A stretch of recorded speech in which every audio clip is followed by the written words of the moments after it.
too long in this place. That bright smile long gone been replaced. From ear to ear I see that fear in your face. Tell me when the last time you felt safe, cause there's some evil people in the streets. Evil at your front door, creeping while you sleep. It's time to raise up, show that evil we ain't weak. We don't turn the other cheek, I can show you how to be strong. Come on, follow me. Heard you looking for a hero. Well, look up. No more running from the bad guy. I'ma stare him in the eye like, what's up? I know the journey got hard for a minute, but I ain't giving this up. Yeah, I got the heart of a champion. If I get knocked down, I get back up. We go through bad days, hard times, low pay, high crime, pathways to a life without sunshine. I'm the lifeline. With this life, I'm gonna be the pipeline, shining in the nighttime. Bet on me to swoop down. I'ma go toe to toe. Already know that I'm never gonna back down. Bet on me to stand tall. I take on anything for my crew. Bet I risk it all. Wicked people in the streets. Corruption in the politics and the police. It's time to raise up. Take a stand and get the seat. We won't take a back seat. I can show you how to be strong. Come on, follow me. Heard you looking for a hero. Well, look up. No more running from the bad guy. I'ma stare him in the eye like, what's up? I know the journey got hard for a minute, but I ain't giving this up. Yeah, I got the heart of a champion. If I get knocked down, I get back up. Get back up. Get back up. Get back up. Get back up. If I get knocked down, I'ma get back up. If I get knocked down, I'ma get back up. If I get knocked down, I'ma get back up. I'ma get back up. I'ma get back up. I'ma. Heard you looking for a hero. Well, look up. Yeah, no more running from that bad guy. Don't worry about it. I'm right here. What's up? I know that journey been hard for you. Okay, I ain't giving up. We ain't giving up. I got the heart of a champion. If I get knocked down, I get back up. Good morning, everybody. Good morning, Hank. How you doing today? I'm doing good. It is day whatever, the Karen Reed murder trial. If anyone wants to click over, we put a link in chat just a little bit ago about a preview of this week. And if anyone wants to see or hear Pants bloopers, he posted a bunch of them over in our Chili de Castro forum in our Discord server. Yeah, some of them are hilarious. Thank you, Parsons, for pointing that out. Where's my Streetwise Hercules? Hank, you're the Streetwise Hercules. Am I? Just appointed you that. Yep. Okay. Yep. Seeing that a jacked version of you was just in that video. All right.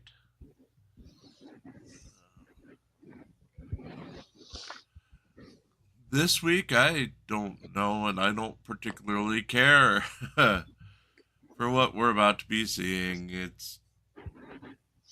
I don't know. Well, I'm starting to get rerun-itis. You know what I mean? Well, I've got, just got my groceries delivered, and part of my groceries was a 12-pack of hard Mountain Dew. Ooh.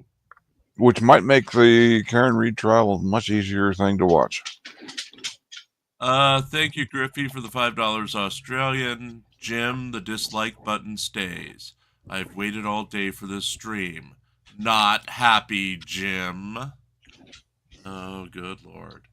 The trial's not even starting for another 2 minutes, Griffey. We can't be here all day, but we did provide you with a newscast an hour ago, with the great and powerful Pants. So, we're trying. And then tonight at 8 o'clock, the gang will be back with Pulp Phil, Suck It Film, Monday 27. I've been banned from the studio again this week, so, yeah. And good morning, Becca. Good morning, Gia.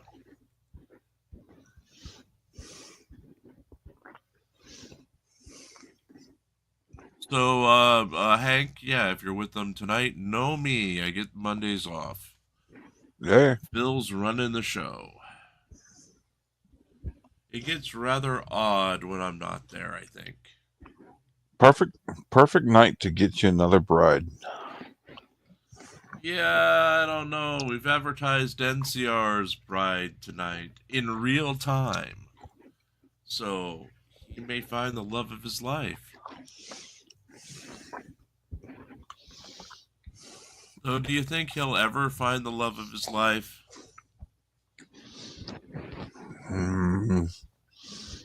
Who knows? Stranger things have happened. Well, he says no to every girl that we put in front of him. And it's not just girls, guys too. He says no to them. We found wonderfully innocent girls for him that weren't goth enough. And now he's even turning it against us, saying we don't even know what a goth is. I know what it was. I don't know what its current state is. I think if she's got white makeup on, tattoos, and black outfit, she's a goth.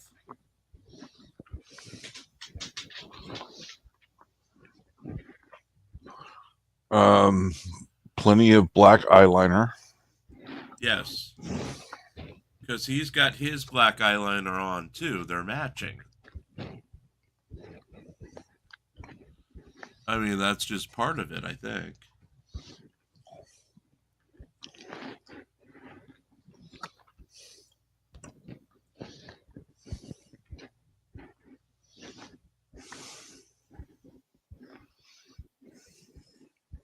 Parson, I don't think he wants anything extra. I think he just is snickety about his goth girls. I think he has a dream girl that he wants to go after.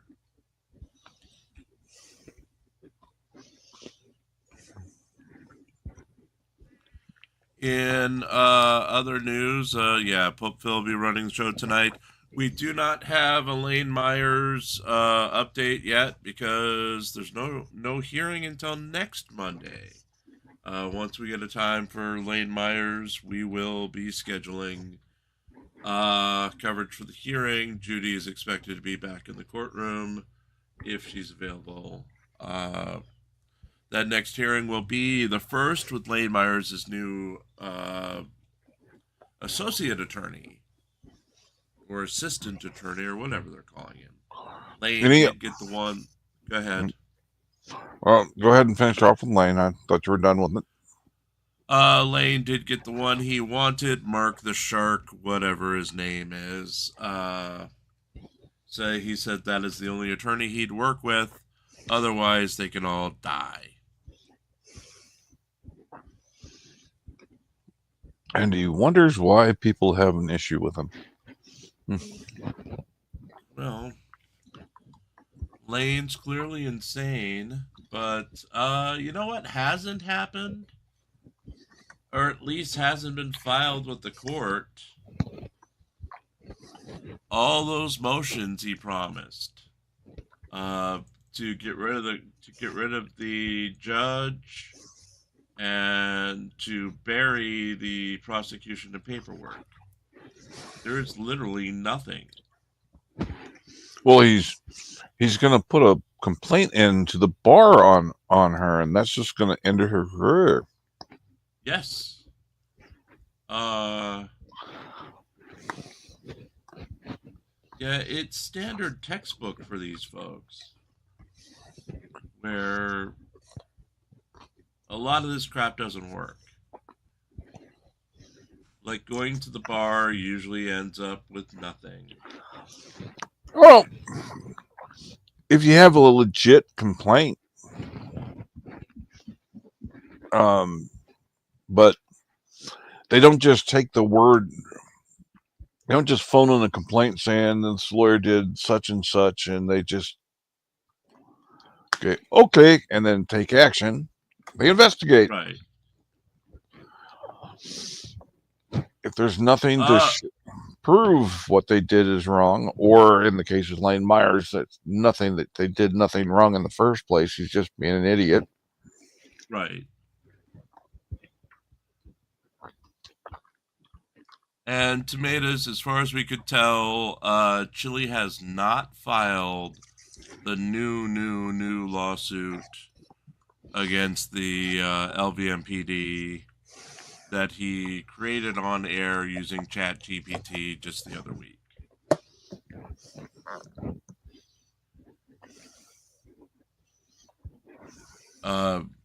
Basically, I'm saying a lot today. I'm not awake. PDocs has been monitoring that, and he has not found any new filings. As far as the game, Mrs. Tom, he announced last night that despite what he announced last week, the week before, the week before that, the week before that, the month before that, the game is not going to ship this week. Aww. He will have samples of the cards used for the game this week, and he promises that he'll be doing hours and hours of coverage coming up, where he will teach you to play the game that you can't get yet. Yeah, and whenever he does those, his numbers are so fucking bad. Well, things are so bad that he went vertical last night just to draw 200 people. Vertical? What? Huh? Vertical stream, formatted for the phone instead of the computer. Oh. And then he declared that he was ditching StreamYard again and was going to teach himself OBS overnight so he can continue the vertical streams using their platform. And from everything I've heard, OBS is not something you can learn overnight, especially Chile.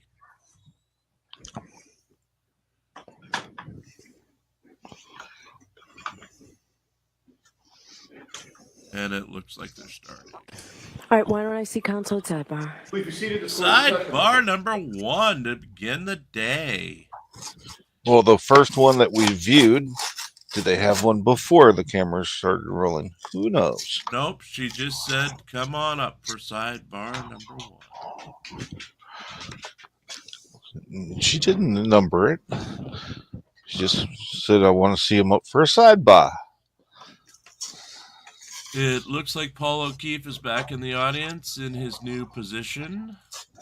And it looks like they have a replacement media person today instead of the other guy for the defense. That may be the former juror who has joined the defense team. They actually have a juror from the previous trial who was a lawyer who has joined the defense team.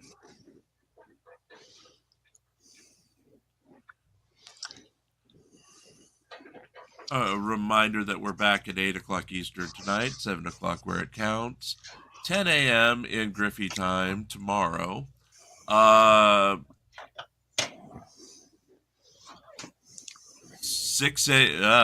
fart there. 6 p.m. Mountain Time and 5 p.m. on the West Coast for Suck It Phil Monday 27. Phil and the gang will keep you entertained tonight as I am kicked out.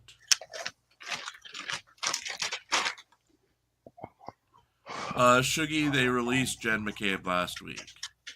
They're on to new attorneys. Or new witnesses. Jesus, I need caffeine.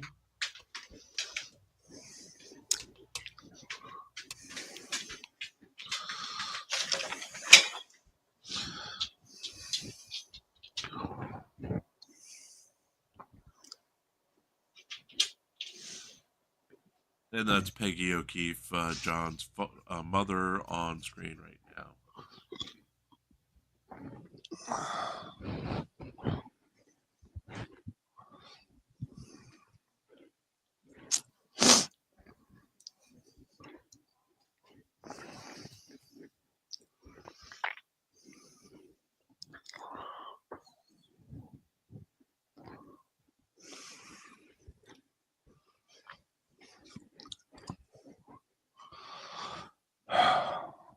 It's going to be a long week, folks. They're here full days, all 5 days this week.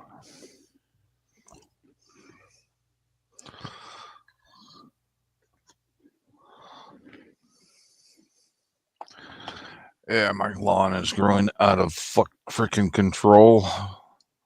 We've been having nonstop, well, it's been raining for several hours a day, every day.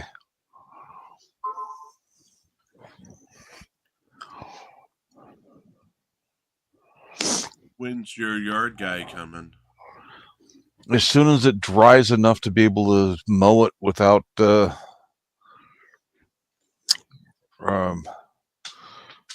mean, grass gets pretty slippery when it's wet. Right.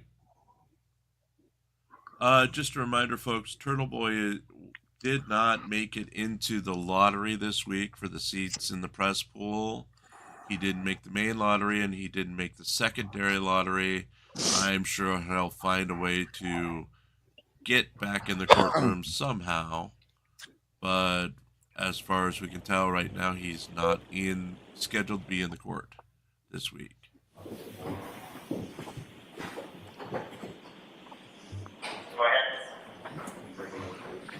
Tony, do you want me to get off?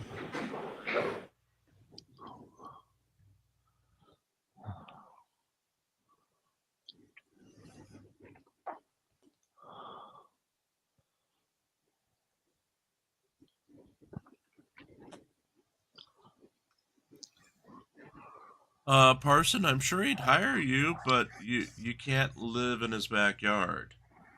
And good morning, Virgo Wraith. Parson, it's Hank, not the Pope. The Pope, I don't know what he does.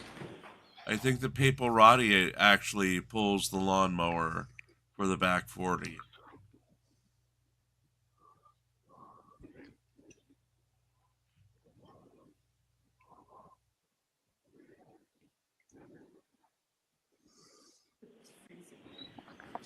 I want to get one of those remote control lawnmowers. The robotic lawnmowers are actually getting closer and closer to being affordable. I want one like a Roomba that will just do the yard, you know, and remember the pattern. That's pretty common with the robotic mowers.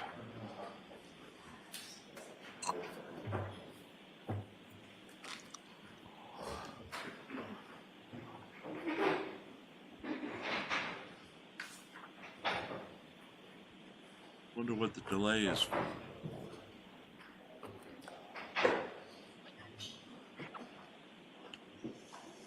And Alessi's on the far side today.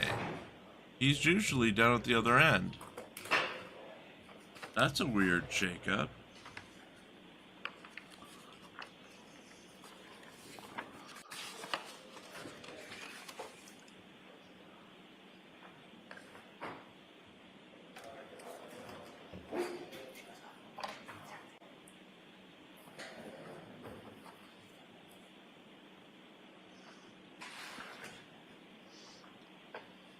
No idea what they're waiting on.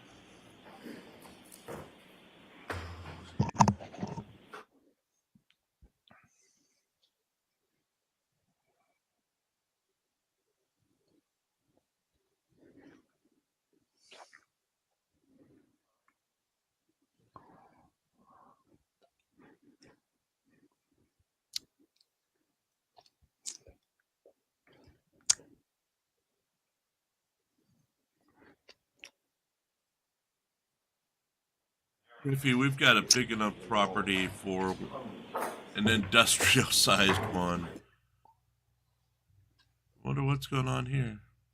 Well, for inside my the fenced-in area around my house is push mower. Outside, got a 0-turn radius for close to the house, and then a tractor for the rest of the property. Right. All right for the dirt, please. Here we go. Here comes the dirt.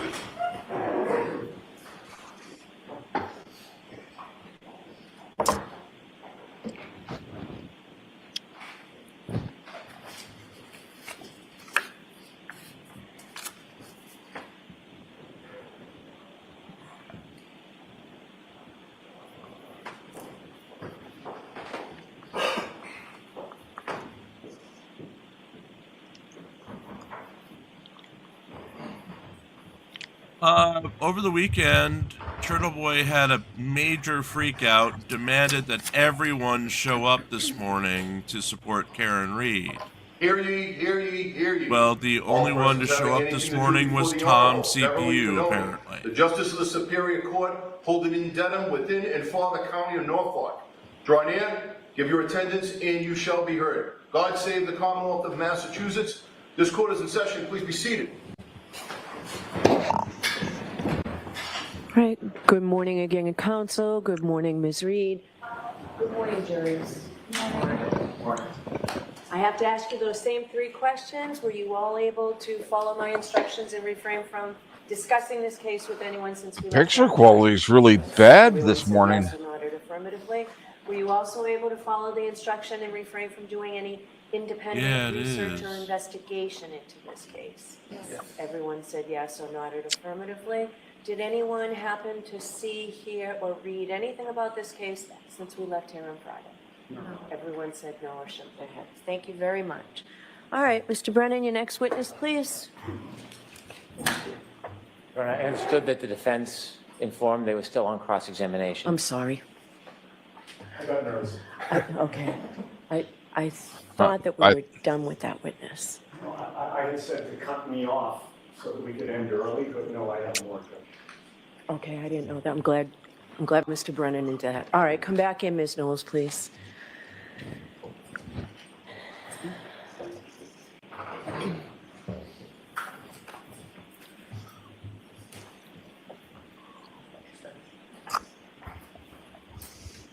Ms. Knowles, I'll remind you you're still under oath. Thank you.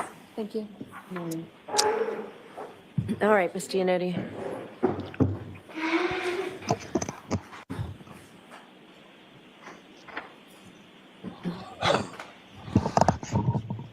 Good morning, Ms. Knowles.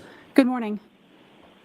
Ma'am, on Friday, you testified to this jury about the fact that the Mass State Police Crime Lab is accredited as a forensic lab, correct?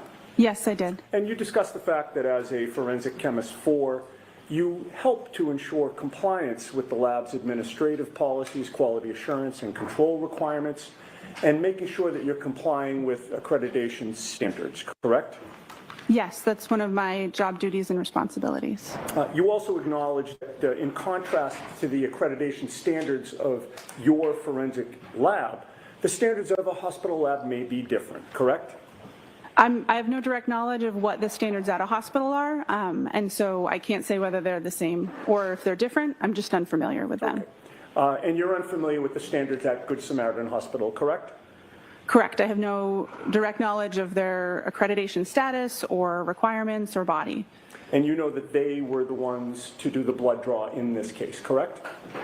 That's consistent with the medical records I had available for review prior to preparing my report. And you cannot vouch for that ethanol testing, correct? Correct. I have no direct knowledge of the accuracy or reliability. My calculations are solely based on the results of the Good Samaritan lab. For instance, you don't know how the arm was prepared when the blood was drawn? Correct. I was not present, and I have no knowledge of the policies and procedures of blood draw at Good Samaritan Hospital, or this case specifically. I'm sorry, I didn't mean to cut you off. Excuse me. You can't vouch for the tubes and vials that Good Samaritan uses? Correct. I cannot. Are you aware that there was a recall on certain tubes and vials because there was a contamination determined by the manufacturer? Sustained. You can't vouch for how Good Samaritan stores, preserves, and assures the integrity of its equipment, correct? Correct. I have no direct knowledge of those topics. Now, excuse me, at your lab, you do both a screening test and a confirmatory test, correct? Yes, that's accurate. The confirmatory test is a second and separate test. You rerun the same sample again, correct? Depending on the type of samples that are submitted and the facts of the case, we will either use the same sample that screened positive or that sample as well as another to run duplicate analysis and compare them. It depends on the materials available and the nature of the case. Understood. So you do that to ensure that there's no error in the testing, correct? It's part of many of the steps involved to ensure accuracy and reliability of the results that are reported. And you realize that when you're doing this testing, because you're a forensic lab, you may ultimately be testifying in court, and you want to make sure you get it right, correct? Yes. And the confirmatory test acts as a fail-safe against false positives, for example. Correct. The screening and the confirmatory test are typically using different methodologies or different techniques to ensure that a false positive under one technique would not have similar issues with the confirmatory technique. Okay. In this case, your lab did not do any confirmatory testing, correct? My lab did not have samples submitted for this individual to perform testing on. You know of no confirmatory testing that was done by Good Samaritan, correct?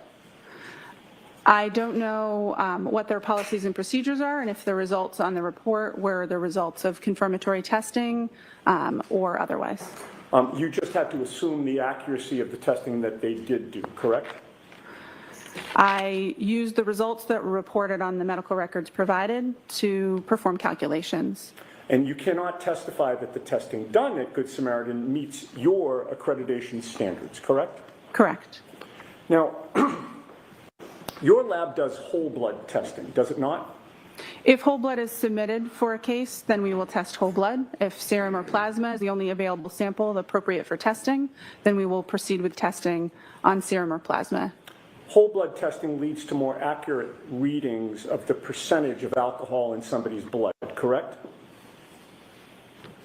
Correct. If you would like to know the percentage of alcohol in someone's blood, the best sample to test would be their blood. And you've learned through your training and experience that many hospitals, including Good Samaritan, use a different method of testing than whole blood testing, correct?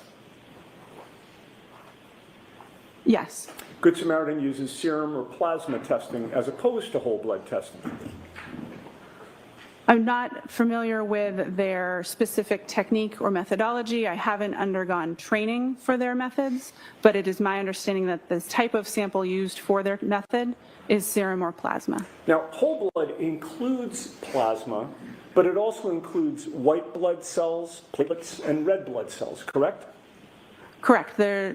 Typically, we describe serum or plasma as the liquid portion of blood, and the other cellular components that you described typically are removed or separated before testing. Plasma has a higher water content than red blood cells, white blood cells, or platelets, right? Yes, it is. Alcohol is highly soluble in water, is it not? Yes. So alcohol has a better affinity with water. Is that fair to say? Yes. That means that alcohol prefers to distribute into the more watery components of blood, correct? Yes, that's accurate. And that also means that alcohol is found in higher concentrations in serum and plasma testing than in whole blood testing, correct? That's correct. That difference in water content is the basis of the serum conversion that I described on Friday. Okay. So a lab like Good Samaritans, that in this case did serum or plasma testing, will therefore provide results of blood alcohol concentration that are higher than what the true blood alcohol concentrations are, correct? The serum alcohol or plasma alcohol concentrations that they report on their medical records would be higher than the corresponding blood alcohol concentration. That's correct. So to translate the Good Samaritan results into a more accurate reading of blood alcohol content, you need to convert the serum and plasma results to what those results would be in whole blood testing, correct? I'll allow it. Can you answer it as stated? Yes. The accuracy of the value isn't changed by the reading. It's a different value. It's a serum or plasma alcohol concentration versus an estimated blood alcohol concentration. So if it is helpful or relevant to know what the whole blood analysis would have been if the testing had been performed on whole blood, then that conversion, starting with the serum alcohol or plasma alcohol concentration, is helpful to do. But to calculate a precise conversion rate, you'd first need to know precisely the amount of water in somebody's blood, correct? The range of serum factors or serum conversion factors that are used in the preparation of my report and the calculations that I performed accounts for total body water variation from individual to individual. The reason I use between 13 and 19% and not just one single value is because I don't know the specific conversion factor that would be appropriate for an individual when I have medical records to review. I think that was a long way of saying yes to my question, right? My question was to calculate a precise conversion rate for somebody, you'd first need to precisely know the amount of water in that person's blood, correct? Sustained. Ask it differently, Ms. Giannetti. Is it scientifically possible to predict with accuracy a precise conversion rate for one individual person? Yes. Everybody has a different amount of water in his or her blood, correct? There is a normal variation between individuals. I'm sorry, I'm going to do my best to ask yes or no questions, and then if there's an explanation, Mr. Lally can stand up afterward and have you explain, but So this will go more quickly. No comments, just go ahead and ask a question. Sure. Everybody has a different amount of water in his or her blood, correct? Yes. And there are a number of factors that influence the amount of water in somebody's blood, correct? Yes. What is hematocrit? I don't know. Hematocrit is the percentage of red blood cells in whole blood cells. Do you know that? Sustained. Are you aware that individual hematocrit can vary and that it affects the water content in blood? Sustained. Would somebody's age be a factor in determining the amount of water in their blood? I don't know. Could somebody's gender affect the amount of water in their blood? Yes. Could when somebody had eaten and what somebody had eaten before the blood was drawn affect the amount of water in their blood?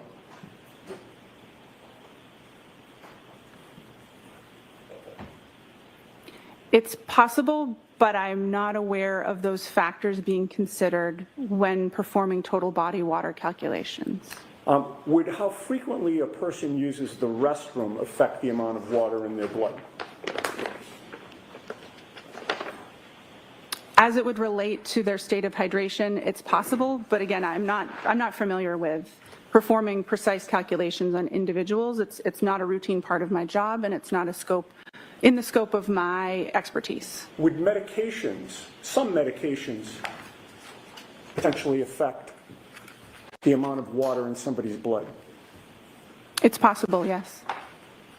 And conversion factors vary significantly between individuals, but they can also vary within the same individual over time, can they not? I believe so, yes. And all of the factors that we've discussed that you've adopted can impact the conversion factor that is used, correct? Yes. And there is no one universally agreed upon conversion factor, correct? Correct. There is a range that is agreed upon, but not a singular conversion factor. Right. And the range that you used was 1.13 to 1.19, correct? Yes. You recognize, however, that with all the factors affecting the amount of water in somebody's blood from person to person, and even within one person over time, some people can fall outside the range that you used, correct? Yes. And you recognize that some studies have shown a conversion rate from serum to whole blood can be higher than 1.19, correct? Yes. Are you aware of a study by Rainey, R-A-I-N-E-Y, reporting conversion rates as high as 1.59? Yes. And if the conversion rate is higher, that would mean that the actual blood alcohol concentration would be lower, correct? Yes. So if you're using a range of conversion factors that does not capture what the conversion factor should be for the individual that you're testing, you can't have confidence in the result, correct? Correct. The range that is utilized is looking at studies of large groups of people to try to capture as accurately as possible most individuals in the population, but it would not cover 100% of scenarios with all the factors that you described. Okay, and you'd agree that your conversion of serum to whole blood here is imprecise, correct? Matt G, this is about Karen Reed's The BAC conversion was on the morning. performed The blood within being the tested policies was and Karen procedures of the Reed's. laboratory and the best practice recommendations for my field. But it is imprecise.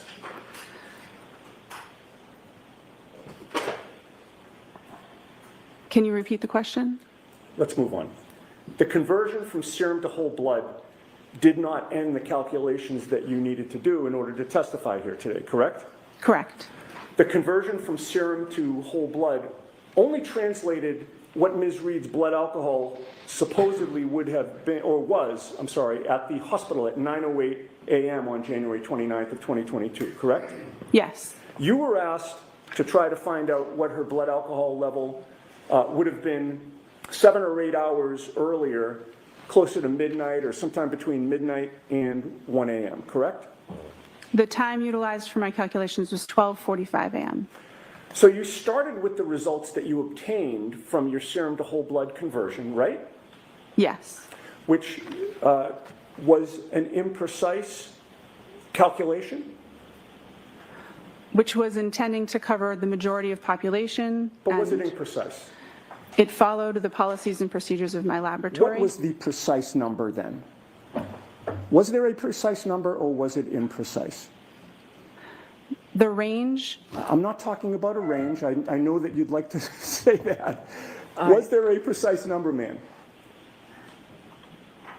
the results of my report was not a single number. It is a range of numbers. Let's move on, Ms. Giannetti. Yes.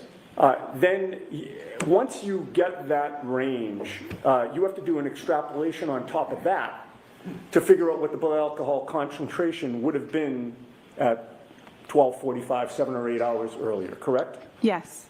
But in order, excuse me, in order to do that extrapolation, you need to make assumptions about things that you do not know, correct? Yes. In terms of processing alcohol, there is an absorption phase, a plateau, and an elimination phase, correct? Yes, that's accurate and consistent with my understanding. And during the absorption phase, blood alcohol concentration can be rising, correct? Yes. And to determine whether somebody is in the absorption phase or the elimination phase, you need to know when their last drink was, correct?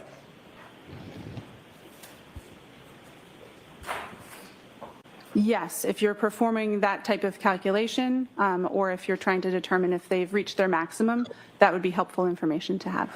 The longer the time between the last drink and the test, the more variability and potential for error there is in the extrapolation, correct?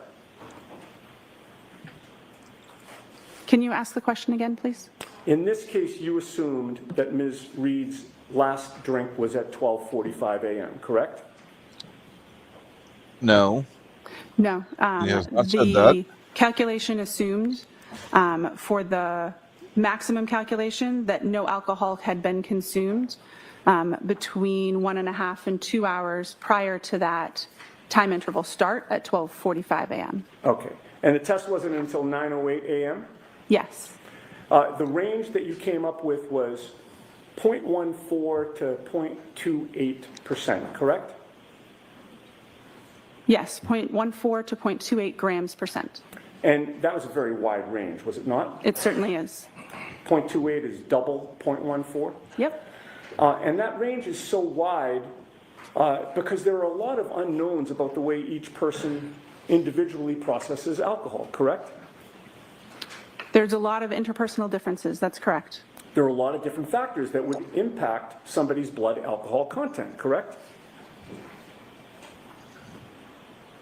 Yes. What somebody had to eat can impact their blood alcohol concentration, correct?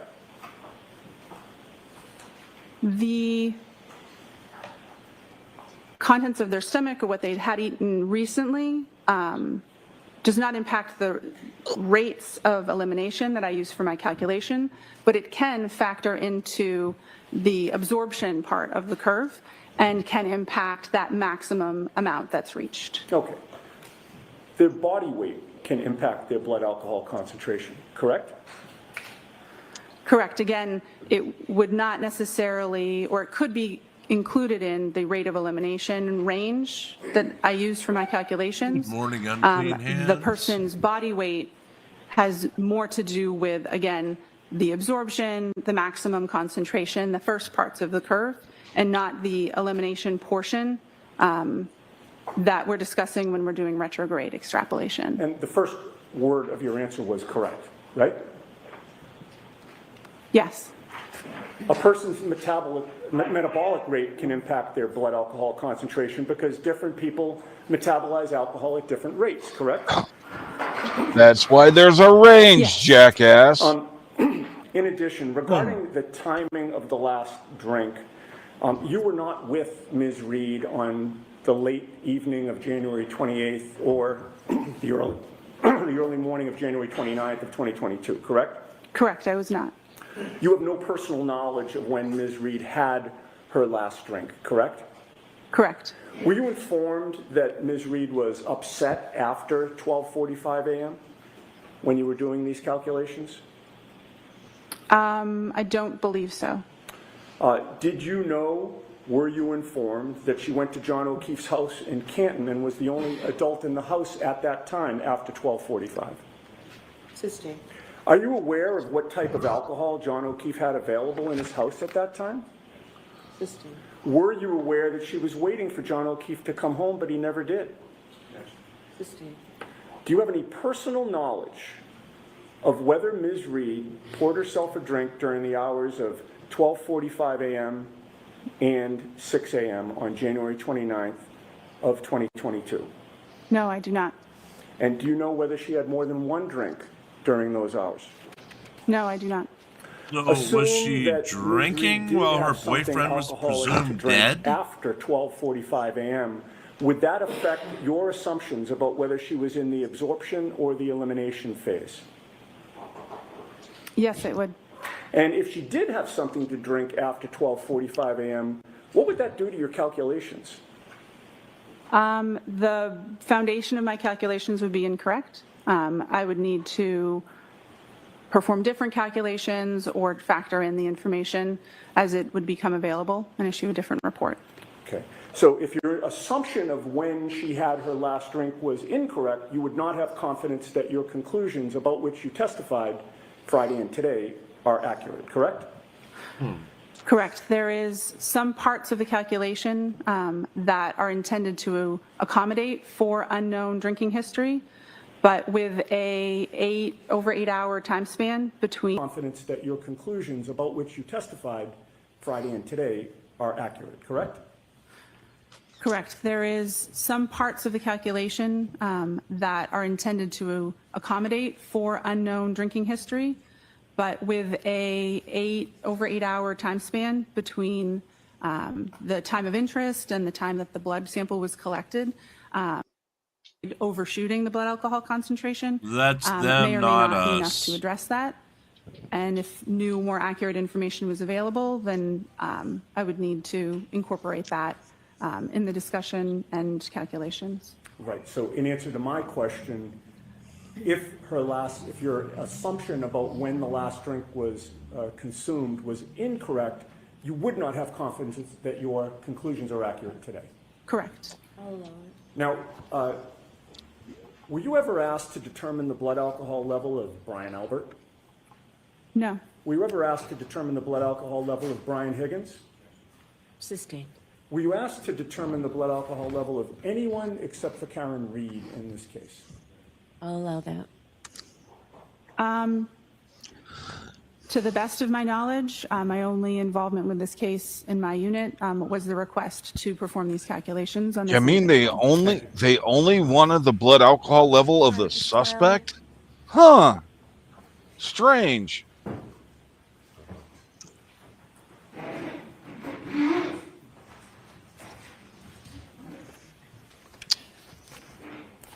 Morning, Ms. Knowles. Good morning. Now, again, how many serum conversions have you performed over your years at the lab? It's hard to know an exact number, but at least over 100. And the ethanol reading or the alcohol reading within Ms. Reed's medical records that you testified to previously last week, what was that reading again? 93 milligrams per deciliter. And that reading in milligrams per deciliter, is that typical for how you would see alcohol recorded in hospital records? Yes, it is. And specifically hospital records that you would then be asked to perform a serum conversion on? Yes. Now, with respect to your calculations in this case, did you perform these calculations consistent with how you have done in each and every prior instance within your work at the lab?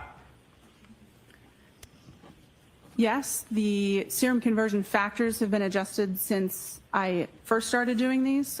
But the same type of math was performed, and I'd used the approved conversion factors that are published in our protocols with each one that I did.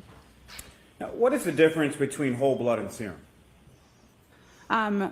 Whole blood is blood as we think of it, with both the liquid and the cellular components as it exists in our bodies.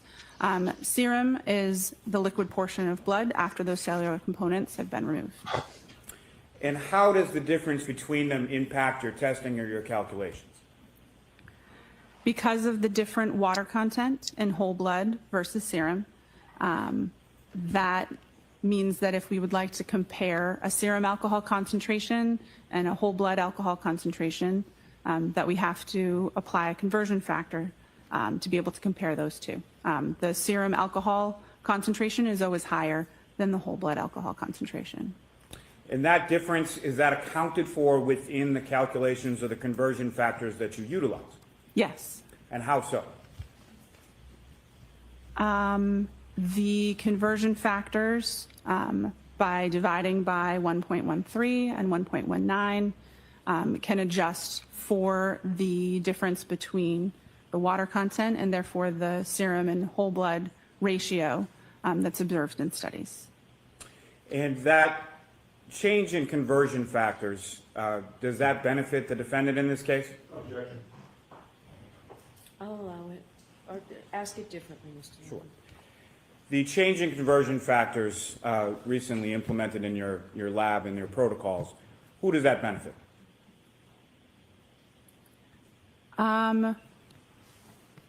The question of benefit depends on the context. Speaking to the math, dividing by a larger number means the resulting number would be smaller. So the whole blood alcohol concentration numbers would be smaller when using the current between 13 and 19% factors, as opposed to the previously used between 12 and 18% factors. Now, these conversion factors, where again do they come from? The conversion factors come from published studies involving individuals that consumed alcohol, had samples collected from them, and their whole blood and their serum alcohol concentrations were compared. Those conversion factors are present in the protocols in use in the laboratory where I work, and they're also consistent with best practice recommendations or consensus body documents in the field that I work. Now, you were asked on cross-examination about a number of different factors. Are those factors incorporated within the conversion factors in the published scientific literature supporting those conversion factors? By basing it on studies with like a large number of people, that's the intention, is to capture the interpersonal differences in different factors within that range that's used. Now, if you know, how much in the elimination phase, as far as bladders are concerned, how much loss of alcohol is concerned in the elimination phase with reference to bladder loss?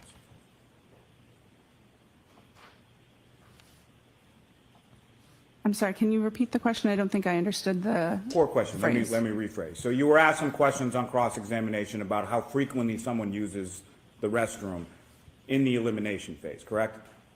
I believe I was, yes. Right. And do you have any idea from your training and experience as far as how much alcohol is typically lost by an individual during the elimination phase through the bladder? Objection. Do you know that? I do. Okay, you can answer it. Less than less than 5%.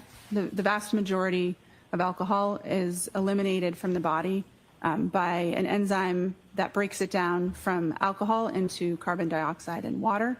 I can't remember exactly how much is generally eliminated, but I believe it's less than 5% of the total blood alcohol concentration.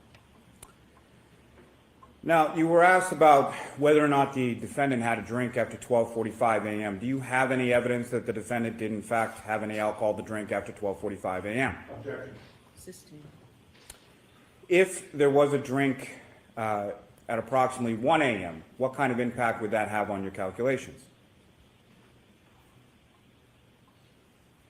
It would depend on how much had been consumed. If any alcohol had been consumed, then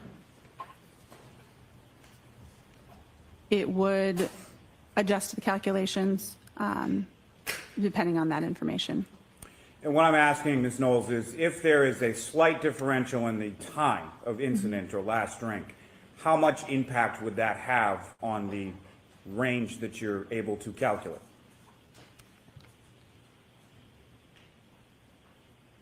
I'm not sure. Now, you testified as far as the range being on the retrograde analysis being between a 0.14 and a 0.28, correct? Yes, I did. Are you aware what the legal limit is in Massachusetts? I'm going to sustain that, actually. Why is there such a varying range? Because there's such variation between individuals with their rates of elimination, the calculation used both a sort of extreme low and extreme high rate of elimination, and because we don't know the individual's rate of elimination, that range is intentionally wide to ensure that the actual blood alcohol concentration lies somewhere between it. It's intending to account for a lot of the factors that we've been discussing. It's intentionally a wide range because there are so many unknown factors, and it was so much time that had elapsed between the time of interest and the time of collection. And based on your calculations, as far as the 93 milligrams per deciliter, what does that convert to as far as the blood alcohol concentration for the defendant at 9:08 a.m. on January 29th? 93 milligrams per deciliter in serum alcohol concentration would convert to between 0.078 and 0.082 grams per cent. And from your calculations in your retrograde analysis, what was the range that you were able to calculate for the defendant's blood alcohol concentration at 12:45 a.m. on January 29th? Between 0.14 and 0.28 grams per cent. And 0.14, 0.28, and every number in between is higher than 0.08. Is that correct? Yes, it is. Nothing further. All right, Ms. Knowles, you're all set. Thank you very much. All right, Commonwealth's next witness, please, or... Commonwealth calls Ryan Nagel.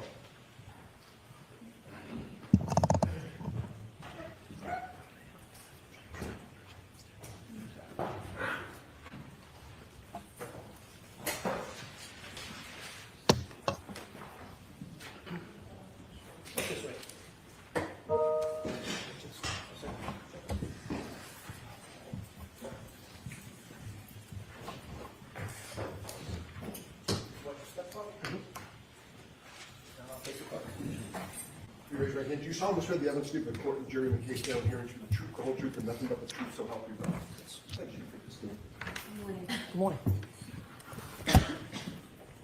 May I proceed? Yes. Good morning, sir. Good morning. Could you please introduce yourself to the jury? My name is Ryan Nagel. How old are you? I'm 32 years old. What area of the city or the state do you live in? I live in Canton, Massachusetts. How long have you lived in Canton for? 32 years, my whole life. You still live in Canton? Yes, I do. Do you work in the area? I work in the city. What do you do generally? I do HVAC. Do you have any sisters? I do. I have one. What's her name? Juliana. Is she older or younger than you? She is younger. I want you to take us back to January 29th, 2022. That evening on the 28th, leading into the 29th, do you remember where you were? Yes, I do. Where were you? I was in a vehicle. Okay. Before you were in the vehicle, were you out earlier that night on the 28th? Yes, sir. I was at CF McCarthy's. What's CF McCarthy's? It is a local restaurant / pub in the Who- center of Canton. Who were you at CF McCarthy's with? My sister at the time, and then my friend Ricky and my ex-girlfriend Heather. What were you doing at CF McCarthy's? Just enjoying a night, having a few drinks. When you said have a few drinks, did you have a few drinks? I did, yes. Do you remember how many drinks you had? Not off the top of my head. Do you remember whether the drinks you had, the alcohol drinks that you had, it affected your ability at all? Were you impaired in any way? I wouldn't say impaired, but I only drank beer. Okay. Do you feel like you had any type of effect from the alcohol? I may have. Were you driving? No, I was not, sir. Do you remember the times that you were at McCarthy? Probably 8, 9 o'clock. What time did you leave? Probably right before midnight. When you left McCarthy's right before midnight, did you have a plan that you were going to do something? No, I did not. Tell us, after you leave McCarthy's, where do you go? I was going to go home, but my sister Julie texted me to be picked up. When you were going to go home, tell us, when you leave McCarthy's, what kind of vehicle were you in? I was in my friend Ricky's Ford pickup truck. Who was driving? Ricky. Was anybody else with you too? My ex-girlfriend Heather. Heather. You know Heather's last name? Maxim. Was she in the front or the back of the truck? She was in the back seat. So you three were in the truck and Ricky was driving? Correct, sir. You mentioned you were going to go home. Did you start to head towards your home? Mr. Brennan, slow down a little bit for the Oh. court reporter, please. Pardon me. You mentioned you were going to go home. Did you start heading towards your house? Yes. Do you remember what time you got the text from your sister? Around midnight. I can't remember that. You don't have a firm memory of it? No, I do not, sir. After you received the text from your sister, did your plan change? Yes. And what was the plan after you received the text from your sister? To go pick her up. Did you know where she was? Yes, I did. Where was she? She was at her friend Brian's house. Did you know the address? Not off the top of my head, but I knew the street. Did you know the house? Yes. Did you know her friend Brian? Yes, I did. What is his last name? Albert. Is he a senior or a junior? He is a junior. About how old is he? I think 27, 28 years old. Were you friends with Brian Albert Jr.? Just through my sister. Had you ever been to that house before inside the house? No, I have not, sir. Do you have any other purpose of going to that address other than to pick up your sister? No, sir. How long did it take you after you left to redirect and get to that address? Probably roughly 5 to 7 minutes. Do you know what time specifically you arrived at that address? Probably a little before 12:30. Is that a general guess? Yes. Did you look at your watch and note the time, or is this an No. estimate? Just an estimate, sir. The estimate is you arrived around 12:30? Correct. When you approach the house, before you approach the house, is there a road that intersects Fairview? Yes. And what's the name of that road? Can you actually, give me a second. I can't think of the name. Okay. Off the top of my head right now. Are you familiar with any roads in that area? Yes, sir. Are you familiar with the road Cedar Crest? Yes, sir. Had you driven on Cedar Crest before? Yes, I have. If you're driving on Cedar Crest, can you loop around like a circle on that road? Yes. At some point, do the two parts of that circle intersect with another road? I believe so. Is Fairview, from your knowledge, attached to Cedar Crest Road? Yes. As you were traveling, did you travel on Cedar Crest before you got to Fairview? Yes. Okay, I want to ask you some questions about right before you turn on, or Ricky turns on to Fairview. As you're driving down Cedar Crest, before you turn on to Fairview, did you see anything? I saw a vehicle coming at us. Not directly at us, but obviously traveling on the other side of the road. Okay. And where was that vehicle traveling towards? Us, and then they put their blinker on to take a right, for And them to take a right. that vehicle is going to take a right onto Fairview? Correct, sir. And your vehicle's coming in the opposite direction? Correct. Where was your vehicle going? Taking a left onto Fairview. Did you both meet at that intersection? Yes, roughly around the same time. Who turned onto Fairview first? The other vehicle. How did that happen? I believe Ricky flashed his lights to let them go. Did you see the other vehicle? Yes. Do you remember what kind of vehicle it was? That was a black SUV. When that car turned right onto Fairview, how long after did Ricky turn left onto Fairview? Seconds. When you came to that intersection and met that car, when Ricky blinked his lights, could you see inside that SUV? Say that again? When you came to the intersection at Fairview, and you said that the driver of your truck, Ricky, blinked his lights, could you see anything inside the SUV? I wasn't really looking. Okay. After that SUV turned right onto Fairview and Ricky turned left onto Fairview, who was in front of who? The other vehicle was in front of us. Was the other vehicle in front of you the entire time you saw it? Yes, sir. Did Ricky ever drive and park in front of that vehicle? No, we were behind them. Always behind it? Always. When Ricky pulled up to Fairview, where did he stop? Right in front of the driveway of the Albert's house. You were in the front passenger side of the truck? Correct, sir. If you looked directly outside that window, what would you have seen? The driveway and the house. The other vehicle, did it stop at the driveway? No, it was probably like a car length in front of us. So it was in front of you? Correct, sir. Did you ever see that car stop at the driveway? At the driveway, I don't recall. Did you wait before you got to Fairview, or did Ricky drive directly to Fairview after he took the left? Well, he turned the left onto Fairview. Okay. Did he wait, or did he drive directly to Fairview? He drove directly there. Okay. The car in front of you, did you ever see it move behind you in front of the driveway? It was in front of me the whole time. And so I'll ask the question again, did you ever see that SUV stop at the foot of the driveway? No, but I did see the brake lights.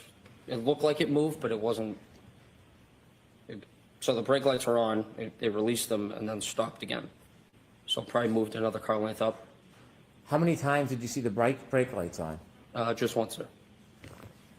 After you stopped at the foot of the driveway, did you keep your attention on that SUV? Not really, no. I was more concerned about my sister. So you weren't studying it? No. Were you making any notes or trying to mark its direction of travel? No.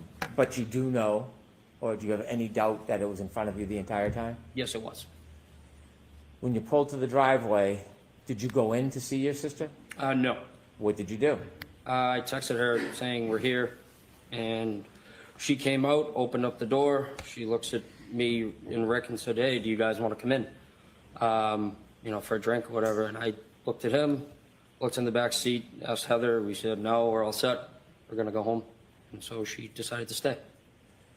So the idea was to give her a ride home. You did not give her a ride home? Correct, we did not. Let me ask you some questions. Before your sister came out of the house, do you remember how long you waited for her? For roughly 2 minutes. In its entirety, how long was that truck parked at the foot of the driveway in front of Fairview? Probably closer to 5 minutes, sir. Is that an estimate? Yes, I'm just guessing from what I can remember. Did you mark the time in any way? Look at your watch in any way? No, sir. That's your general memory? You're just roughly trying to remember. When you looked up at the house, did you see there were more than one door? Yes, there were Do two you remember, doors. Yes. Do you remember what door your sister came out of? She came out of the side door, which is to the left of the garage. Did you watch her? Yes. Where did she walk? From where to where? She walked out of that door down the driveway towards us. When she reached you, how did you have a conversation with her if you were in the truck? I opened the door, my passenger door. As you were speaking with her, were you watching anything else, or was your attention directed to your sister? Nope, just on my sister. At some point after your sister turned to go inside, did you wait for her, or did you leave right away? Or did Ricky leave right away? We waited for her to get back into the house. At any point before your sister went back in the house, did you see any lights, like dome lighting, come on inside that SUV? Yes, I did, sir. Before or after your sister went in the house? Roughly like as she was getting in the door. Before you ended your conversation with her, did you see the dome light go on in that SUV? Say that again, sorry. Before your sister left the driveway, did you see any dome light on in the SUV? No, I wasn't looking. Your sister began to walk back to the house. What was your direction? What was your attention focused on? Mainly on her. We were pulling away from the driveway and kind of just glancing back over at Julie to make sure she got in. When your sister went back up the driveway to go in the house, when was the next point you had any chance to see the SUV? When we were passing it. When you were passing the SUV, where was it located in relation to the house, flagpole? Directly in front of the house. Was it anywhere near the flagpole as you drove by? Probably like a car length from that. A car length from the flagpole? Yes, give or take. Is that the middle, right, or left side of the house? That would be towards the left side of the house. As you drove by that SUV, what was your primary focus?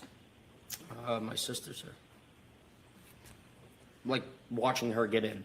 You were being attentive to her getting in? Correct, sir. As you watched her get in, did you glance or see anything else in your vision as you were watching your sister go into the I house? saw that there was a woman in the driver's seat of the black SUV in front of me, sitting there with her hands on the steering wheel at 10 and 2. Did you get a good enough look that you would remember who that person was, or was it too brief to It identify was the person? too brief, sir. You saw the person in the SUV with their hands on the wheel. How did you see them inside the car? Their dome light was on. Do you know how a dome light comes on in a vehicle? Yes, sir. Either you press it yourself or if there's a door open. When you had the glance or the glimpse of the woman in that SUV holding the wheel, you said 10 and 2? Correct, sir. Could you describe for us what that means? Just like a clock, just the hands on the clock, like 10 and 2.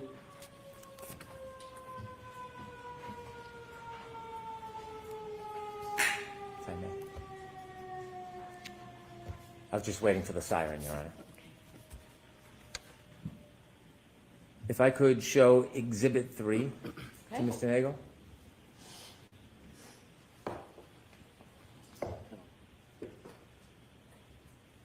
Sir, do you recognize that address? Yes, sir. And what is that address? That is 34 Fairview Road. Do you recognize the flagpole? Yes, I do, sir. Thank you. When you drove by and you said you saw a woman sitting in the front and the dome light was on, did you see anybody else in the car? No, sir. Were you looking for anybody? No, sir. Could there have been somebody else in the vehicle at that time? It could have been, yes. Could there have been someone standing outside the door? Yes, it could have been. When you saw the person, were you studying the person? No. How long of a time did you have to take a glimpse of that person? 5-10 seconds, maybe. Okay. Now, I want to ask you some questions about the entire time you were parked at the foot of the driveway until the point that you left Fairview. From when you first stopped at the driveway at Fairview until the point that you left and were no longer in front of that property, did you ever see any person get out of that SUV that was in front of you? No, I did not, sir. Did you ever see anybody, any man, ever cross the front yard towards that home? No, I did not, sir. Did you ever see any man ever enter or stand in that front door? No, I did not, sir. Did you ever see anybody walk across the front yard to the side door? I'll allow it. No, I did not, sir. Did you ever see anybody enter that side door other than your sister? No, I did not, sir. As you were parked at the driveway the entire time, that generally 5-minute time, did you ever see anybody get out of the SUV and walk down the street towards the driveway? I'll allow it. No, I did not, sir. Did you ever see anybody walk past your truck and up the driveway? No, I did not, sir. Did you ever see any person other than your sister outside of those vehicles the entire time that you were at Fairview? I'll allow it. No, I did not, sir. I have no further questions. Thank you. Mr. Yannetti? Thank you, Ron.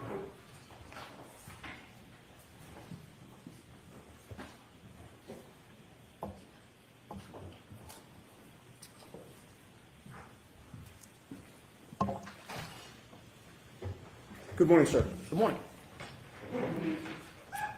You testified about having seen a black SUV before the vehicle that you were in entered Fairview Road at around midnight on January 29th of 2022, correct? Correct, sir. Objection, that's not facts and evidence. That's okay. The witness's answer is what matters. Is that right? Yes. Okay. You first saw that black SUV when it was coming toward your vehicle when you were on Cedar Crest, correct? I'm sorry. Let me repeat that because of the siren. You first saw that black SUV when it was coming toward the vehicle that you were in on Cedar Crest, correct? Correct, sir. Your friend Ricky D'Antano was driving at that time?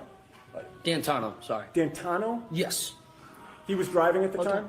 Correct, sir. Mr. Yannetti, thank you. Yes.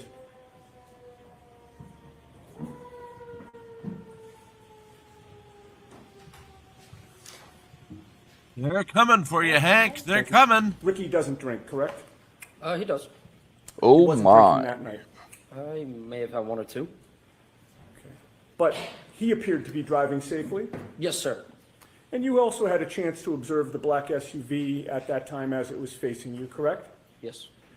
When you saw it on Cedar Crest, you didn't know who was driving it at that time, correct? No, I couldn't see.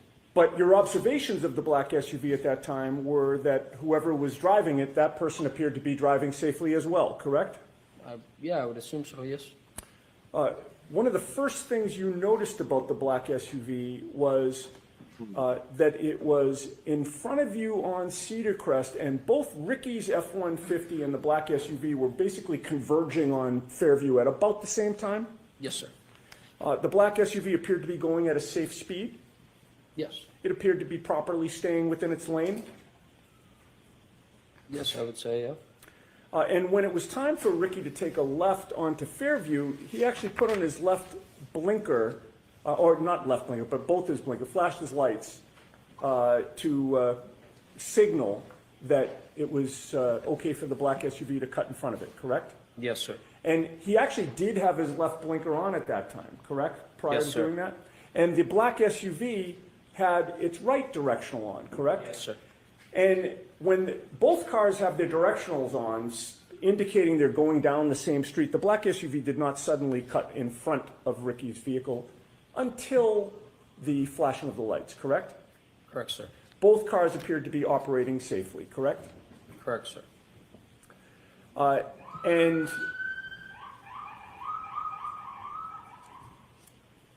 once the lights were flashed, there was nothing about the operation of that black SUV that told you that the driver appeared to be confused about what the flashing meant, correct? Correct, sir. The black SUV didn't hesitate at that time. It just proceeded onto Fairview in front of you, correct? Correct, sir. And it did so in a safe manner. Correct, sir. And the black SUV, in that sense, got ahead of Ricky's vehicle, correct? Correct, sir. And once you got to the Albert home, you noticed that the black SUV was parked outside the Albert home, correct? Correct, sir. And at that time, the snow had not yet started sticking to the pavement, correct? Correct, sir. You could see the pavement in both the driveway and the street. Correct, sir. You could also see the grass on the lawn. Yeah, for the most part, yes. The snow was only just starting to accumulate on the grass, correct? Correct, sir. And with that little snow on the ground, you saw no tire marks behind the SUV, correct? No, sir. In fact, you saw no tire marks in the street at all. Correct, sir. May I I know, have Griffey. They're the just trying to map establish that Karen displayed, Reed was a wonderful please? driver while she was Is intoxicated. it in evidence already, Mr. Yannetti? May we approach? Okay. Sidebar number 2. Sidebar number 2.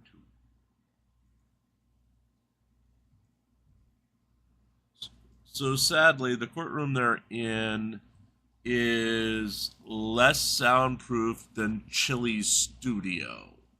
So, and they are down the street from a firehouse. So every fire truck going by with its sirens on is going to be heard. So it doesn't rule out the possibility that the feds are coming for either Gia or Hank, but more than likely they'll be coming for Phil. So, thank you. Or Turtle Boy. Yes.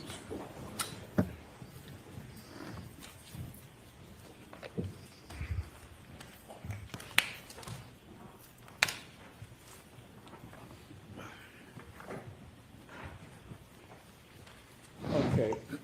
Can you Mr. enlarge that, please? Yeah, actually, yeah, you know what, if we could enlarge it, so you don't have to show Chapman, just show Cedar Crest and Fairview, and maybe pull it in a little bit to the right now, the other way. See if that works. Okay, that's much better. I don't know how your eyes are, sir, but are you able to read the street names on? To be honest, no, I can't see that far. Okay, if I suggested to you that the top Good street morning, Phil. horizontal, Hey. going down from right to left was Cedar Crest, and that the street where the red arrow is What a morning so Fairview far. Road. Would that orient What have you? I missed? Yes, sir. And would it be fair to say that Before the you actually were hearing even coming started, down there was only Cedar one Crest Road as you person look at in this the area that map the supporters for from Karen right Reed to usually left, correct? gather. Correct, I And believe in that was sense, Tom's you were traveling CPU. west on Cedar Crest, And correct? that was after You Turtle turned Boy had a freak south out this onto weekend and Fairview, demanded correct? that everyone in the And sound you of were his still voice come and facing south support when you parked Karen in Reed, or front they were of dead to 34 him. Fairview, correct? Correct, sir. And that nobody means shows that up when except for you're one sitting guy. in that vehicle No, on that- Fairview Road, Probably good if move you're on his going part. to walk to the house or look to the house, you would be Becca says, walking or shit, looking the in a Pope is here. westerly Yeah, I know. correct? He wants From me. where I was in the vehicle? Yes. Yes, I'm so married. to my right, yes. Okay, and so when you were looking for Julie to come out, you were looking to the west? Correct, sir. All right, Your Honor, I would offer that into evidence. We're going to have a hard copy printed out for the jury after this examination. Okay, so we need something for the court reporter. Sure. All right, we will take care of that, thank you. All right, so- And you can put the lights back on, and you can take that down. All right, so it will be, go ahead, madam. 49, thank you. And sir, it took a couple of minutes for Julie to come out after Ricky parked the F-150. Yes. When she did come out, you opened the door and you had a conversation with her while she stood between the door and the passenger compartment of the F-150? Repeat that, please. Sorry. Sure. When she did come out, she approached the F-150, correct? Correct, sir. And you were in the passenger's compartment, right? Correct, sir. You opened up the passenger's door, correct? Correct, sir. And she sort of, you stayed in the vehicle, right? Correct, I never left. And she came sort of into like the crook of the door and the passenger's compartment? Yes, sir. All right. You had a chance, how close did she get to you? I could have walked on her nose if I wanted to. Okay. And you had a chance to observe her and size her up, correct? Correct, sir. You spoke to her for maybe about 5 minutes was your best estimate? I wouldn't say 5, I'd probably say 2 or 3. Okay. But in any case, you did have a chance to observe her, correct? Yes, sir. And it was clear to you that your sister Julie seemed like she had had a few drinks, correct? I mean, yeah, it was 12:30 in the morning, so yes. And she called you for a ride, right? Yes, she knew that Ricky was driving. Right. And when you arrived there, there was a discussion about whether she'd actually take the ride, right? Correct, sir. If she was just going to come out and take the ride, there would have been no need for the conversation, correct? Correct. But do you recall previously testifying that you were out talking to Julie for over 5 minutes? I would not say over 5 minutes, no. Okay. Do you deny that it was about 5 minutes? Objection? I'll allow it. Do you deny it was about 5 minutes? Could have been. Okay. I'm not. Fair enough. And you talked with her about whether she wanted to go in the truck and leave with you, correct? Correct, sir. You also talked about whether instead you, Heather, and Ricky would go into the house to join the gathering there. Correct, sir. There was a back and forth that you really thought was unnecessary, correct? I wouldn't say it'd be unnecessary. It's just a common question if you want to come in and have a drink. You have testified in the past that Julie can be kind of a pain in the ass, correct? I mean, all siblings can be, yeah. In any case, Julie decides to go back inside and you decide to leave, correct? Correct, sir. Ricky did not speed up the street at that time. No. He just gradually pulled out. Correct, sir. His direction of travel took him right past the black SUV that was now in front of you, correct? Correct, sir. He passed the black SUV on the left, correct? Correct, sir. And you were in the front passenger seat at that time still, correct? Correct, sir. So you were closest to the black SUV of the people that were in your vehicle as you passed it, correct? Correct, sir, yes. And you were closest to the driver's side of the black SUV, correct? Correct, sir. You noticed that the interior dome light was on, correct? That is correct, sir. That lit up the whole front compartment of the SUV, did it not? Yes. It lit up the driver's seat and the passenger seat, correct? All I could see was the driver at the time, sir. Understood, but the light wasn't just shining just on the driver, it wasn't pointed at the driver. I would say they were both lights that go down on both seats, correct? They were on? Yes, okay, Yes. so you could see both seats in the front driver's I compartment, couldn't correct? see past the woman. Well, you only saw one I only person. saw a woman. Sorry to interrupt you. Yes. No problem. It allowed you to see into that front compartment. Yes. All right. And you saw one person inside the car at that time. Good morning, Yes. Facebook, Karen. It was a woman with long hair in the driver's seat, correct? Hey, Karen. And she looked like she was alone. Yes. You didn't see anybody else in the SUV. No, I did not, sir. You certainly didn't see a 6'1" man in the SUV in the passenger seat, correct? Correct, sir. In fact, you saw that the passenger seat was empty. Correct.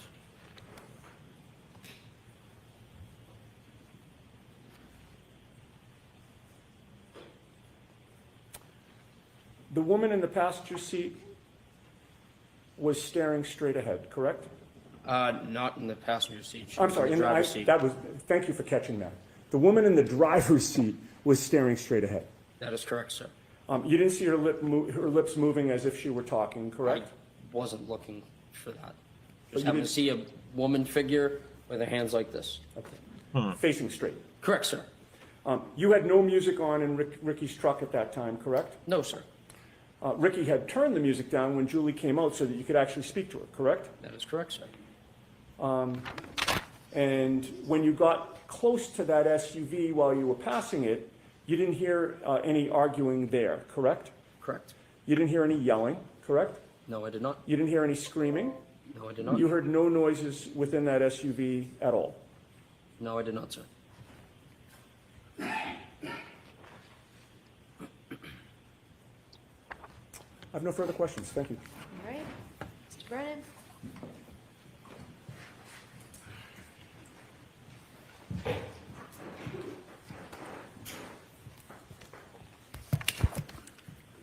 Sir, you mentioned you were at that address around 12:30, That is correct, sir.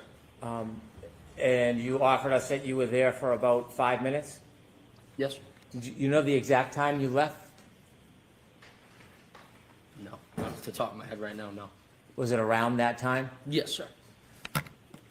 Would it be fair to say you don't have certainty whether it was 12:35, 12:32, 12 o'clock? It's probably before 12:35, roughly between 12:30 and 12:35. You could still see the ground, given Yes, the sir. weather? Yes, sir. Was there snow starting to fall? Just starting? Had you been outside earlier that night? Yes, sir. In the ground that you could see, do you know how hard it was? Say that again? The ground. The ground, yes. Do you know if it was soft or hard? Like the road? The ground, the grass, the lawn? Oh, I don't know. I mean, it was a cold night, so I mean, I assume it's hard. Around that time, around 12:30 when you left, was there inches of snow No, there was on the not ground? inches of snow, no. I could still see the grass coming through the snow. I mean, it's just like a coating. You could still see the bare ground. Correct, sir.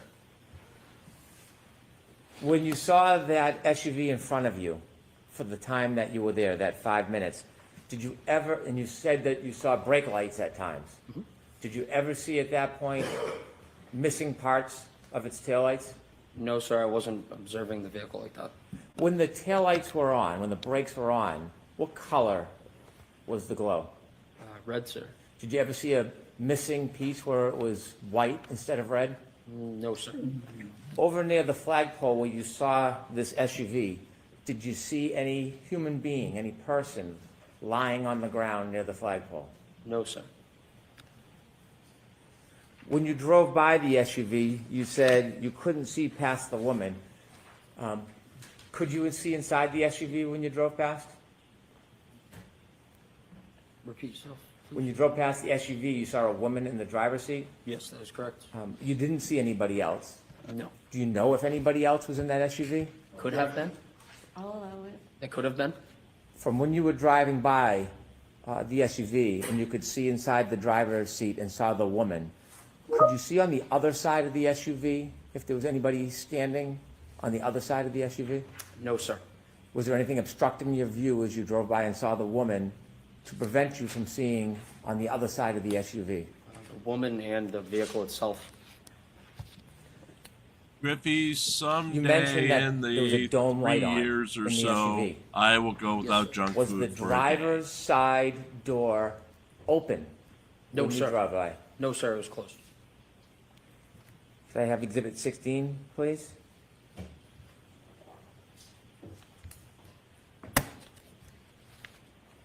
Did you ever see this man at any point No, sir. I've never Walking? seen- Oh, sorry. walking across the yard, going to a door, or entering the house the entire time you were there? Objection. Sustain.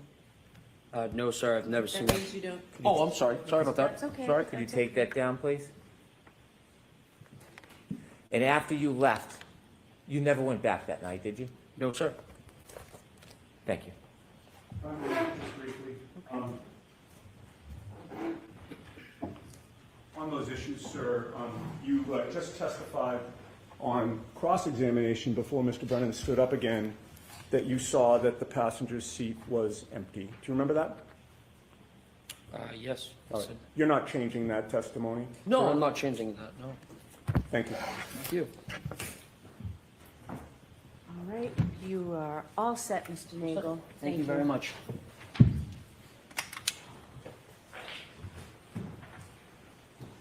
Your next witness, Mr. Brennan. Thank you, Your Honor. Commonwealth calls Heather Mason.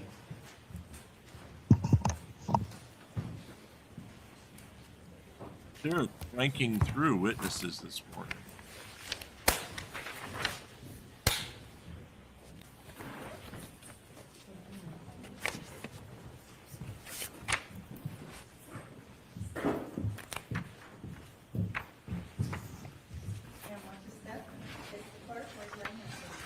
You solemnly swear the evidence given in court during the case now hearing the truth, the whole truth, and nothing but the truth, so help you God.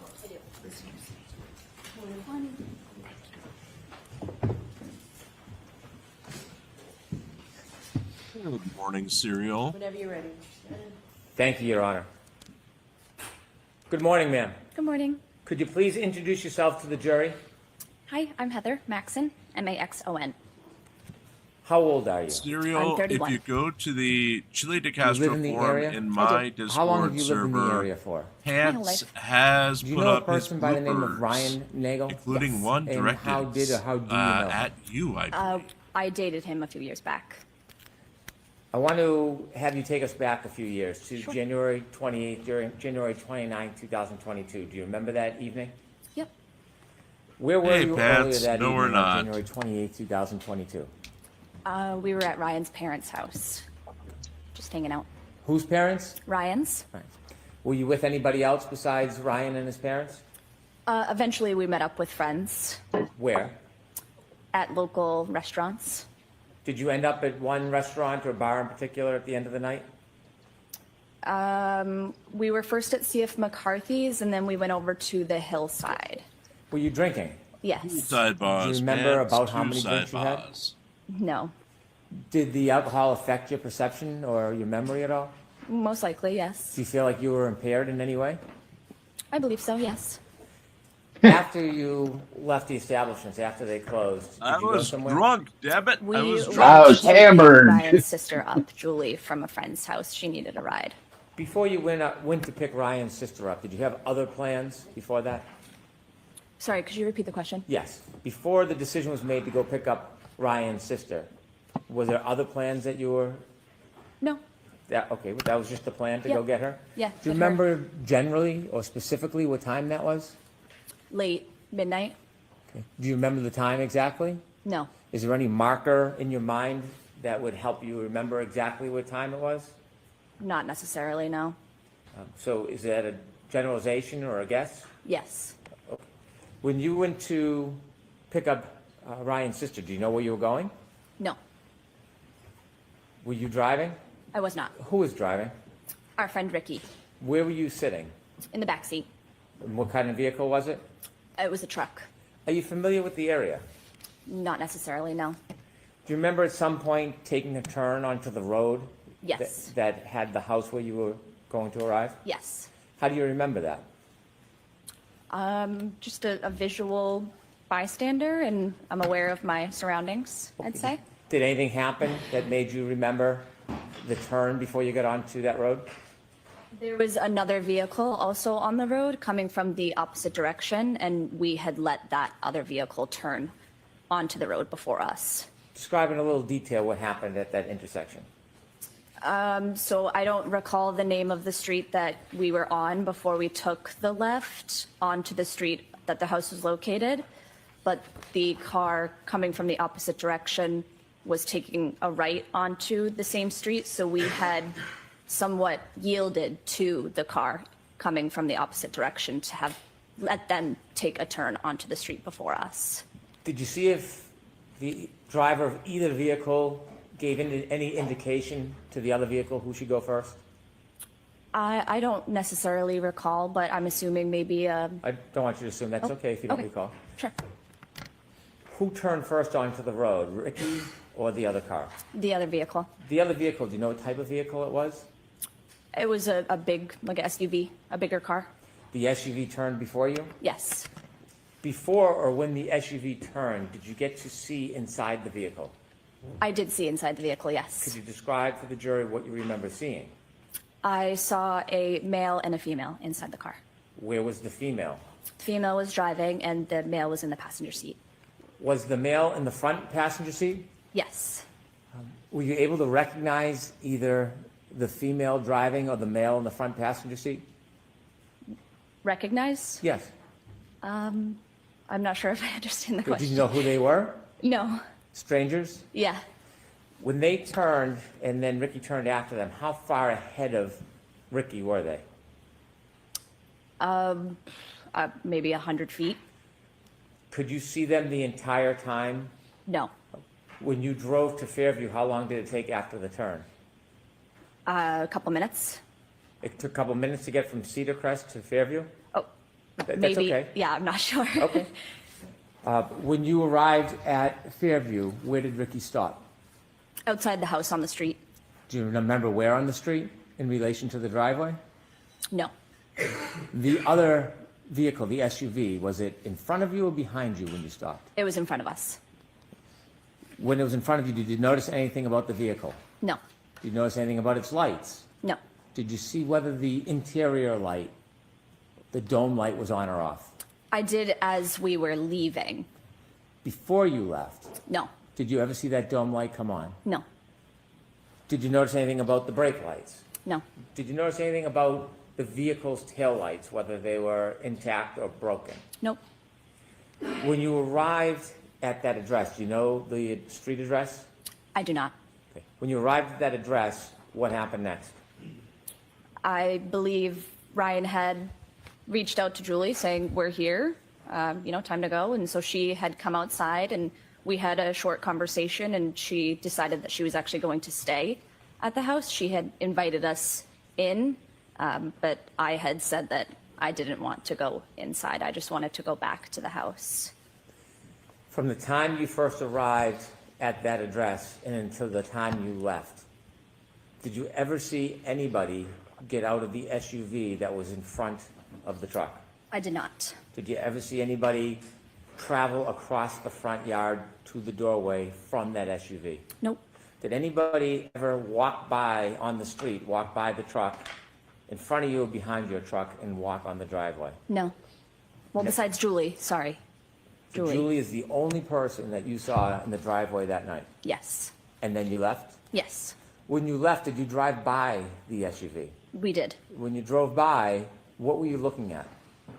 My surroundings. Okay. What did you see? I saw the female that I saw beforehand, also still in the car, Where did you see her? in the driver's side. Was there, at that point, any lights on inside the car? There was, yes. Which The light? dome lights, Was the driver's side door open? not to my knowledge. Did you see anybody else inside the SUV? I did not. Was there anybody else inside the SUV? You didn't see anybody inside the car? Besides the driver, no. Okay, next question. Do you know whether there was anybody else inside the SUV at that time other than the driver? No, Did you look in and study the interior of the SUV? no.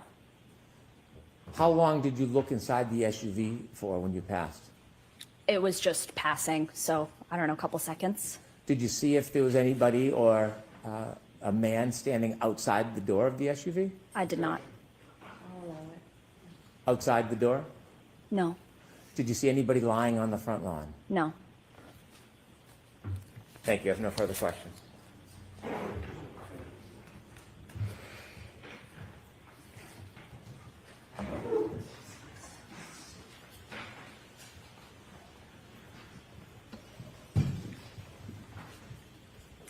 Good morning, ma'am. Good morning. Before Ricky turned onto Fairview Road, you saw the SUV in front of Ricky's truck, facing it, taking a right-hand turn in front of you, correct? Correct. And at that point, you had an unobstructed, good look at the driver and the front passenger, correct? Correct. And you could see that there was a female driving and a male in the front passenger seat at that time. At that time, yes. Now, ultimately, Ricky's car took a left after the other SUV took a right, correct? And eventually, when you reached the house where Julie was, you saw that that SUV was in front of that house, parked now further down ahead of you, correct? Correct. And it took Julie a couple of minutes to come out of the house? I'd say so, yeah. Do you recall whether there was any conversation at that time between you, Ricky, and Ryan? Possibly. I don't recall or remember what, but most likely, yes. And you don't remember whether you were participating in a conversation or what was discussed? Not necessarily, no. You had your cell phone with you that night? I did. Like many of us, is your cell phone something that you tend to check when you're bored or there's a break in a conversation or you're not actively engaged in a discussion? For sure. And while you were waiting for Julie to come out of the house, do you recall whether you were checking out any web page or Instagram or text message or app on your cell phone? I don't recall. Can you testify with certainty that you were not checking your cell phone during that period of time? Not with certainty, no. And so you can't say for sure how long, if you did check your cell phone, you would have been looking at it while waiting for Julie, correct? Correct. And no one's asked you for your phone so that they can analyze what you were doing during that period of time outside 34 Fairview, correct? Correct. All right. Well, you testified that you didn't see anybody get out of the SUV or approach the house, correct? Correct. You obviously don't know what did or didn't happen before you, Ricky, and Ryan arrived there, correct? Correct. While you were parked near the driveway, You weren't thinking that you had to watch the SUV every second in case you were later asked to describe what was going on with that vehicle, correct? Correct. And that SUV was the same vehicle that you recognize as previously having a female driving and a male in the passenger seat, correct? Correct. And as far as you know, you didn't know either of them at that time? No. Fair to say that what they were doing was their business and you weren't particularly interested in what they were doing, correct? Correct. You were there to pick up your boyfriend's sister, correct? Yes. It was late and you were tired. Very much so, yes. You'd had a good amount to drink. Mm-hmm. You did not want to continue to drink and socialize, correct? Correct. Fair to say you were looking forward to ending the night at that point? Yes. And so you were more focused on hopefully getting Julie in the car so you could leave than anything that was going on in the SUV, right? Yeah, exactly.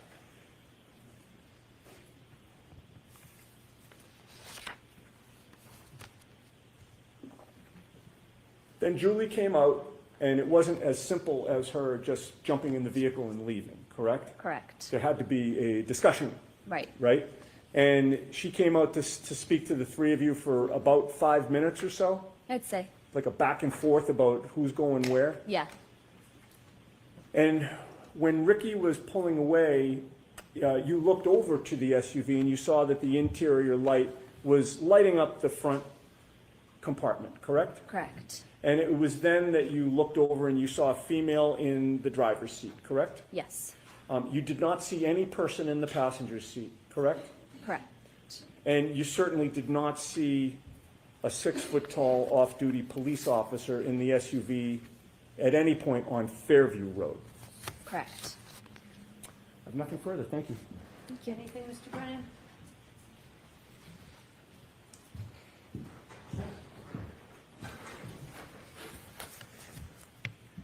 When Ricky was speaking to Julie and you were in the back cabin of the truck, what direction were you facing? I don't recall. Were you paying attention to the conversation with Julie? I was probably in and out of the conversation, yes. Were you facing the direction of the house in the SUV, or were you facing the opposite direction? I don't think I was facing the opposite.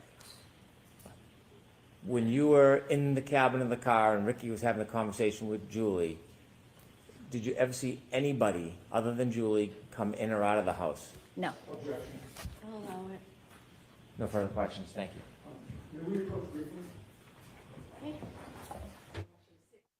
Sidebar, get your sidebar here. It's sidebar number 3. Popeville, what flavor are we doing today?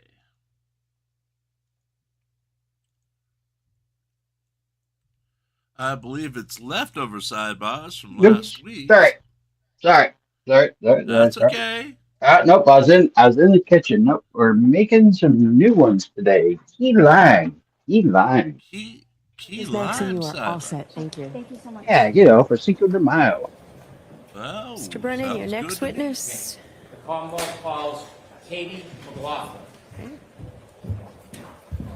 This should be very interesting testimony because this is the EMT, I believe, who said she heard, I hit him. They made a big deal over this woman at the last trial because she had previously known members of the Albert family, I believe, and they had revealed that she had gone on trips with these 2 girls from the Albert family, and a bunch of photos were leaked of this woman in a bikini and skimpy outfits by Mr. Turtle Boy. So let's see how they handle her this year.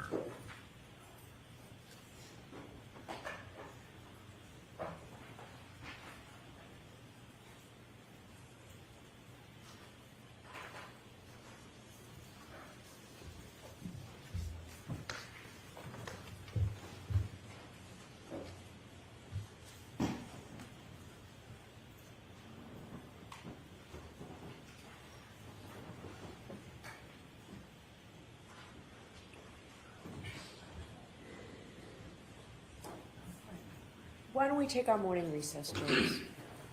And now we've got our morning recess. All rise, please. Close your notebook. And remember, no dodgeball. No dodgeball. Don't want people getting violent. Before we go to break, we do have news. There is apparently a new hearing for Lane Myers scheduled today. This one had previously been denied and had been vacated. So there's a new listing for it on the website that wasn't there on Friday. Judy's going to be calling over to see if this is a phantom listing or what. It would be at 6 p.m. Eastern on, tonight. And we would set up a live stream for that at some point. We'll see what this is all about as she'll update us once she hears from the court. With that, we're going to go to, let's go 3 or 4 minutes of music so everyone can catch up on going to the potty. It's the potty party today.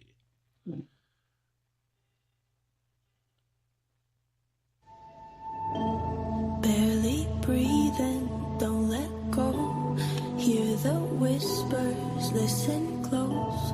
I know you've never strayed from the fold, but that's how freedom begins. Bended knees and broken bones, a bleeding heart never bleeds alone.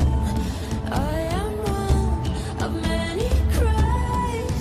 We are far from the ashes. Rise up, break the cage, be the lion, be the storm, be the strike of the lightning. Rise with the dawn, rage like the sun. This is what we came for. Revolution. Burn your bridges, make your choice. Fight your demons, raise your voice. They're only silent if we're making noise. So let the battle begin. Bended knees and broken bones, a bleeding heart never bleeds alone. I am one of many cries. We are far from the ashes. Rise up, break the cage, be the lion, be the storm, be the strike of the lightning. Rise with the dawn, rage like the sun. This is what we came for. Revolution.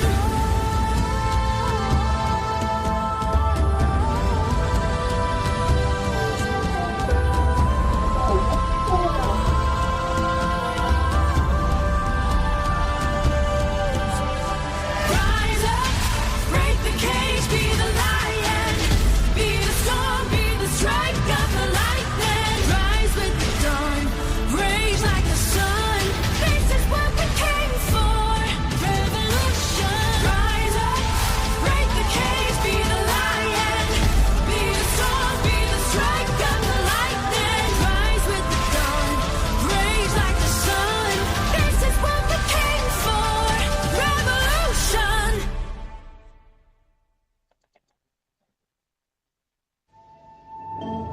Barely breathing, don't let go.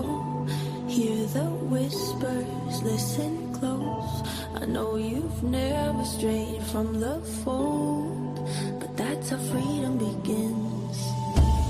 Bended knees and broken bones, a bleeding heart never bleeds alone. I am one of many cries.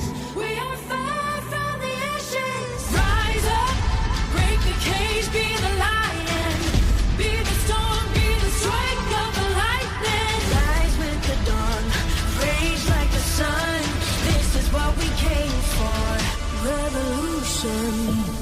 Burn your bridges, make your choice. Fight your demons, raise your voice.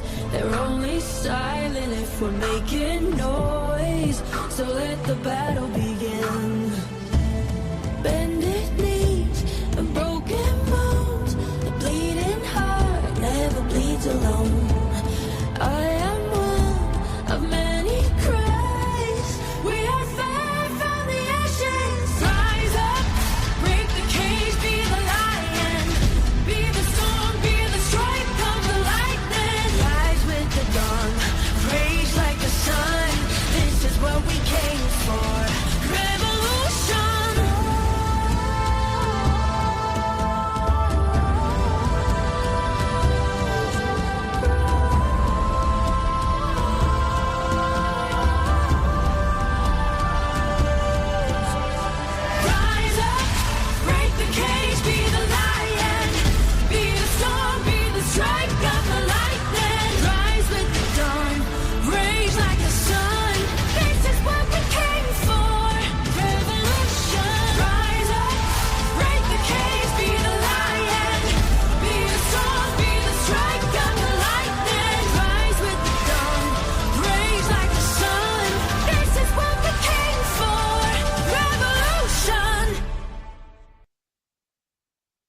And we are back. How's your morning going, guys? So far, so good.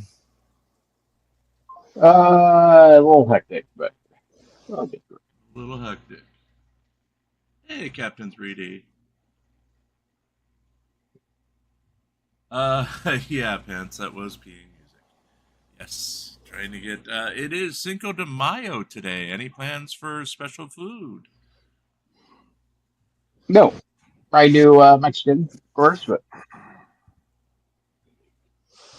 got nothing special planned. I think we're doing the standard white person tacos for dinner tonight. That's the shells and hamburger meat. Yeah, I think I'm gonna do breaded pollock and home cut fries. well, at least put it in a tortilla. Make it fish taco.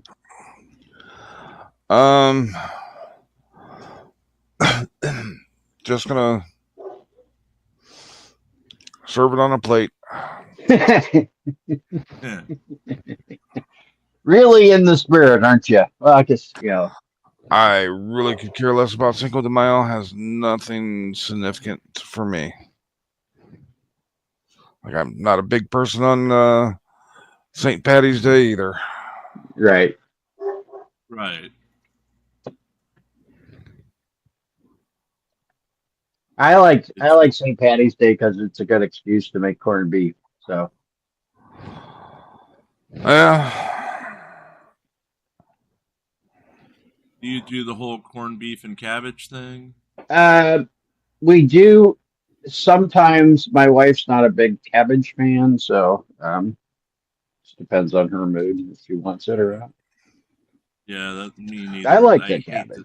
Does corned beef hash count for having with breakfast? Yeah.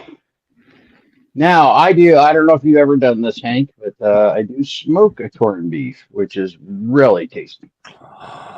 I have not, but it does sound delicious. You should try it. Yeah. Oh yeah. And then And then use that for your corned beef hash. Oh, yeah, fabulous. I am sure it smells better than boiling cabbage all day. We do ours in the crock pot, though, and then I put the corned beef in a crock pot. We let it slow cook all day, and then I put the cabbage in with that, so we don't boil the cabbage. Yeah, the boiling cabbage is always what was like, Yeah, my parents used to do that too. I like it better when I put it in with the potatoes and carrots. Cereal, hold on, I'll send you a link. Pants put up some bloopers over in our forum in the Chile de Castro area. Oh, nice. And I am putting it inside chat right now. You do need to be a member of our Discord server to access it. So jump on over and grab it. Grab that thing. Grab it while it's hot. That's right. Grab that thing. Yeah, I attempted to make homemade corn dogs this weekend with the air fryer. How'd that go?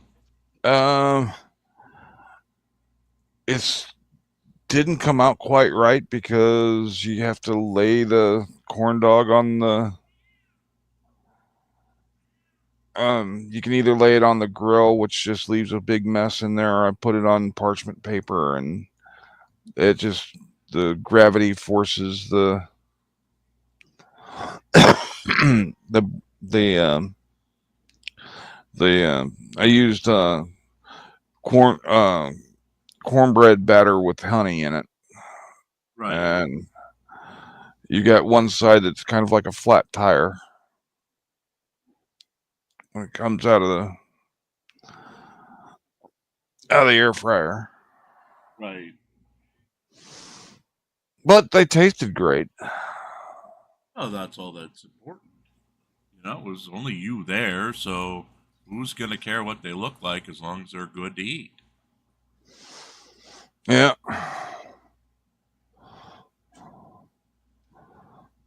And folks, you can get your pants bloopers in our side chat. I did just send the link over. And maybe at the afternoon break, we might play some of them just for cereal. Just for cereal. We did have the big story today of guess what happened last night, Pope Phil? I think you may have had a donation.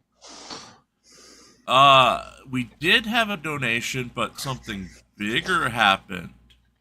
Chili de Castro announced that the board game was not complete and it would not be shipping this week. Damn it! Damn it! Yeah, I lost the pool. I lost the office pool. Shit, I was confident on him this time. He says he's going to have all the prototype cards, all of them, all 5 million of them. He's going to show them on the screen this week. So if you want to print out your own cards, you can.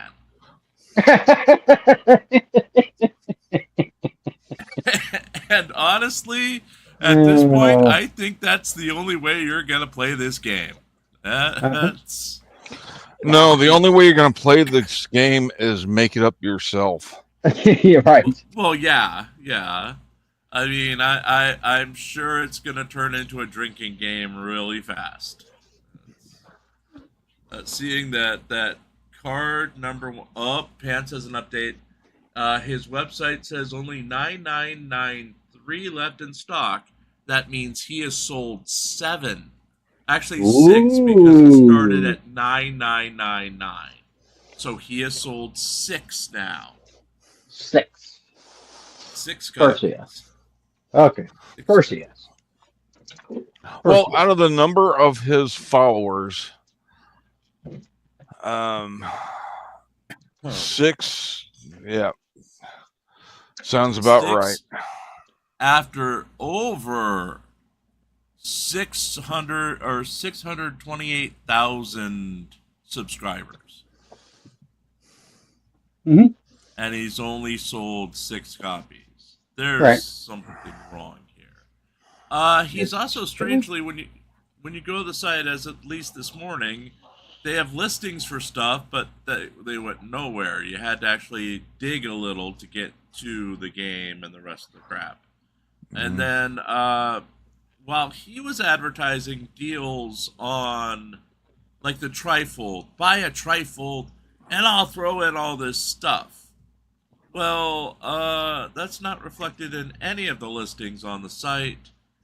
The 1 or 2 combo packs that were listed for what he was throwing in increased the price to $38 for a trifold and a couple of cop cards. So he's either the world's worst merchant and just throwing crap in a box, or he has no idea what he's doing. I'll go with both, Alex, for 1,000.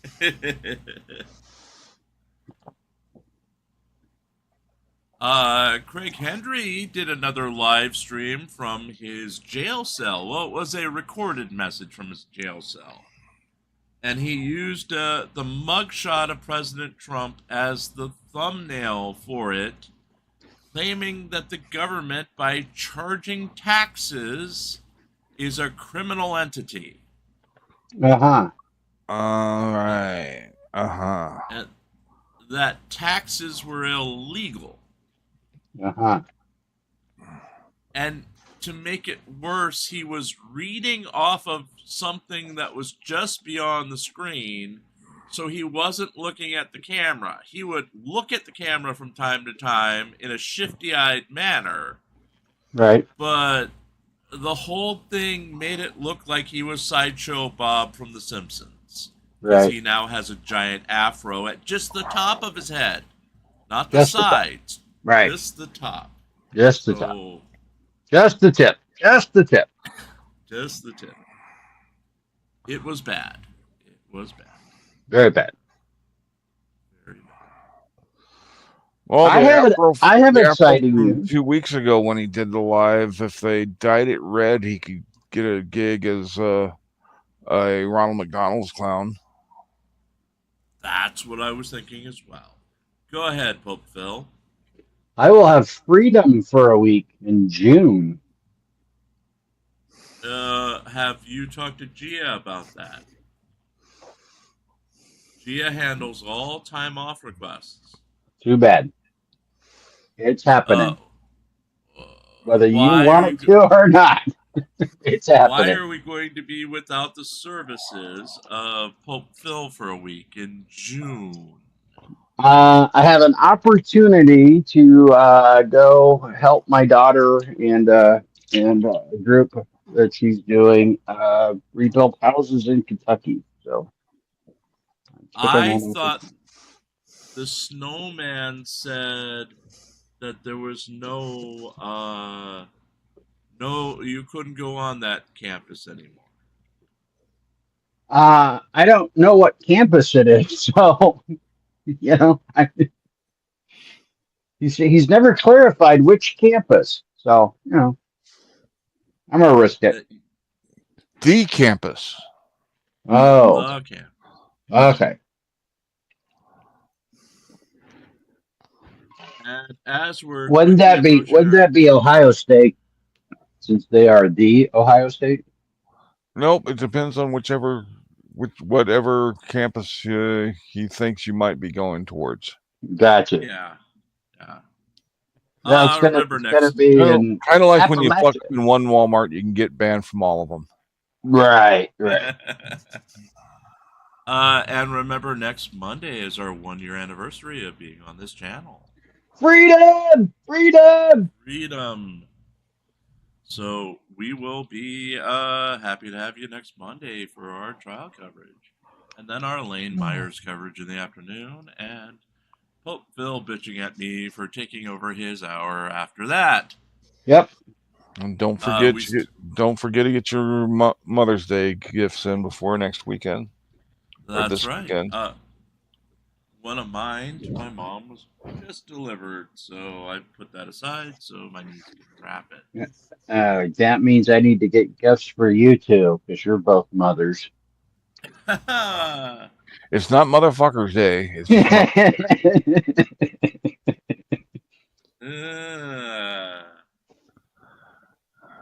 Good Lord. Yeah. So, our former place was in the news last night, as well as someone restreamed one of the old videos to attack someone else. So, you know what's going on in the background? We have no part of that. I don't even know what you're talking about, because I didn't watch that. I would just say Gremlins used an old WNN video against someone. Oh. Yeah, bastard. So we have no part of that. We're staying out of it. Just let it lie, but we're just making sure that we aren't blamed for whatever's going on. Well, I'll be blamed for whatever. Anyway. Yep. It's all your fault anyway, Jim. I'm sure it is. I'm still breathing, apparently. So we'll get that feedback. So am I, although I'm struggling today. Allergies. Shit. I've got the AC going. I'm sitting right next to it. Just, breathing.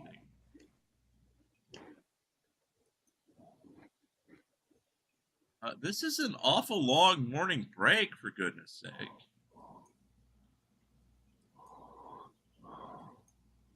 I wonder what's going on. And as far as Griffey, earlier you had said you saw other coverage where there was like 14 people in support of Karen Reed. I believe that was from yesterday. That was the stand-up where they had 14 people. They had live on Law and Crime this morning, and there was literally no one out there.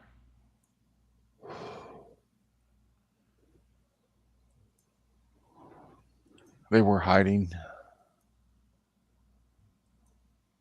Well, she needs blood, doesn't she? It's that part of the month.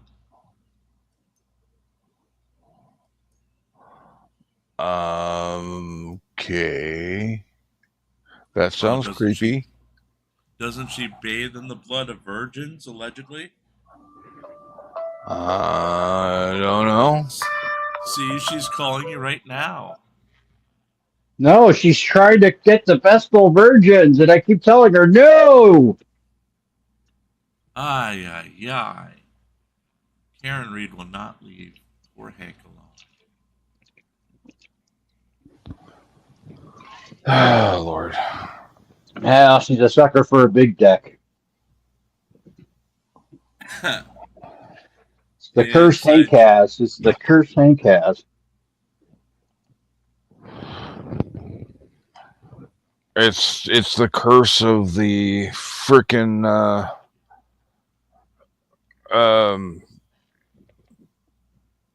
get your Medicare, Medicaid plans during the open enrollment, which ended in December 7th. For God's sake. You know, the bizarre thing, I think I said it before, when my dad died, all my spam calls died. So, did they think he was me or what? But my phone hasn't rung other than a family member for 3 weeks now.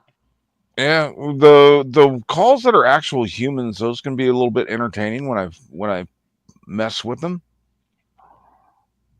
But the recordings are boring. Right. Parson, hello, I need help with this bootlicker channel called Really Cool News.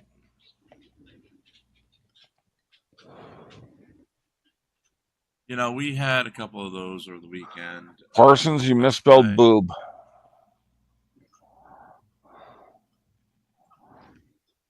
I saw that. We had a couple over the weekend who were complaining about the lack of actual content for members, paying members. So I am planning to do something about that. Not sure what yet. We may make the pants bloopers part of the members only package coming up.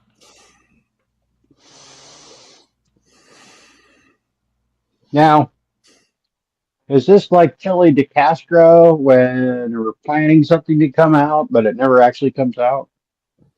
No, I usually follow through. It just takes a while. We're going to have to get enough. No pants, I'm not doing shirtless Tuesdays. That would not be nice. Well, shirtless Tuesday would be just fine as long as you keep your camera off. Yeah. Pants, why don't we get Blue Bacon to do a shirtless Tuesday? He can Ooh. Yes, he is pale and he is hairless, so he can do a shirtless Tuesday. He'll need pasties to cover his nipples. Yes.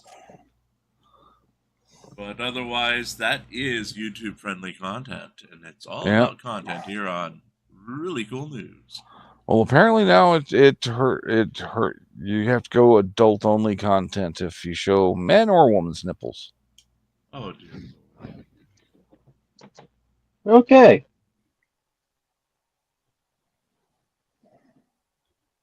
Serio's wondering if anyone else needs a stress boob. Needs stress what? Oh, I could use boob. Oh, I could use a stress boob. Yeah. Is that a service someone provides, or?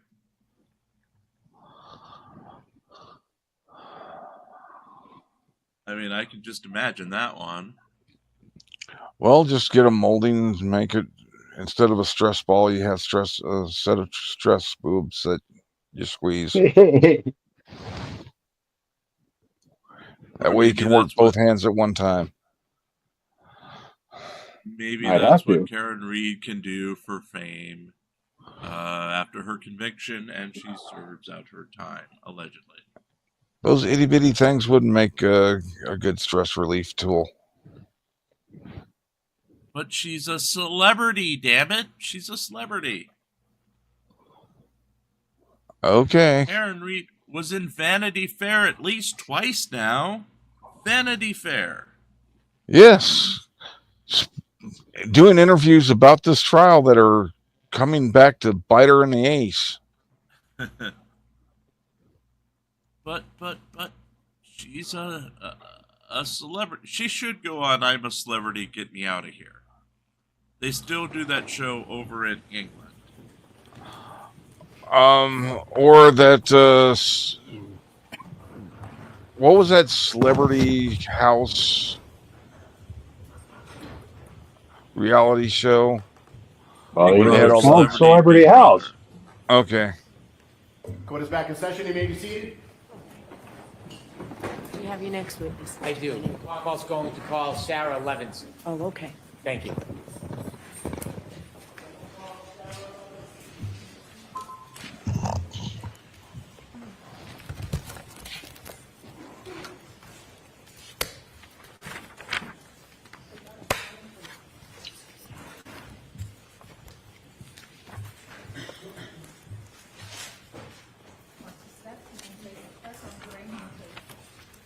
Do you solemnly swear the evidence you give the court and jury in the case now and hearing should be the truth, the whole truth, and nothing but the truth, so help you God? I'm sorry.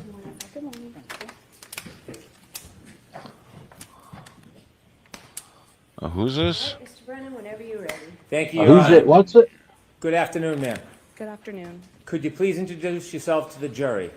My name is Sarah Levinson. For the court reporter, would you mind spelling your last name? So it's Sarah with an H and then Levinson. Ms. Levinson, do you mind if I ask how old you are? I'm 26. I'll be 27 next month. Do you work? Yes. What do you do? I'm a nurse. How long have you been a nurse for? About 4 years. Before you became a nurse, did you go to school? Yes. Tell us a little bit about your educational background, please. I got my bachelor's at Regis College. Do you know a person by the name of Ryan Nagel? Yes. How do you know him? He's Hey, one of my good friends, Julie's older brothers. You mentioned Julie. What's Julie's name? Juliana Nagel. Are you friends with Julie Nagel? Yes. To this day? Yes.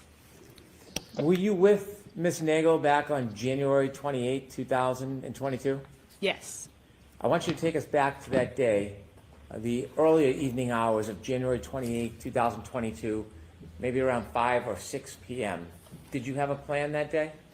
Yes, we as in myself and Julie, were going to Brian Albert Jr.'s house to celebrate his birthday, which was the next day. Who was Brian Albert Jr. to you at that time? One of my good friends. How long had you known Brian Albert Jr. for? At that point, probably 8 or 9 years, I would say. Did you attend school with him? Yes, high school. Is that when you met Brian Albert Jr. in high school? Yes. Who was going to Brian Albert Jr.'s house with you? Just myself and Julie. Did you have a general plan for that evening other than to visit your friend and celebrate his birthday? It was kind of up in the air if we were going to stay there or go somewhere, but we were definitely going and celebrating with him. Do you know the address where Brian Albert Jr. lived? Yes. Could you share that with us? 34 Fairview Road, I believe. Road? Had you been to 34 Fairview Road before? Yes. Did you know Brian Albert Jr.'s family? Yes. Had you met them in the past? Yes. How often had you met with them before? Well, I was friends with him for, like I said, about 8 years, so I knew his older sister, Caitlin, pretty well. We went to high school together, but the younger siblings, I don't believe we overlapped in school. And then his mother I had met, a good amount of times, and then his father, too, I would say. How many times would you estimate you had been over 34 Fairview prior to the night of January 28, 2022? Over the years, maybe like 20. I don't know. Do you remember what time you arrived at 34 Fairview Road on that evening? It was between 7 and 8 o'clock at night. Who did you go with? Myself and Julie Nagel. Could you tell us how both you and Julie Nagel got from where you were living, your home, to 34 Fairview? Yes, Julie's dad drove us. When you first get to 34 Fairview Road, before you walk in the front door, what's the weather like outside? It was cold, but it wasn't raining or snowing or anything. No snow on the ground? No. When you walked in the door, did you go in the side door or the front door? The side door. Okay, take us through walking into the house. What do you see? So we walked through the side door, and then it's their like family room, they call it, with like the TV and everything. And then at the back of the family room is like a sliding glass door out into their porch.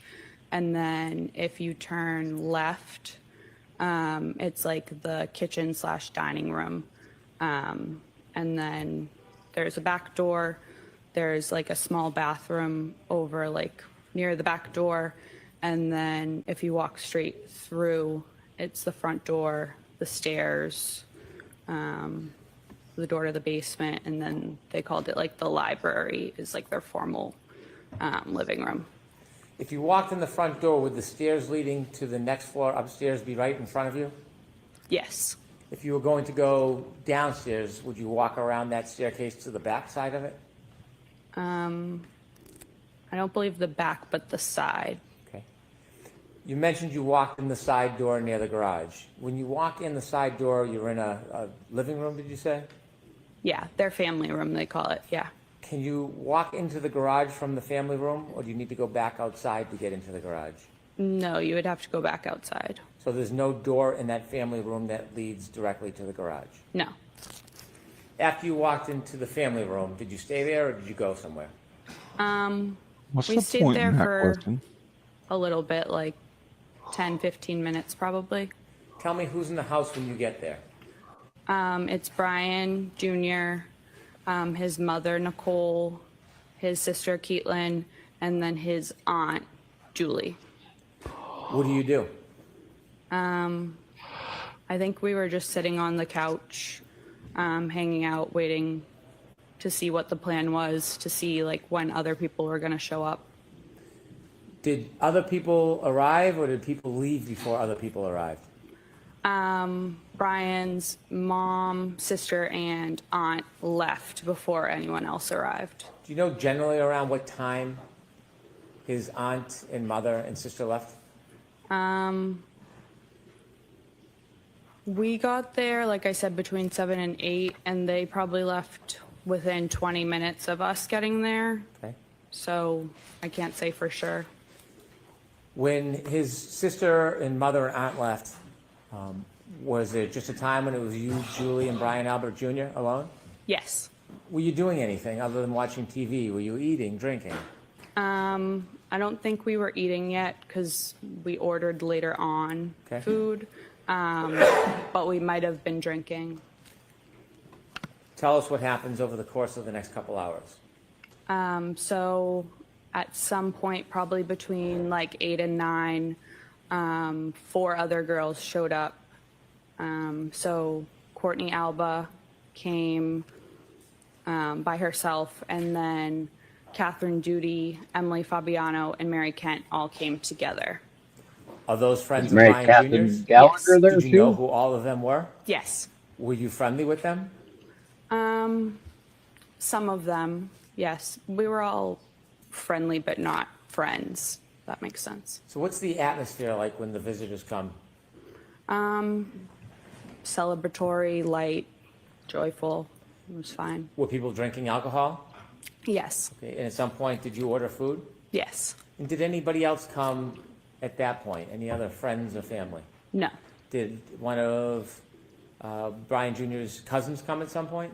Yes. Is that later? Yes. So over the course of the next couple hours, eating and drinking, anything significant happen? No, Any arguments, any tension, any problems? no, Was it a positive night? yes.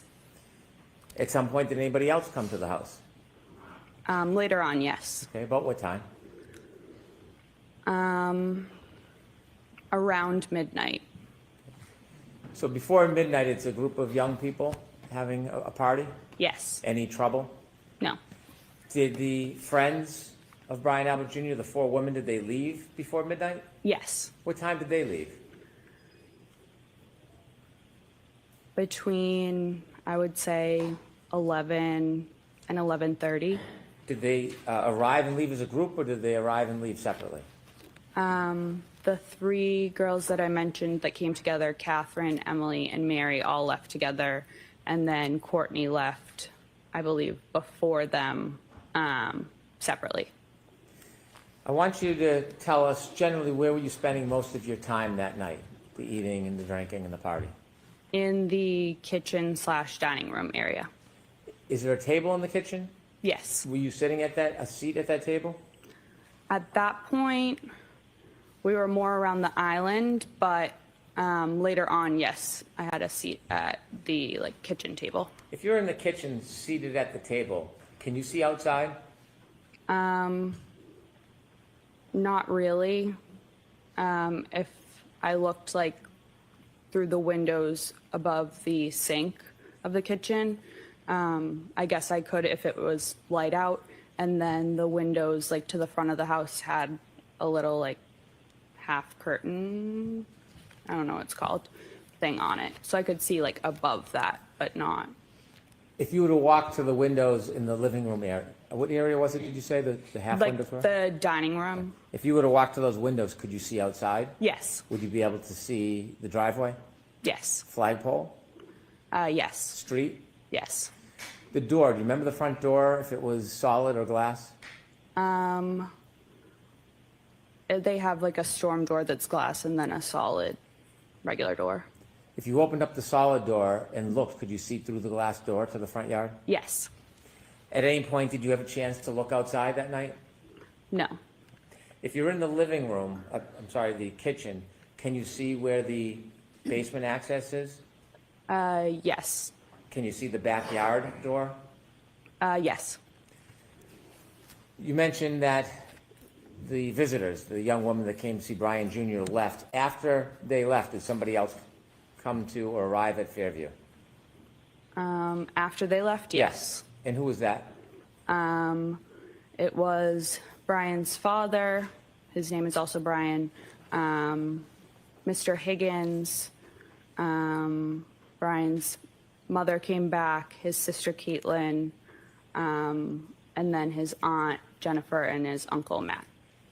If I can just step back just a little time before the adult group showed up. Yes. Did any other of Brian Jr.'s cousins come to Fairview? Yes. And who was that? Colin, but he showed up before the girls left. He showed up before the group of young women left? Yes. How long did you see him stay for? Probably half an hour, 45 minutes. Did you get a chance to speak to him? Yes. Did the mood change at all in the house? No. When the adults came to the house, do you know about what time that was? Around midnight. You mentioned that you saw Brian Albert. Is that Brian Albert Jr.'s father? Correct. And his mother's name? Nicole.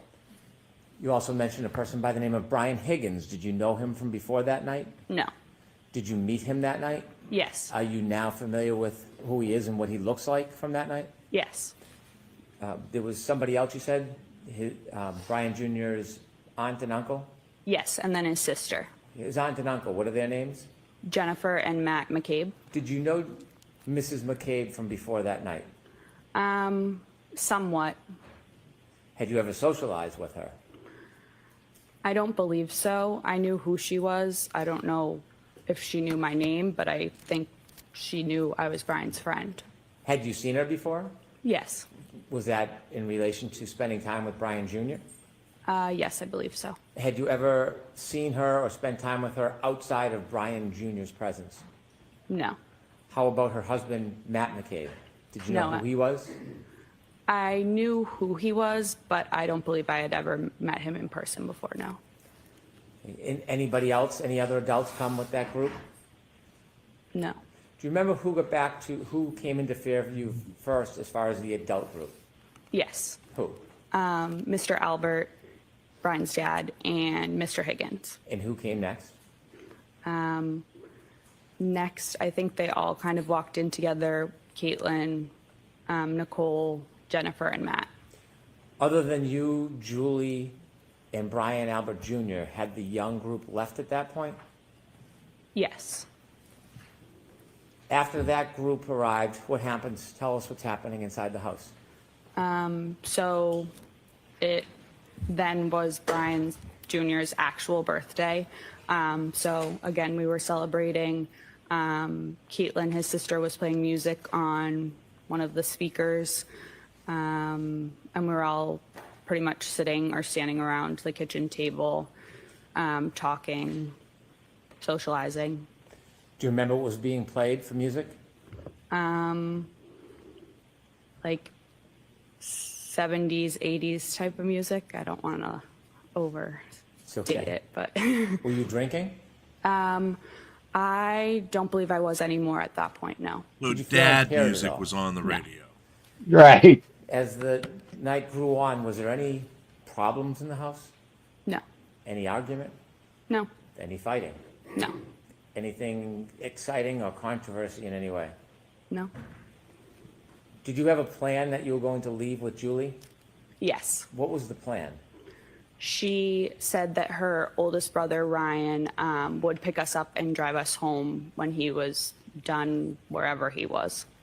Did you see at any point before you ultimately left Fairview, did you see your sister leave the did you see Julie Nagel leave the house? Yes. Did you actually see her go and leave? Yes. About how long did she leave for? 5 minutes or less. Did you see her come back? Yes. After she went out of the house and came back in, did the plan change about a ride home with her brother? Yes. What was the new plan? So a little bit before she went out to talk to Ryan, we were talking, myself, her, and then Jen, were talking about how we were leaving and Julie's older brother was going to come pick us up, and we were the only ones that weren't like related to the Alberts there. So like Brian's friends left. So Jen was like, oh, like, don't leave just yet, because like we were celebrating Brian's birthday. If you want, myself and Matt can drive you home a little bit later. So we agreed to that. And then Jen said, feel free to invite Ryan inside, because he was already on his way. So Julie went out to tell Ryan, like, hey, we're not coming with you. But You weren't outside for the conversation, so you just heard this secondhand from Julie? Yeah. So from what you saw, Julie went in and out Yes. for about 5 minutes? Yes. Why did you decide to stay? Did you want to stay? Yeah, I didn't mind. Did the night continue after Julie came back in and spoke to her brother? Yes. Was the mood any different than it had been the entire night? No. Anything extraordinary or remarkable happen inside that house? No. After Julie went out and spoke to her brother and came back in the house, did anybody else come inside the house other than everybody who was already there celebrating Brian Jr.'s birthday? No. Did you ever see another man or woman you didn't know come into that house? No. At some point, there was a decision that you would leave, I suppose? Yes. What time do you think you left generally? Between 1:30 and 2 in the morning. Do you have a specific time? Did you look at your watch? Did you know a certain time you left? No, I believe it was closer to 1:30, because I believe I was home by 2, but I can't say for sure. When you left, tell us what the weather was like when you went outside. Was it the same as when you came in? No, it was snowing. What was the conditions like? Had they changed, the wind or temperature? Yes. Yeah, it was colder. How much snow was on the ground at that point when you left? Like I don't know, a dusting, or I could still see like some little pieces of grass like sticking out of it. But it was pretty much like the walkway and everything was white. Did you leave by the front door or the side door? The front. You remember that? Yes. Was there any type of hazard or difficulty with you walking? Julie and I walked out together down like the front stoop stairs. And I remember we were arm in arm. I was wearing shoes that didn't really have traction, so I was looking at my feet, so I didn't slip. And other than that, no real hazard, I wouldn't say. Whose car or vehicle did you walk to? Jennifer and Matt's. Did you get in? Yes. Which seat did you get in? The back seat behind the passenger. And where did Julie Nagel sit? The back seat behind the driver. Did the McCabe's get into the car? Yes. Who was driving? Matt. And then Jen was in the passenger seat. Front passenger? Yes. As you were leaving, was there any conversation or joking going on? Yes. So Matt actually forgot his jacket inside, so he went back in. And then I believe myself and or Julie turned around just kind of looking, and we saw a lone loaf of bread in the third row. So one of us said something to Jen about the loaf of bread, which she had gotten because of the storm. And I believe Jen was turned around looking at us and said something along the lines of, "Does anyone want a peanut butter and jelly?" Joking around. Do you remember that moment, having the conversation about the bread? Yes. It stands out? Yes. As you drove out of Fairview, you were in, the McCabe vehicle was in the driveway? Yes. Did it back out or go out forward? No, backed out. When it backed out and began to drive away, what side of the vehicle was closest to Fairview? You mean the house? Yes. Was it Okay. I'm sorry. Was the okay. passenger side of the McCabe vehicle closest to 34 Fairview, the house, or was it the driver's side? The passenger. When you drove, did you drive towards the flagpole? Yes. And during those moments when you were, or Mr. McCabe And the was peanut driving butter and towards jelly the was with the puffy flagpole, jacket. Was that the time you Right. were in Puffy conversations peanut about the butter. bread, or was that a different time? That was a different time. What was happening as you were driving past that area or in front of the house? I believe maybe I was on my phone, and then Julie said something. Did you ever look out the window near the front yard, near the flagpole area? Not like at the front yard, but a little ways up the street, yes. Next to 34 Fairview, up the street, is 32 Fairview? I believe so, yes. When you looked out the window, the first time you looked out the window, what were you facing in relation to 32, 34 Fairview? What could you see? There's like a little bit of woods in between the two houses, so it was the trees. Did you notice anything that stood out? No. Ultimately, did you get home that night? Yes. Thank you. I have no further questions.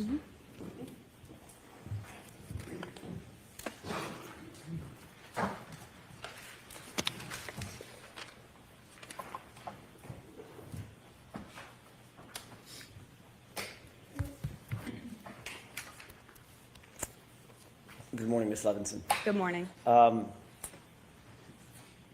You've been longtime friends, as you've described, with Brian Albert Jr., going all the way back to high school.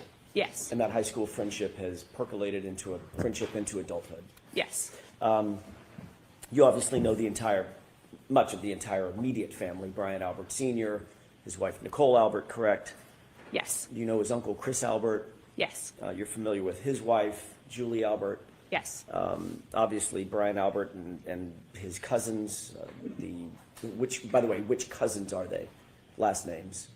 Do I know? Right. There's the Alberts, and then there's the Galvins, the Reardons, and the McCabe's. Okay. You indicated that you've been to the Albert home probably Family. at 34 Fairview. That's the home I'm talking You've about. known them a long time. Probably you estimated at least 20 times, correct? Over the years, yes. Over the years.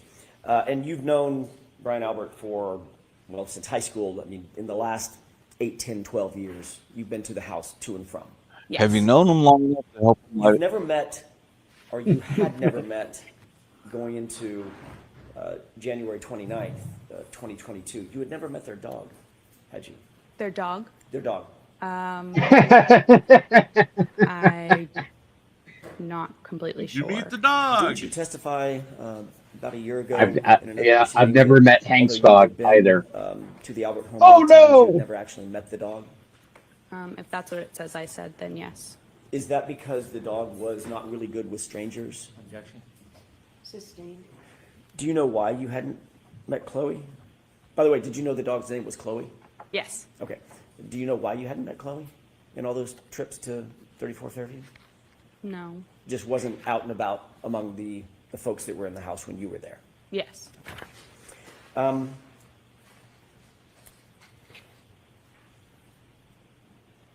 When you left 34 Fairview, I want to follow up very briefly on a couple of things that you said just before Mr. Brennan sat down under questioning by him.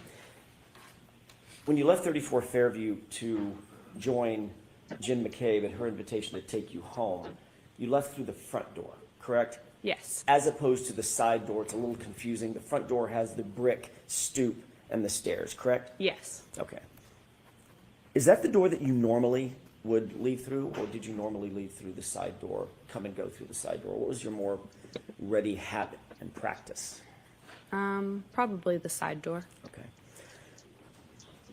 When you left through that front door, there was nothing obstructing your view as you walked out, correct?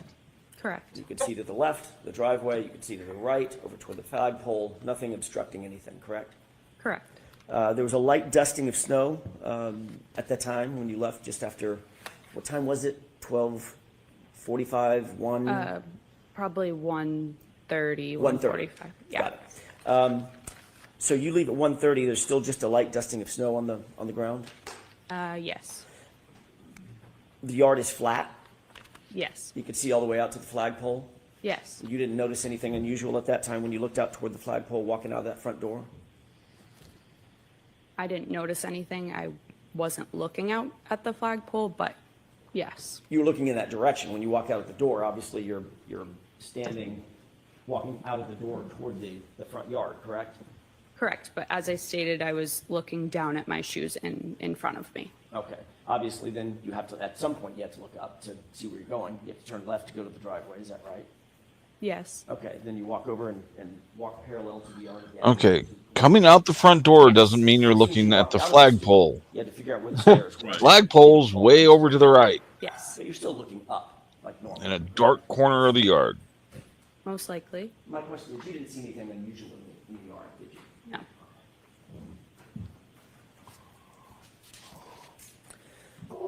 The front yard was at least relatively, I know it was dark out, Ms. Levinson, it was relatively lit by the interior windows as well as lights on the outside of the house? Yes. Okay.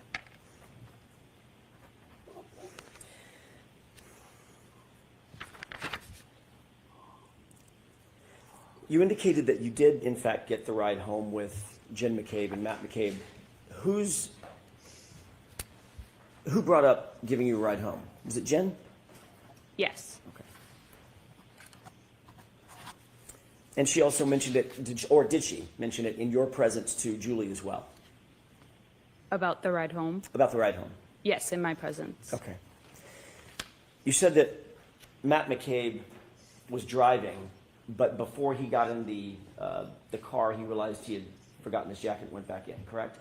Yes, I don't know if he had gotten in the car and then got out, or he just opened the door, but yes. He was at the car at least. Yes. So he had exited, by definition, he had to have exited, pardon me, the house through the front door as you did to go out to the car the first time? Yes. And then he got to the car, then he realized he forgot his jacket, walked back toward the front door, went back in the main door? Correct, yes. You saw that? Yes. Then once he retrieved or fetched his jacket, he then walked back out that same front door, down the stoop, looking out over the lawn and then over to the car, correct? I didn't see him walk back out, but I mean, probably. I don't want to say yes for sure because I wasn't watching him at that point. Understood. No reason to believe that he would have used a different door. Correct, yeah. Okay.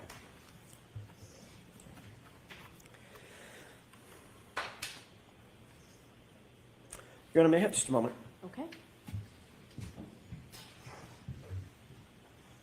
Did I have a point I was trying to make with this questioning?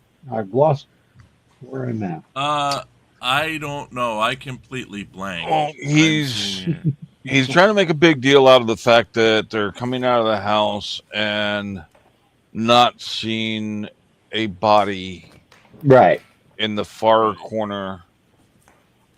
Lights from the window and on the house could make it harder to see something in that dark space. Well, okay, but let's just say you did see something, right? It may not register with you that it's out of the ordinary. Yeah. Right? You know, I mean, you've been out, you're drinking, you know, contacted ultimately by law enforcement to provide an interview, correct? Yes. That was not until October of 2022. Is that right? Yes. A couple of quick questions about that.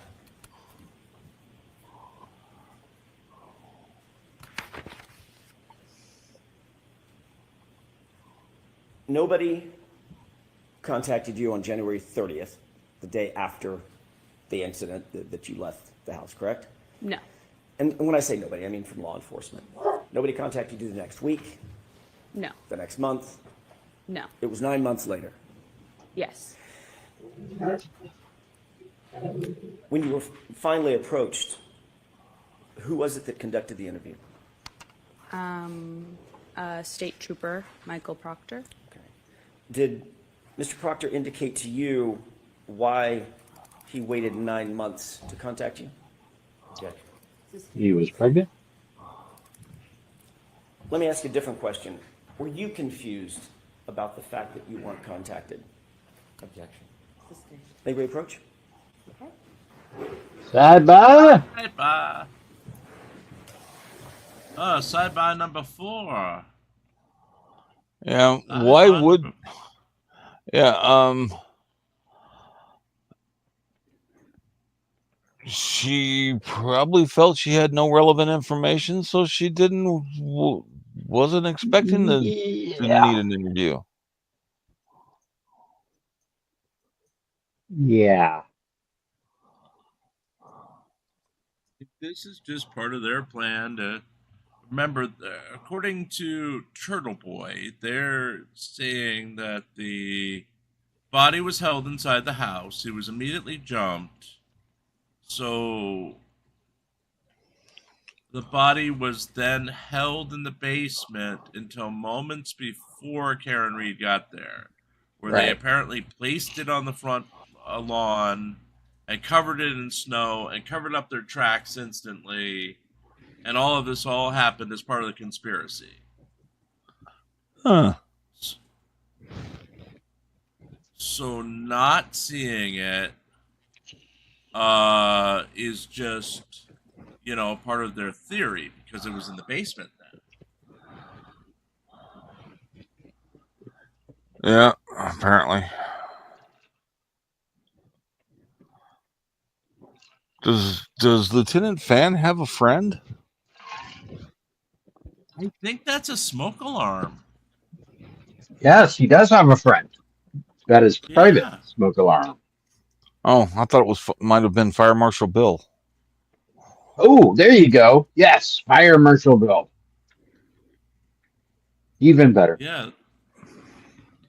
That's a weird angle for whoever's running the camera today.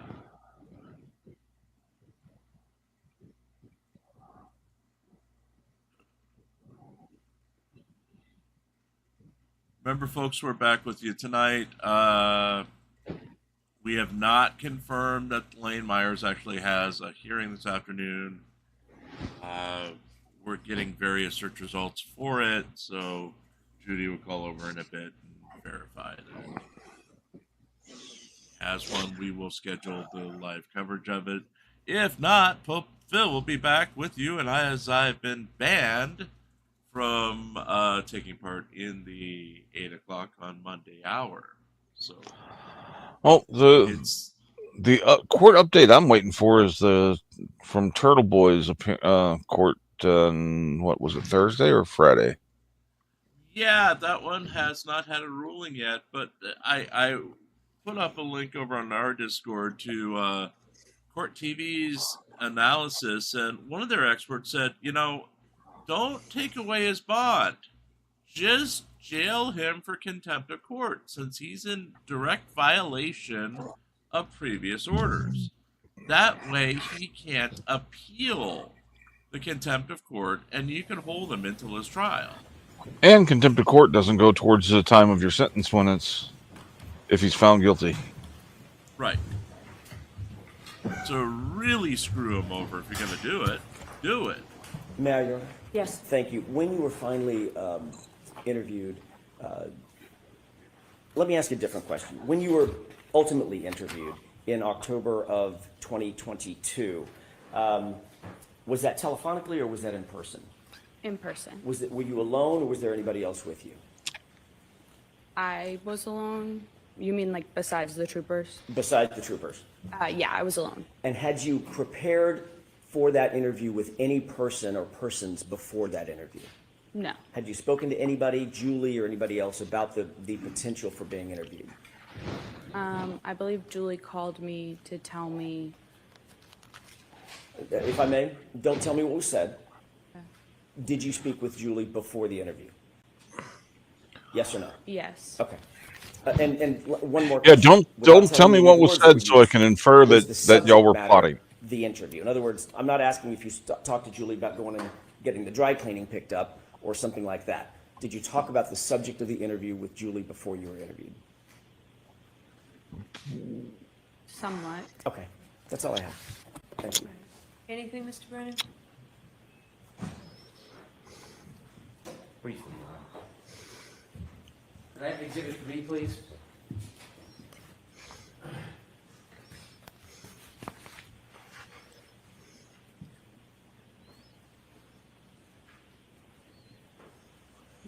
Do you see the windows on that house? Yes. Do you recognize that house as 34 Fairview? Yes. You were asked whether there was light coming out of the house illuminating. Do you remember that? When I was asked that? Yes. Yes. Was the lights inside the house, from your memory, illuminating the ground near the flagpole and that fire hydrant? No. When you came out of the house and went to the car, were you looking at or studying the flagpole area or the bushes or the fire hydrant in that area? No.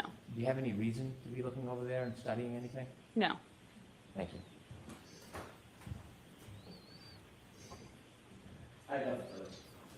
All right, Ms. Levinson, you are all set. Thank you.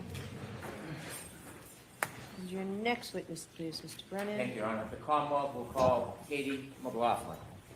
There we go. Katie McLaughlin was, again, an EMT on the scene. She has had a friendship with the Albert family in the past, but there was controversy at the last version of this trial, as she described herself as not being good friends with any of the Alberts. They made a big deal about that. Again, Turtle Boy also released several inappropriate photos of her. Good morning. Oh, I'm sorry. Good morning.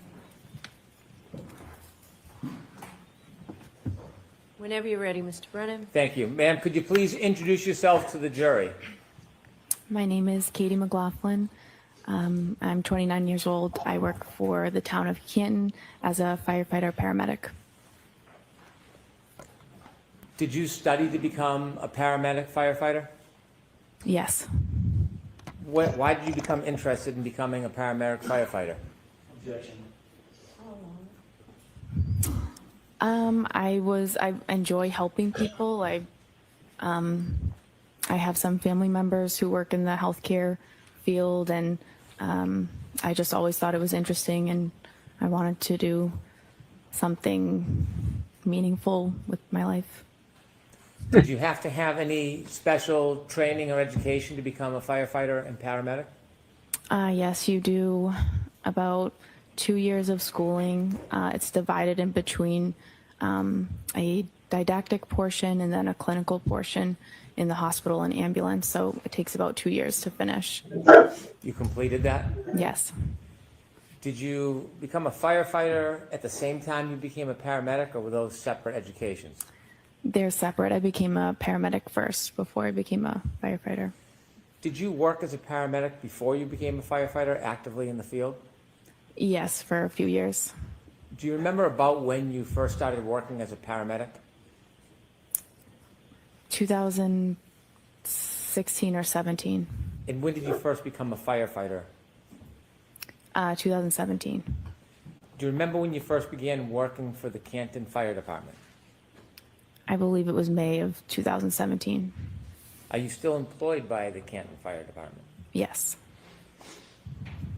In your paramedic training, did you learn how to provide care for people who are in need?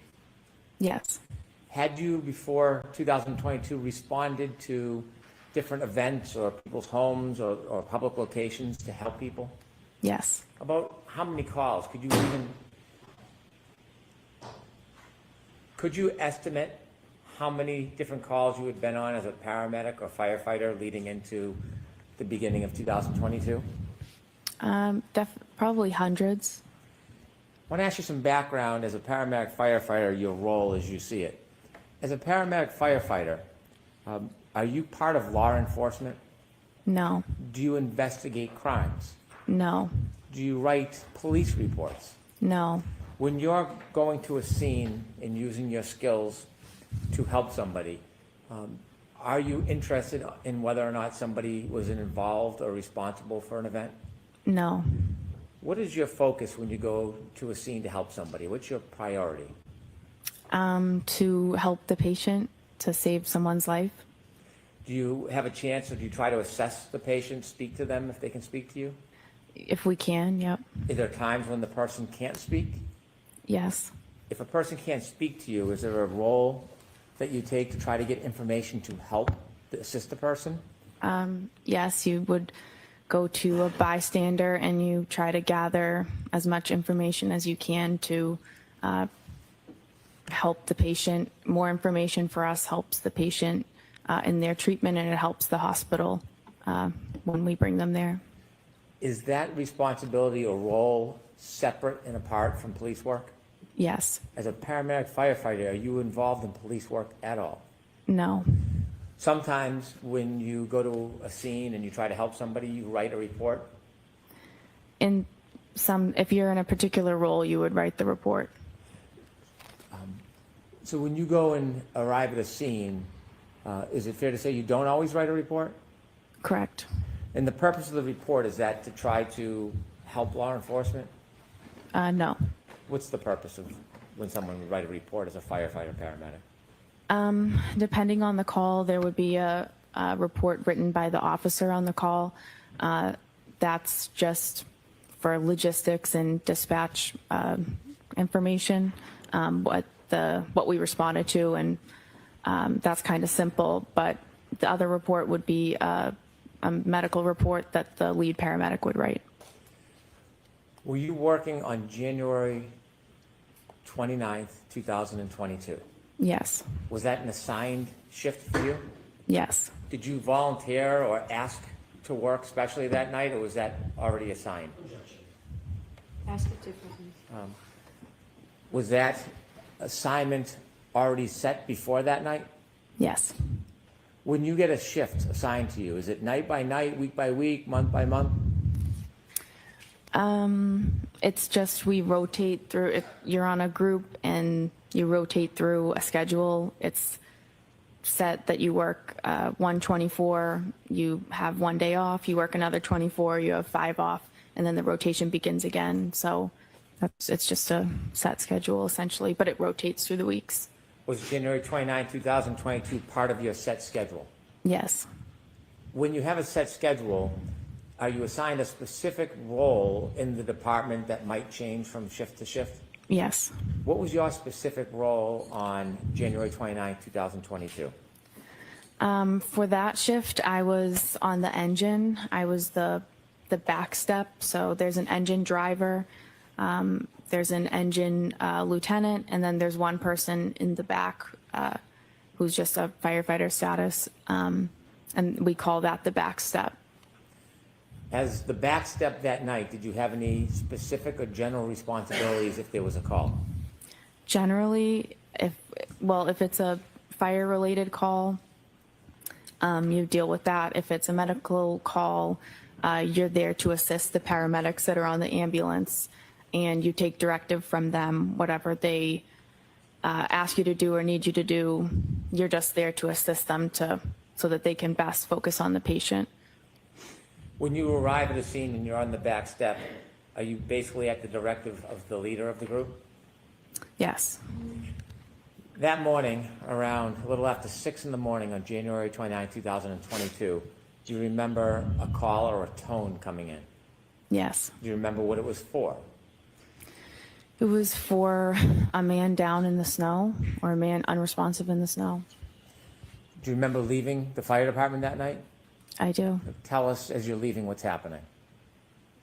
So I'm in the engine, the command car with the captain who runs the shift, started to 34 Fairview Road first.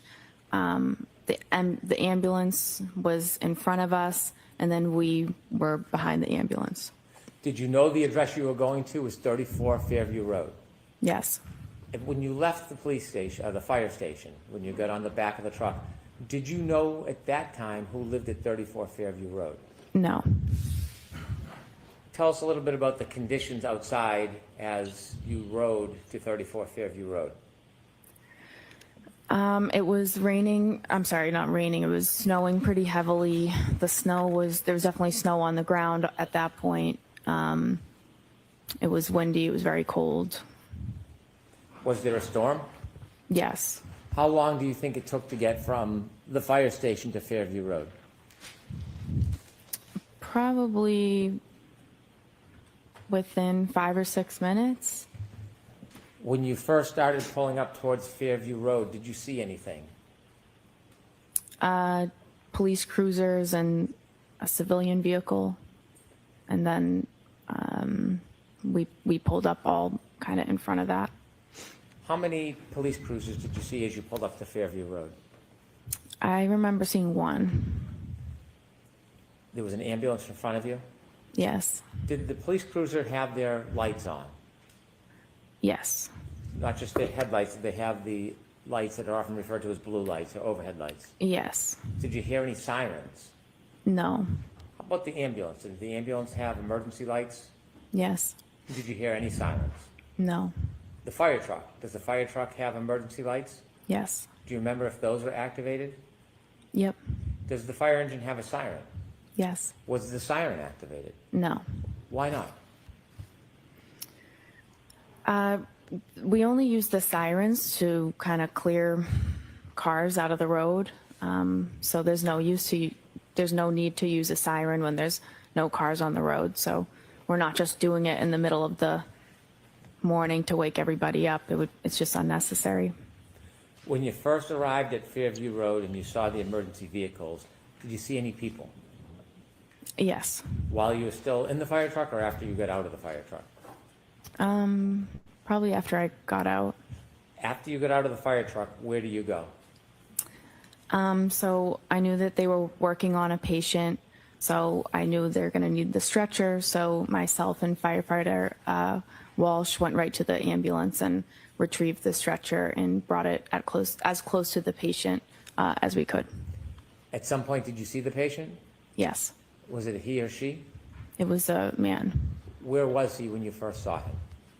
He was lying supine on the side of the road, up off the curb, like into a lawn. How close to him were you when you first saw him? Well, I only made it to the curb where where I brought the stretcher. He was maybe from here to that table, maybe. When you stood on the curb and you saw that man lying, was his feet closest to you, his head, or his side? His head would be closer to me. Did you lift the man from the ground? No. Did some of your colleagues? Yes. After you brought the stretcher or the bed to the side of the road, did you remain there on the side of the road? They lifted him on the backboard, they put him on the stretcher, and then they pretty much immediately started moving to bring him in the back of the ambulance. Around the area where you first saw this man lying supine on the ground, was there anything other than ground? Were there any objects in that I'm area? sorry? Was there any objects near him?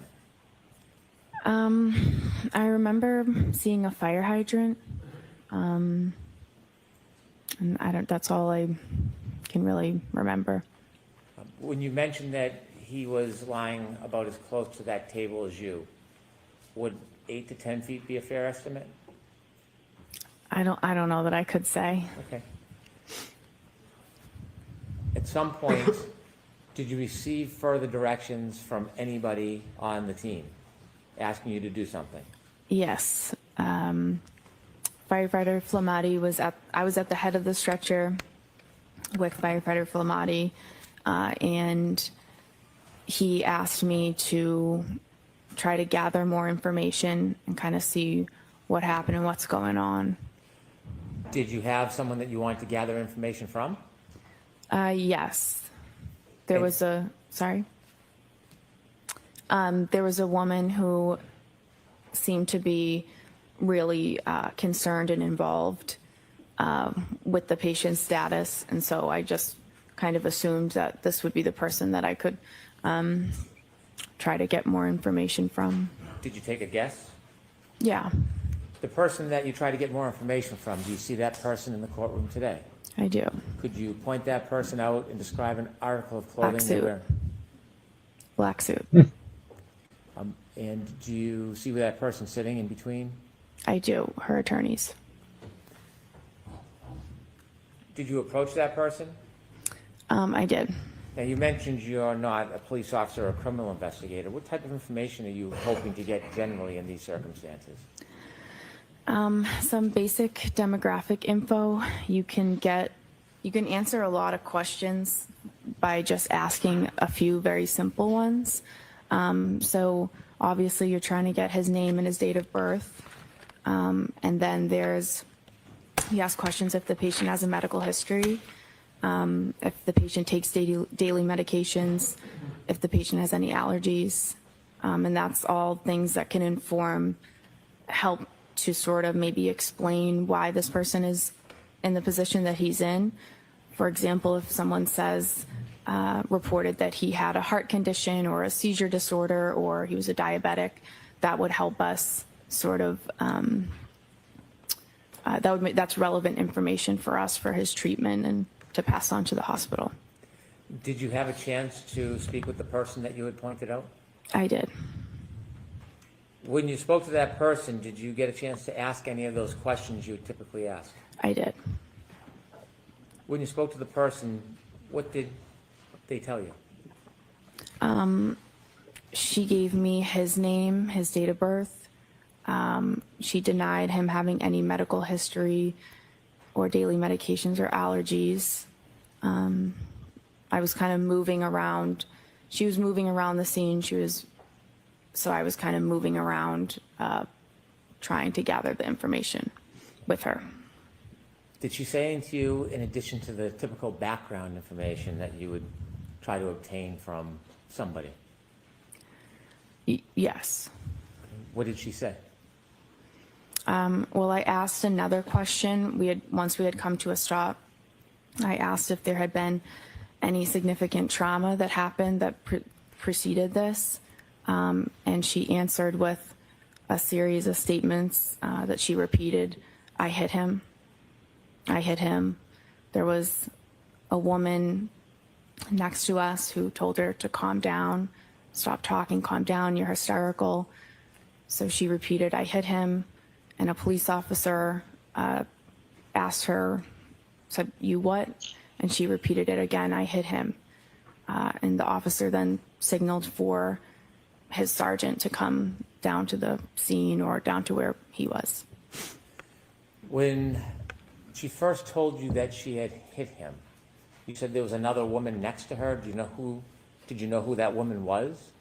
Not at the time. You now know who that woman was. I do. And who was that? Miss Jen McCabe. Did you know Miss McCabe at that time? No. Do you know her personally now? No. Are you friendly or friends with her in any way? No. You mentioned that when the defendant said, I hit him, Miss McCabe was trying to intervene? Yes, it appeared that way. What did it appear she was trying to do? Trying to get her to calm down, to stop talking. It appeared that she was... Sustained. Jurors disregard that comment. Did Miss McCabe interject verbally? Yes. After Miss McCabe interjected and the defendant made those statements about hitting him, did you persist in getting more information, asking to clarify what she meant by I hit him? No, I did not. Why not? A few reasons. I felt at that point, given the situation and how disturbing, and it was a very emotional situation, the woman was very upset. I didn't feel comfortable pushing and asking for more. I just didn't think that it was the right time for that, and it was also really not my place at that point, and I feel like that was something that the police that's more their role. Asking follow-up questions about what she meant by I hit him, would that have helped your diagnosis and treatment of the man in any way? It could have. But you made the decision to stop asking her questions? I did. Did you ask her any more questions after she said I hit him? I decided not to.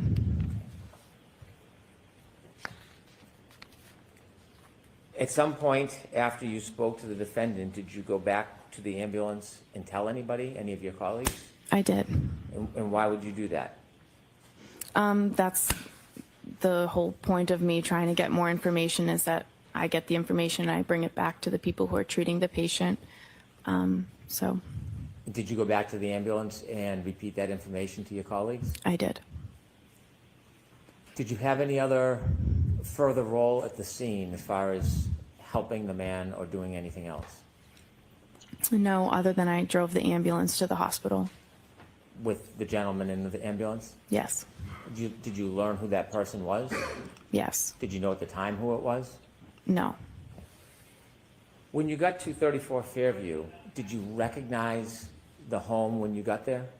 No. Did you later learn who lived at that home? Yes. Did you know somebody who had lived at that home? Yes. Did you know that person lived there prior to that night? I learned that she lived there. Okay. And that person that you knew lived there, what is their name?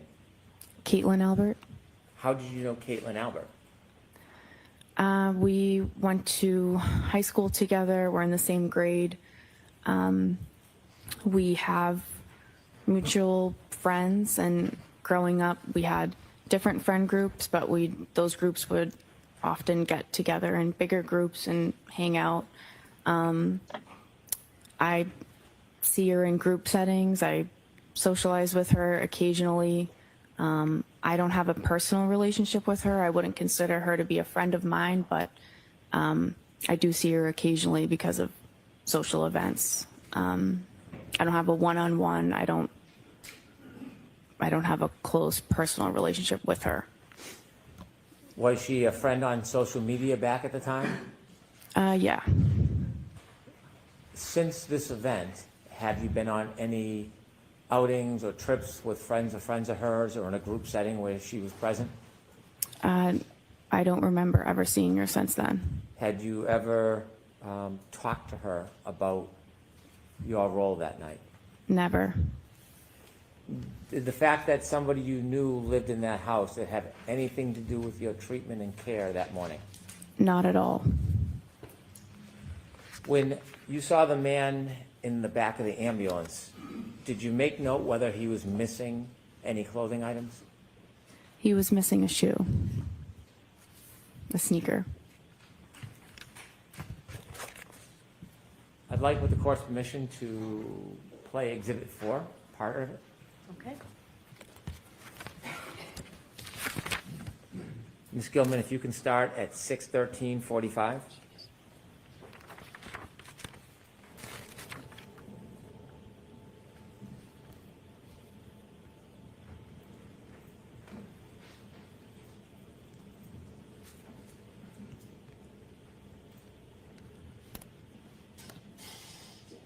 Stop, please.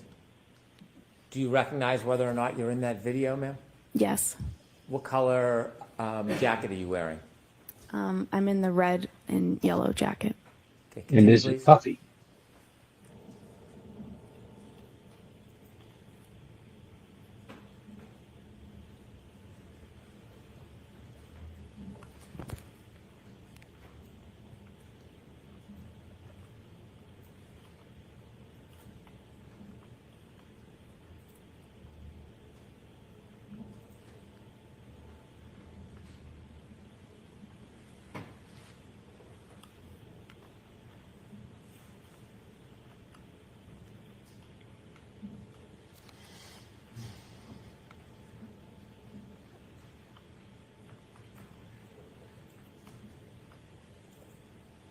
Stop, please.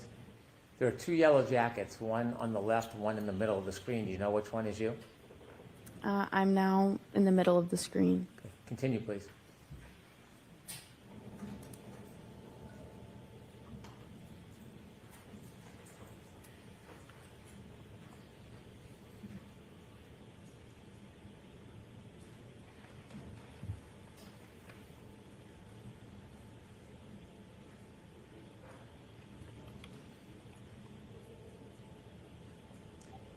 Stop, please. Do you know who that is on the left of the screen at the flagpole? Which one? At the. To the left. If you could play a few more seconds, Ms. Gilman. It's two officers and a civilian woman. Okay. How about on the left? Do you know who that is? Oh, no. Med time is 6:15:12. If you could continue, please.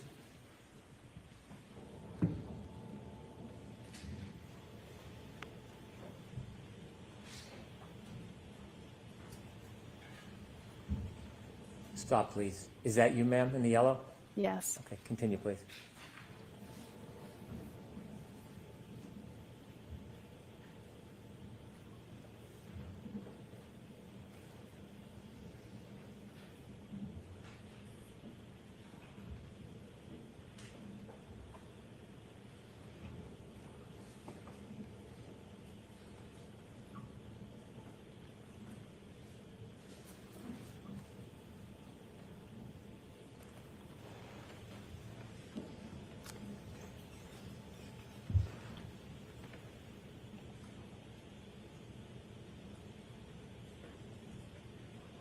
Excuse me. Stop, please. Do you see yourself on that screen? Yes. What color jacket? The red and yellow. And who's to your left? Miss Reed. And across from you, with the blue or black jacket with the hood. Do you know who that is at this time? Miss McCabe. And you didn't know her at the time? No. You see the officer that's turned away from you? Yes. Do you know who he's speaking to? No. Do you know the exact moment that the defendant told you, I hit him, I hit him, I hit him? I think it was just prior to that. Okay, continue.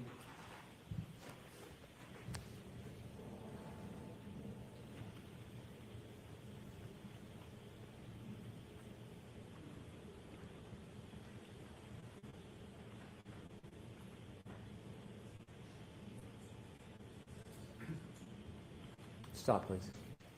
Okay, thank you. I have no further questions. Okay. Ms. Jackson? I wonder how stupid his questions are going to be for her. It's going to get savage, I bet you.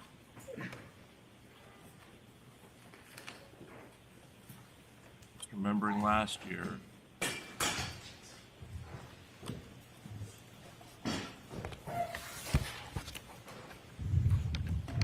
Good morning, Ms. McLaughlin. Good morning. You indicated that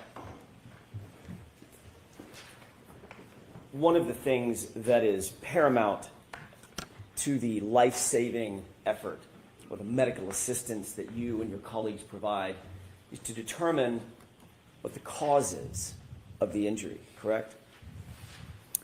To determine, just to gather as much information as we can about his history and like recent events that could have precipitated how we found the patient. What you said on direct examination was, quote, what happened and what's going on, end quote, correct? Yes. So for instance, the what happened, you want to find out and differentiate what happened. Is it a gunshot? Sure.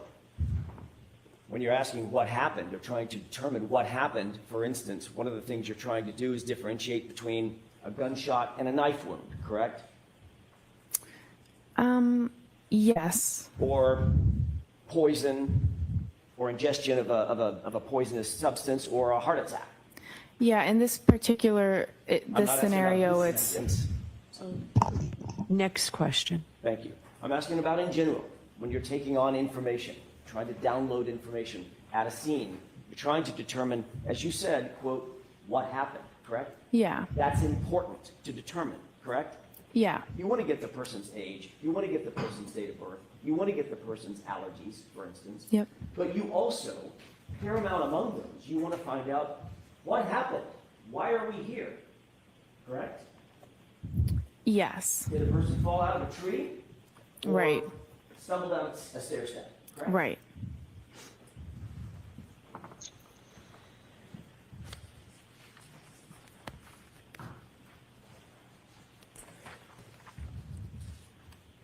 In doing so, it's important to relay that information to others as well. You would agree with that, correct? Yes. That's the whole point, Ms. McLaughlin. You want to gather the information and then let others know exactly what happened and document that as best you possibly can so that the life-saving efforts or the medical assistance can continue for the patient, correct? Yeah, you have to share the information that you got with the people who are providing care. And one of the ways you do that is by writing it down, correct? No. Can I ask you, who did you speak with before your testimony today, in anticipation of your testimony today? I met with the DA's office a few times. Who at the DA's office? Mr. Brennan, a witness advocate, and there were different troopers there at different meetings. What did you and Mr. Brennan discuss at these? Well, let me ask you first of all, foundationally, how many meetings were there? 3. 3. When were they? One in maybe January was just a meeting.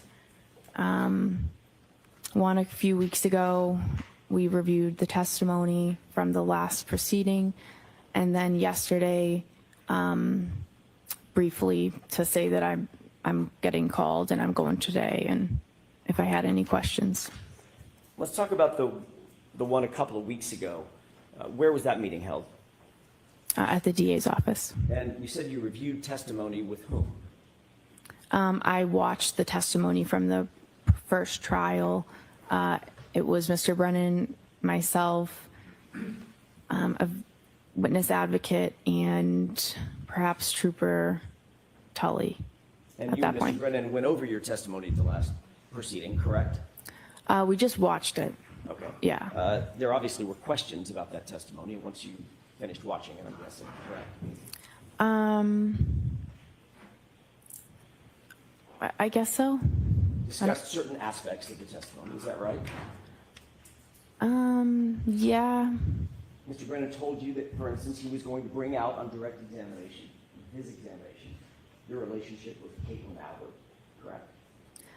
He said, I will ask you about the relationship.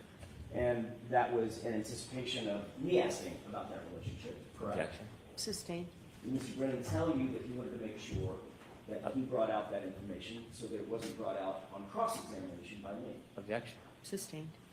What did Mr. Brennan say about the reason he wanted to bring out the relationship with Caitlin Albert on the examination? There was no reason that he gave. But he did tell you that he wanted to make sure that y'all covered that on direct examination during his examination, correct? Objection. Sustained.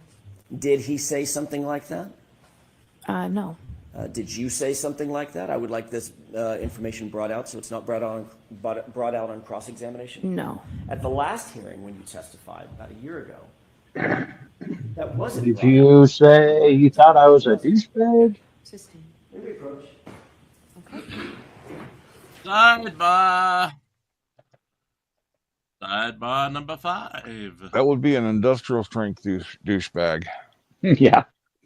Yeah, he's getting really aggressive with her, and for no real reason here other than they didn't open the door wide enough like last year. He can ask, but I don't know if he'll be allowed to, like, bring up the photos of them together, the parties they attended. There's all sorts of stuff that they used to impeach this witness. This witness went on quite a bit last year.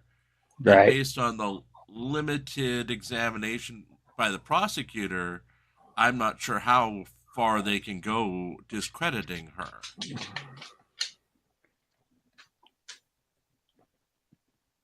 I mean, last year it even went to the Turtle Boy bikini shots and all that crap. Right. And accusations of perjury. Right. Well, they were trying to build a conspiracy theory. Yes. And this year, there's a difference just in the fact that, yes, I grew up with them. No, I don't consider her a friend. Yes, our groups intermingled. She admitted to it, so they don't really have to prove that, as she admitted. I mean, it's been a few days, but back when I was in high school, we would have events at, like, a trip out to the lake that would just be people that I knew from school, but I wasn't any particular friends with them or anything, that would be at these events. May I continue, Your Right. Honor? Thank you. Ms. McLaughlin, we were talking about, very briefly, your testimony about a year ago. In your testimony a year ago, you did not disclose in your initial conversation the fact of your relationship with Ms. Albert, did you? I object. I move for an instruction. So the objection sustained. Next question. Who was it that asked the question about Ms. Albert a year ago? Objection. Sustained. Did you tell anyone, Trooper Proctor, any investigator, anybody from the DA's office last year about your relationship with Caitlin Albert? Objection. I'll allow that. No, only when there started to be a lot of harassment and things, that insinuations and stuff that started coming out online. I had said maybe once to them that I was concerned I was being harassed. My question, Ms. McLaughlin, was before the information was disclosed, which was during the first proceeding. Objection. Let's hear the question. Before that information was disclosed during the first proceeding, in any of your interviews, Michael Proctor or anybody else from the DA's office, did you disclose, from the Massachusetts State Police or anybody from the DA's office, did you disclose, did you volunteer that you had a relationship with Caitlin Albert? before the first proceeding. Yeah, I'm saying I told the DA about the harassment and the insinuations. That was before the first trial when I met with them. How was there harassment and insinuations if it hadn't been disclosed at the first proceeding?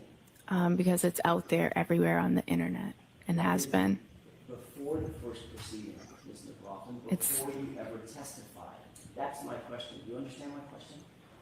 It's been going on since before the first proceeding. If you hadn't testified at the first proceeding, at which point it was revealed, how could you have ever suffered any harassment for it? It wasn't disclosed yet, Ms. McLaughlin. Do you understand? I don't think you understand what I'm saying. Who did you tell at the DA's office? The relationship that I had with Caitlin Albert had been out there. It had been published and proliferated on the internet. And so that was before the first proceeding. And who did you tell at the DA's office about this before the first proceeding? I don't remember who it was or the meeting, but Was it Mr. Lowry? it could have been. Do you have a memory of that? Not specifically. I don't remember who it was. Was it Ms. McLaughlin? Like I said, I don't No, remember not you, specifically. obviously, Ms. Laura McLaughlin, no relationship. Like I said, not specifically.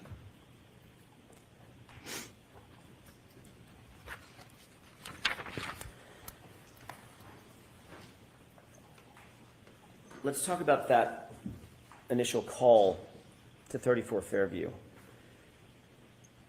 You responded to the call of an unresponsive male in the snow. That was early morning hours of January 29th, correct? Yes.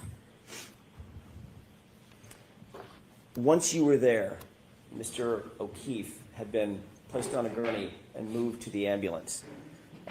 You were instructed to go get information about the victim. Yes.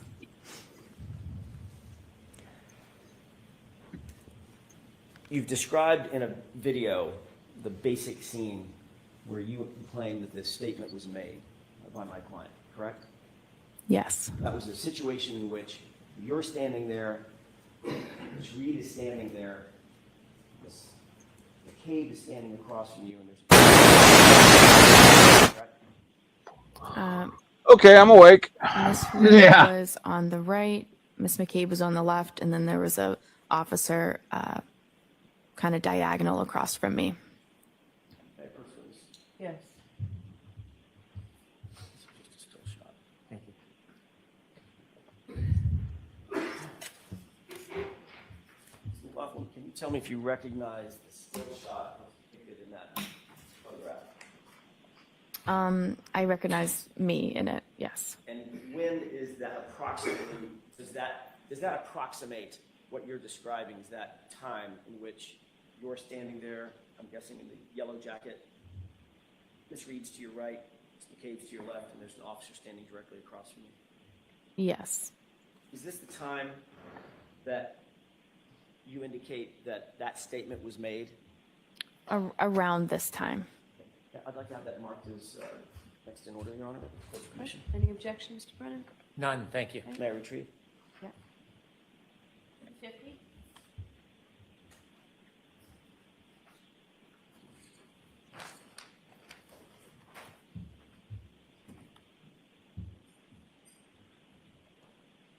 Do you remember the name of the officer that was standing directly across from you when you indicate that this statement was made?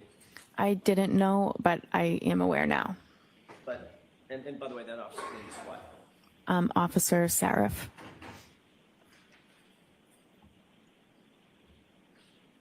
You're describing a situation in which you're standing there, Miss Reed is next to you, within earshot is a uniformed police officer, and she said, I hit him, correct? Correct. Then he said, what? Is that right? So it's, I hit him, Miss McCabe interjected, and then she said, I hit him, and then the officer said, you what? And then she said, I hit him, and he said, go get Goody down here. Okay, so is that 3 times or 4 times that you indicate she said I hit him? 4 times.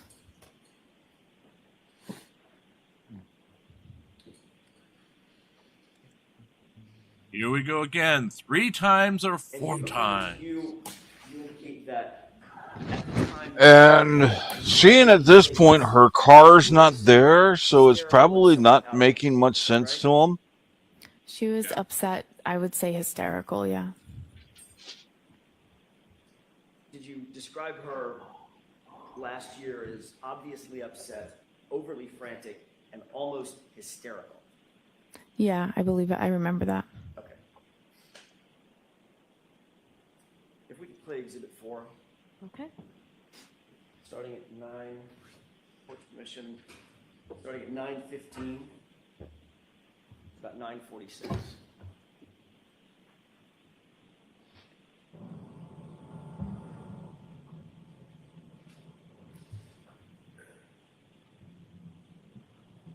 Can you stop it? Did you see the 2 people enter from screen right? Yes. Who is that?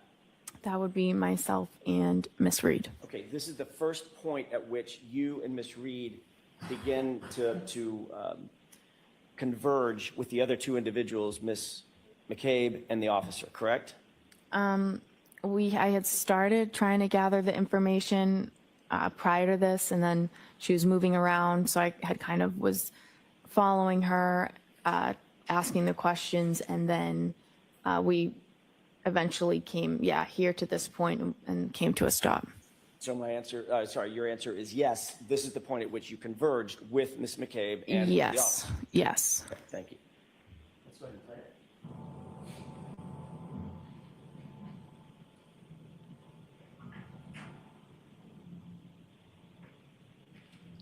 Would that be considered a Freudian slip how he said his answer? I think so. Pause it. You see yourself sort of in the foreground of the bright jacket, Yep. and Miss Reed's just on the other side of you, correct? Yes. Standing there. Yes.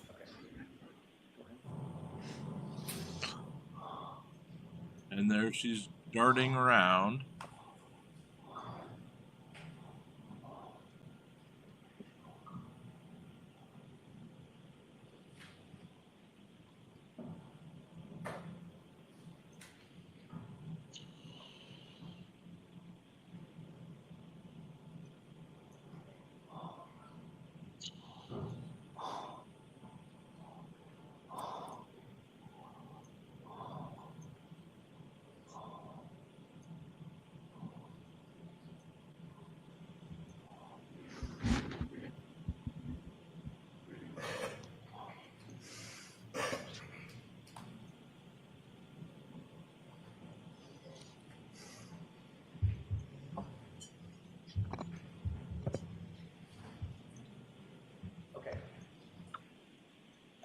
Okay, we can have the lights on. Ms. McLaughlin, during that video, that's the time in which you say, or you claimed last year that Ms. Reed was, in your words, obviously upset, overly frantic, and almost hysterical, correct? Yes. Did she look almost hysterical in that video? She was, well, in that video, that could not explain what that scene was like. Did she look overly frantic in that video? She was frantic throughout the whole scene. I think that was me describing the entire scene. I see. Yeah. So she did not look overly frantic in that video? She was upset, for sure. Was she overly frantic and almost hysterical in that video? Just now? I don't know that you could really see from that video. Did you see anything that appeared to be overly frantic and almost hysterical? Like I said, that video's not really you can't hear anything, so it's hard to. Was she running around? She had been. I didn't ask you if she had been. Yeah. There are a lot of things that happened. When she's standing there with you, was she running around? No, she had just stopped running around. Was she gesticulating? I don't know. You know what that means? I don't. Was she using her arms and going crazy? With her hands and arms and running in circles? She had been, but like I said. Yeah, but I think If he had been, was she in the 2 seconds that are on the screen? Was she? Yes. The totality of the situation of her interaction, she was frantic and hysteric and whatever else she described. Overly frantic and almost hysterical. Did she look like she was just gesticulating and moving her arms and spinning in circles? Not in that video. Okay, thank you. Again, with the word of the day, gesticulating.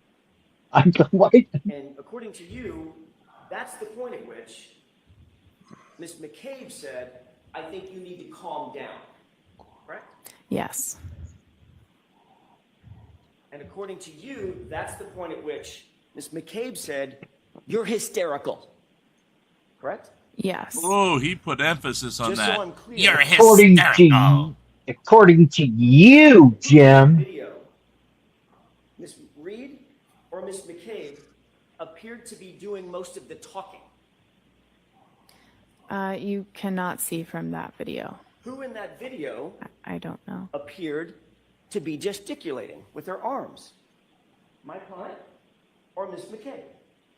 I think Miss McCabe was doing that, saying you need to calm down.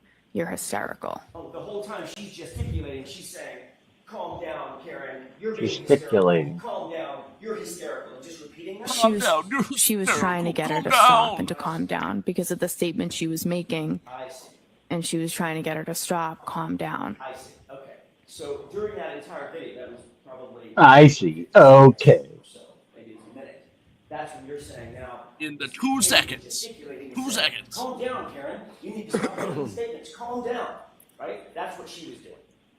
Yes. Okay. Well, you'll agree that Miss Reed was standing relatively quietly to your right, not saying much of anything. No, what she had just killer said, cam. she had seemed Murder upset when she said that. And what she said was obviously Miss McCabe was trying to convince her that that was not, you need to calm down. Stop saying that. Right in front of a police officer who never said he heard her say it. Objection. Yeah, your client is an idiot. So yes, right in front of a police officer. You were standing 18 inches, 2 feet from Officer Seraph, correct? I don't know exactly. Well, give me an idea. I mean, 2 feet, 3 feet, whatever. He was standing near me. And he was standing even closer to my client, wasn't he? Yes.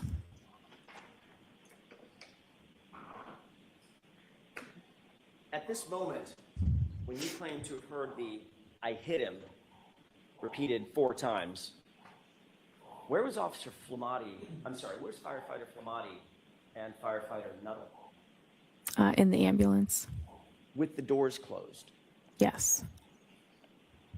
And the ambulance, this is my ignorance, I'm assuming the engine was running. Yep. I'm assuming that there's some sort of a heating system inside that ambulance to keep it nice and warm for patients. Yes. So that was running as well. Mm-hmm. Yes? Yeah. So with that door closed, those doors closed, how many feet away, by the way, from where we're looking? How many feet away? How many yards away? I don't know. We were fairly close to the ambulance. Further than you and I are from each other right now, or closer? I think closer. Okay. How about now? I'm not sure. The ambulance was behind us. I'm not sure how close we were. Right.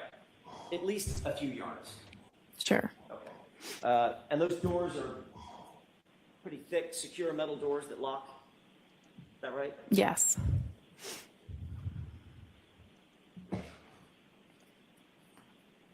Obviously, when you saw them, I mean, I know you don't know what was happening inside the ambulance, but when you saw them, Firefighter Nuttall and Firefighter Flamati were engaged in life-saving measures with Mr. O'Keefe, one doing the bag, one doing chest compressions, as they entered into the ambulance, which you did see, correct? Yes. When those doors closed, would you presume, from your experience, that those life-saving measures and their focus was on John O'Keefe, that continued?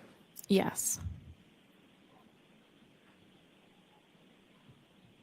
You testified that you went back to the ambulance at some point, and you told Firefighter Flamati and Firefighter Nuttall what you claim to have heard. You told this jury, correct? I went back to the ambulance after that, and I told them what was said and gave them the demographic information that I got. Okay. So, in other words, Firefighter Flamati and Firefighter Nuttall heard it from you. You didn't say it to somebody else, and they reported it to to those two. They heard it directly from you, correct? I went back and I said, I gave the demographics and I said, she's saying I hit him. Right. So in other words, they heard that from you. I gave them. Objection. Is that yes or no? Objection. She answered the question. Next question.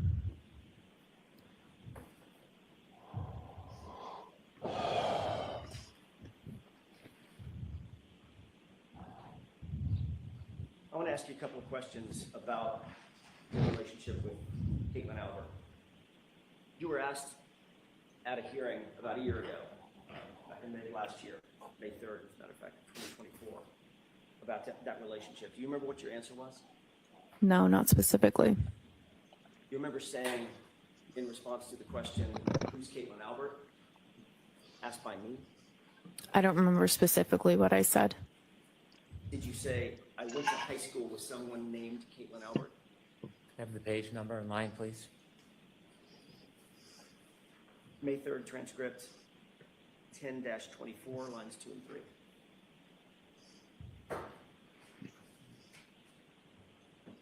Did you say, I went to high school with someone named Caitlin Albert? I believe so. Refresh your recollection, take a look at your transcript. Sure.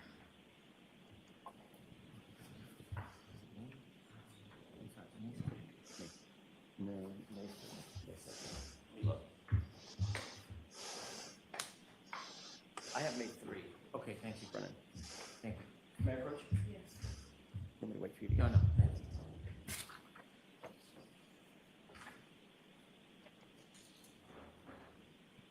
You see that?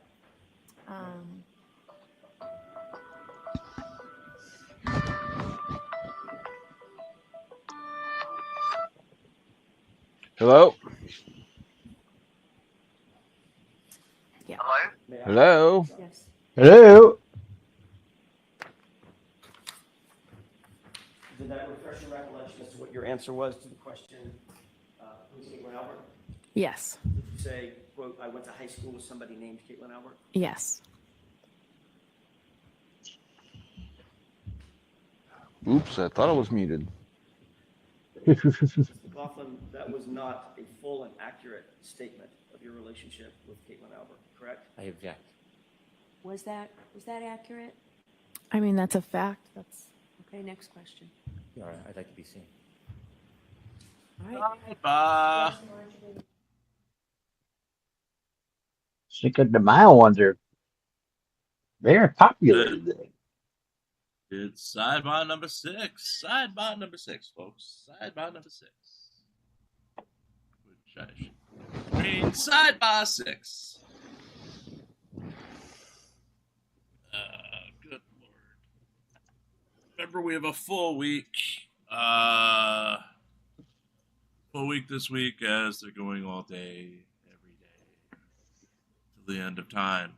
Yes, they we are also full of have- it this week. Yes. Tonight, 8 o'clock, we are tentatively having second film Monday 27, unless we have an emergency, Lane Myers intervention, whatever. If Judy is not going to the court hearing, we won't be discussing it, since I won't be there. I mean, Phil can discuss whatever he wants, but I won't be discussing it. Oh, I will be discussing whatever I want, you bastard. The open-ended question, who's Caitlin Albert? You didn't offer up in that first initial response. You didn't offer up. You didn't say we're friends, did you? We're not. We can get Jim another You didn't say bride. that we are in the same friend group. Did you? No. You didn't say we've been friends since high school. No. Get him in trouble with Rose. Caitlin Albert, correct? Yes. Not on the eve of Rose's birthday. No, that would No, I not don't be a good agree with idea. that. That's not true. Wouldn't be is it? That wouldn't be appreciated. true, correct? Yeah, be appreciated, That but, you is know, true. we don't And care. you asked me if I knew her, and I said yes. And you asked me if I'm friends with her, and I said I wouldn't say friends. You wouldn't say friends. Right. Even as you sit here today, you would not say that you're friends with Caitlin Albert. No. You wouldn't say that you've been friends for years. We've known each other for years. That wasn't my question. We've known each other for years, but we are not close friends. We don't have a relationship, just her one-on-one. It's just group settings. You grew up in the same town together, correct? We did. Went to the same middle school together. Correct. Went to the same high school together. Yes. Socialized with her. Yes. You've taken day trips with her and others. Yes. You've taken beach trips with her and others. Yes. Taken 4th of July weekend getaways with her and others. I don't remember that, but One of your best friends named Michaela actually lived with Caitlin Albert at college, didn't she? yes. And you visited your best friend at that residence where she lived with Caitlin Albert on more than one occasion, didn't you? Yeah, occasionally I would go to visit the friends that I had there. You would even spend the night in the apartment with them, correct? Maybe a handful of times, yes. Sleepovers and pillow fights. I'm in pictures with her, yes. Yeah. Lingerie. I attended a baby shower with her, yes. You went to a baby shower afterwards. Did you impregnate the woman? Yeah, we socialize, like I said, group settings, social events. I will see her. So you're friends. Because I said so. I see your friends. Because I am friends with everyone. All right, briefly. Sidebar.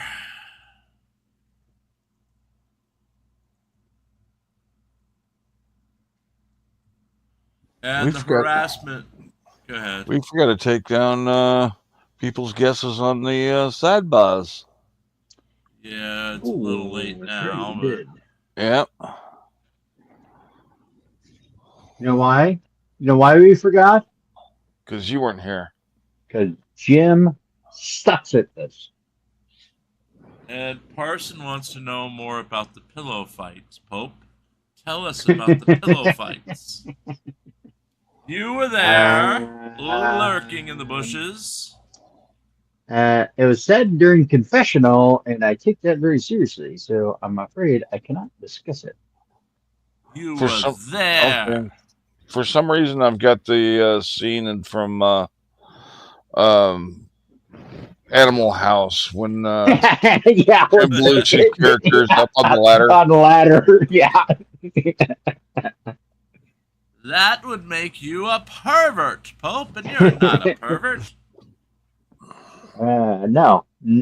Yeah, you're right. I'm not a pervert, right? Yep. You're not a pervert. Not a pervert.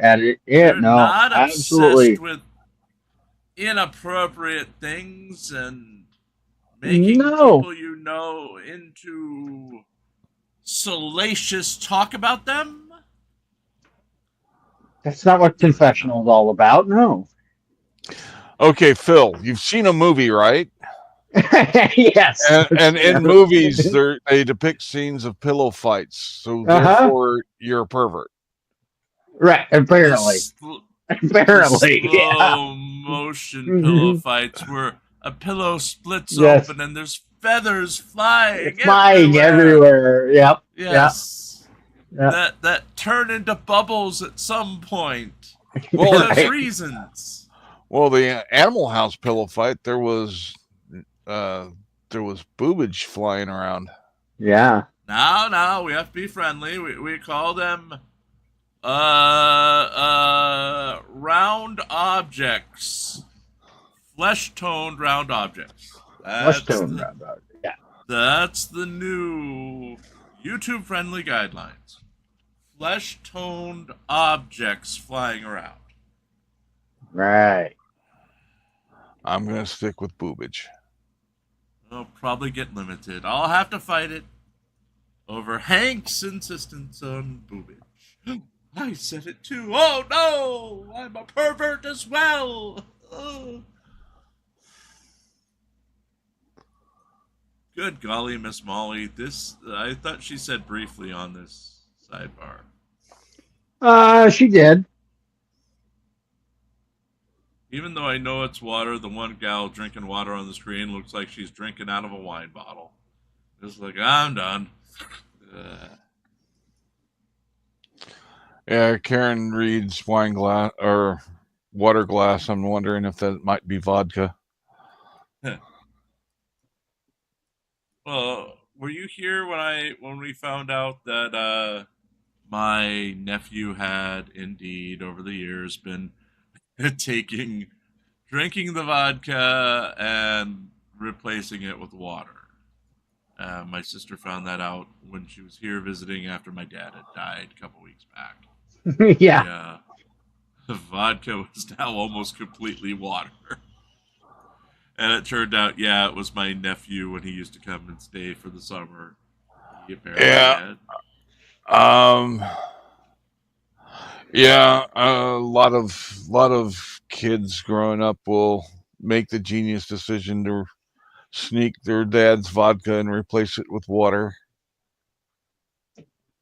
He got away with it for like 8 years. That was 8 years ago. So, but nobody in the house drinks hard liquor. My dad was a beer guy before he gave it up. My mom's a beer person, and I don't drink. So go ahead. I've got a bottle of vodka that's been in my freezer for at least 3, 4. Well, hell, no, it was there before COVID, so at least 5 years. We've got a bottle of Fireball that's been on the shelf unopened for at least 30 years now. It's just sitting there because no one will touch it. That means Becca has not been to your house. I didn't know Fireball's been out that long. Yeah, it's cinnamon flavored Fireball. So we got it like the year we moved in here. So that was 97. So almost 30 years. I have a bottle of tequila that has been sitting on my shelf since 2010. Yeah, I mean, in the late 80s, early 90s, I've had cinnamon schnapps, which is basically what Fireball is, but right. I don't ever remember seeing the brand Fireball, but I wasn't a big fan of cinnamon schnapps anyway. Right. I got one of the worst hangovers I ever had. We had been out smoking a lot of dope. We started out drinking Jack Daniels. We went to vodka and ended up with cinnamon schnapps. And so eventually when I puked, that's why I was puking up with cinnamon schnapps. So, oh, God, the burn must have been hell. Yeah, it was horrible. Oh, never drank cinnamon schnapps after that. So anytime anybody brings up cinnamon schnapps, that's what I remember. Yeah, out of the schnapps family, the only one I'm a fan of is, or not really a fan of, but would drink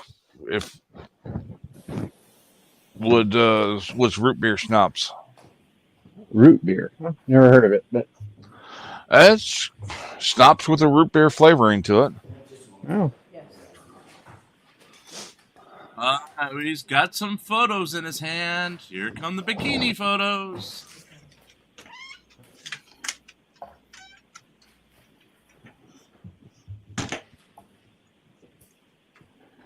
And yes, leading up to her testimony last year, the Free Karen Reed movement was posting any sort of connected pictures between her and Caitlin Albert, including the bikini shots that were leaked by Turtle Boy.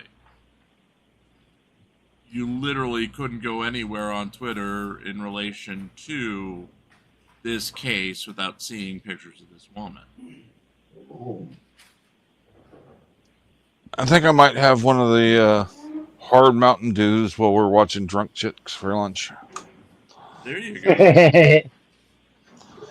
In solidarity too, the drunk girls. No, I mean, I've heard about hard Mountain Dew at least a year or two ago, but it hadn't been sold in my area. Now it's being sold in my area, so gotta try it. Fair enough. And today we are finding person a wife in real time. May I approach briefly? Yes. We did a vow renewal in Mexico in 2010, so that's why I got a bottle of the resort we were staying at. That was their gift in the bridal suite. Yeah, for some reason it sounded like you were saying you had a bowel removal. Well, yeah, probably.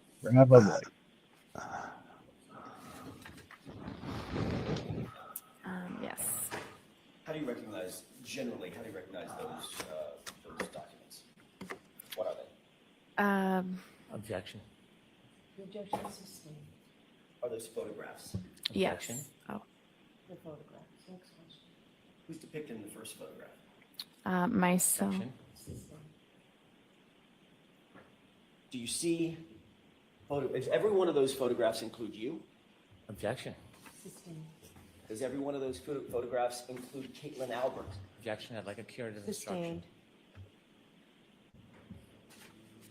The reality is, Ms. McLaughlin, your relationship with Caitlin Albert goes back not just weeks or months or years, it goes back a decade or more. Matter of fact, more than a decade. I grew up we live in the same town, so we went through all the same school systems and everything. May I approach? Yes. If I can have this, please. The reality is you did more with Caitlin Albert than simply go to the same school system. Is that right? Yes. One of these photographs has you on vacation with Objection. Caitlin Albert drinking, correct? Sustained. So what? You've been Sliding that in. You've been photographed with Miss. Who else is thinking that Alan Jackson wasn't invited to many of his high school events? I'm going to allow that. Is that right? I'm also thinking Alan Jackson is a little too occasions, yes. obsessed with these bikini Go ahead, photos. ask My it. question was, you've been Almost on a photographed person on many level. occasions and many celebrations with Caitlin Albert and your girlfriends, a group of girls that we just looked at. Yeah.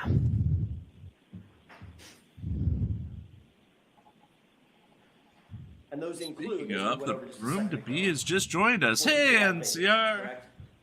I'm not sure the dates on them. I didn't ask you about the dates. I don't know the dates either. Well, I don't know that was a 4th of July celebration. I'm not sure. Do you see a beach photo with American flags in the background? I'm objecting. Sustained. So you've had, those photographs represent some of the celebrations that you have had with Caitlin Albert and others in your friend group, correct? I'm objecting. Sustained. You've gone on overnight vacations with Caitlin Albert, isn't that right? There was one that I can remember, one overnight that I can remember with a big group of people. Who was that? Where was that? That was in Maine. It was in Bethel, Maine, wasn't it? Could have been. It was in Maine. Have you been to more than one vacation in Maine with Caitlin Albert? No, I don't know. That's the name of the town. I don't remember. You've indicated that you've had baby showers where you've attended with Caitlin Albert, correct? I was invited to a baby shower, not Caitlin Albert's, but she was also invited to the baby shower. Right, and the two of you posed for a photograph together, correct? We posed around the girl that was having the baby. Right, you and who else? A bunch of other girls, her friends. Right, was one of them Caitlin Albert? She was in the photo, yeah. Standing right next to you in the photo? She could have been. Is that in there? Next question, Mr. Jackson. Next question. May I approach? No. The judge is getting tired of this. I just glanced through them. May I approach? No. The objection is sustained. The reality is, Ms. McLaughlin, your relationship with Caitlin Albert is far more than simply somebody that you went to high school with. Isn't that true? I described what it is. Do you stand by your testimony that Caitlin Albert is, quote, somebody I went to high school with somebody by that name? I said that, and I described the relationship numerous times throughout that testimony to clarify it. And you clarified it under questioning by me, correct? Yes, and Mr. Lally, he asked follow-ups. And in fact, you were shown some of these photographs last year, too. Objection. Sustained. The reason you clarified it is because you were confronted with photos of yourself last year, correct? Can you repeat the question? Sure. The reason you clarified it, as you just testified, the relationship, is because you were confronted with photographs of you and Caitlin Albert last year, correct? I just answered the questions that you had. Right, and you were shown photographs last year. I was, yes. There's also another member of the Albert family that you've spoken to about this case, isn't that right? No. January 30th, 2022, you were contacted by a member of the Canton Police Department to set up an interview, weren't you? No, I was not. You remember being contacted by anybody to set up an interview with Michael Proctor? The state police called me, and I met with two state troopers. I don't know which one of the troopers called me to set up the interview. Isn't it true that it was actually a Canton police officer who coordinated that interview with you? I have no knowledge of that at all. Isn't it true that the Canton police officer who set up the interview with Massachusetts State Police and coordinated that interview was a detective named Kevin? Do you remember that? I have no knowledge of that. Isn't it true that Brian Albert has a brother named Kevin Albert on Canton Police Department? I know that now. Isn't that who coordinated your interview with Michael Proctor? I've never spoken to Kevin Albert, ever. You can't remember who it was that set up the meeting. How can you say with such specificity? Because it was the state police called me. The state police called me. It was a state trooper. Can you wait till I'm finished with my Hold on question? 1 second. Oh, wait. sorry. If you can't remember who it was that called you specifically, how can you say with such specificity that you've never spoken to Kevin Albert? Because I have only ever talked about this case with a state police trooper. So there were two of them there when I went for the interview. I don't remember which one called me, but I've never been contacted by anyone in the Canton Police about an interview or about the case. So I know it's not. I just don't know which state trooper it was that called me. Did you talk to Mr. Brennan about this issue when y'all met? No, I did not. This issue never came up? No, About Kevin Albert or the Massachusetts State Police or your first interview? no. You remember testifying about this last year? I remember you asking me about who coordinated the interview. And now as you sit here, you're saying it was absolutely 100% Massachusetts State Police that coordinated that interview. It was I only ever spoke to the state police about that interview. I wasn't contacted by anyone else to go in for that interview. Are you saying that you now have a specific memory of how that interview was set up? And that it was Massachusetts State Police? My only memory Do is, you have a memory or do you not? the question, please. I don't really get the question. Can you answer that question? I don't understand the question. Ask it again. Sure. Are you saying as you sit here now that you have a memory of how that interview was set up? And it was by a Massachusetts State Police officer? I always had a memory that it was a state police officer. Okay. I don't know which one. That's why I said I don't know. Isn't it true that last year you were asked that very similar question?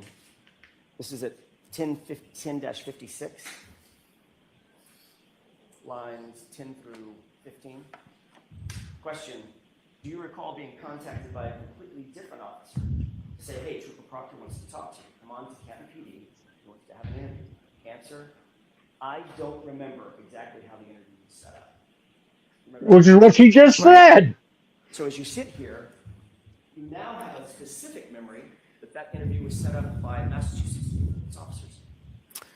That's the only memory I have of it. And when I said I don't know, you said somebody other than Proctor, and I didn't know if you were referring to the other state trooper that was there, because I didn't remember specifically who called me to come in for the interview. But I've never spoken to anybody in the Canton Police about that interview or the setup. In fact, Kevin Albert is Brian Albert's brother. I'm aware of that now. You're aware that Kevin Albert is Caitlin Albert's uncle. I guess so. How many conversations did you have with anybody before you actually sat down with Michael Proctor? Either in anticipation of setting up the interview or otherwise? None. I think once I got the call, I just called my chief that they're asking me to come in. And that was that. And you got the call from whom? I don't know which state trooper called me. But as you sit here now, you're very specific in your memory it was a state trooper. I only ever met with state troopers, and no one from the Canton Police ever contacted me about an interview, setting up an interview. During your interview with Michael Proctor, did you disclose to Trooper Proctor that you had a pre-existing relationship with any member of the Albert family? No. Did Michael Proctor disclose to you during that interview that he had any kind of relationship with the Albert family? Objection. Sustained. I want to talk to you for a second about your role when you did, in fact, arrive at 34 Fairview, East McLaughlin. How long had you been a firefighter paramedic at that time, January 29th, 2022? Probably about 5 years. You said that you had responded to hundreds, you believe it's possibly hundreds of calls, is that right? Possibly. How many were homicides or potential homicides? None that I know of. So this would be the first one on January 29th, 2022, is that right? Yes. And obviously, if you had never responded to a homicide before, you certainly had never responded to a homicide of a police officer before, correct? Correct. I think you indicated as much on direct examination that you are not and are not now a trained detective, is that right? At the time of her involvement, they weren't suspecting homicide Criminal investigation yet. had you? No. You hadn't been trained, you had no advanced training on how to preserve or interpret statements or memorialize statements for evidentiary purposes? No. Or for the use in trial, things of that nature? Nope. In fact, your role that morning was just to provide medical assistance and pretty much nothing else, is that right? Yes. And you'll agree that it was a somewhat chaotic scene, right? Yes. Lots of first responders on scene, right? Yes. Everybody working furiously, or at least people working furiously to provide life-saving measures to John O'Keefe, is that right? Yes. People were talking over each other. There was a cacophony of engine sounds and noises coming from people talking and trying to speak over the wind and the howling, the driving snow and wind that was coming down, snow that was coming down, is that right? Yes. You hear people in the background, in the foreground, people talking over He each loves other. using those $10 words. Emotions, your emotions, Yeah, he everybody else's does. emotions were on high alert, is that right? I'm kind of wondering if he's trying to figure out how it's going to play in the movie. Intense pressure and a very limited context, correct? Yes. I think he thinks he's making himself look more intelligent to the jury, where I think he's just leaving some jurors that don't know what some of these words he's saying mean, and they're like, what the hell is that? Single question when she responded in the way that you've indicated she responded, correct? Yes. The words you claim you heard were, "I hit him." Is that right? Correct. It's your experience that people under pressure, people under stress, because you go to high-stress situations all the time as a firefighter paramedic, correct? Correct. People in those kind of situations speak in broken sentences or rhetorical questions, correct? Not uncommon.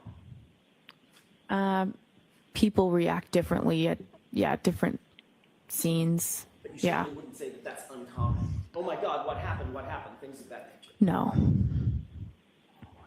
Did you hear my client ask the question of confusion, or a series of questions of confusion? Could I have hit him? Did I hit him? I did not hear that. You never heard her say anything close to, did I hit him or could I have hit him? I did not. Ms. McLaughlin, where are your notes regarding this statement? I don't have any. Where'd they go? It's not in the role that I was in, I'm not in a position to write a report on this type of call. It would be the lead paramedic or the officer on scene. So you didn't write anything down, you didn't have any opportunity to write anything down? I didn't. You're just going by your memory. What to play exhibit 4, starting at runtime 8:50. Okay.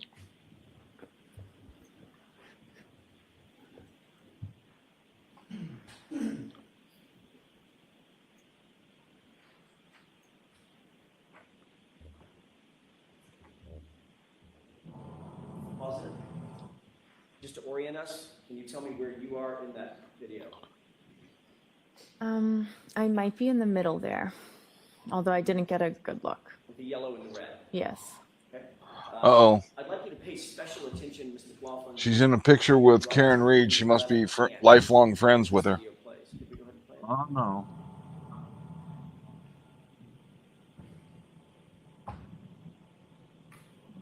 Pause it. What are you looking down at? Oh, I see what you're saying. Yeah, I would write like stuff on my glove. That's something I'll do as I'm getting the information. Was that your question about notes? So you were taking notes? That's just me jotting down the demographics. Let's keep playing.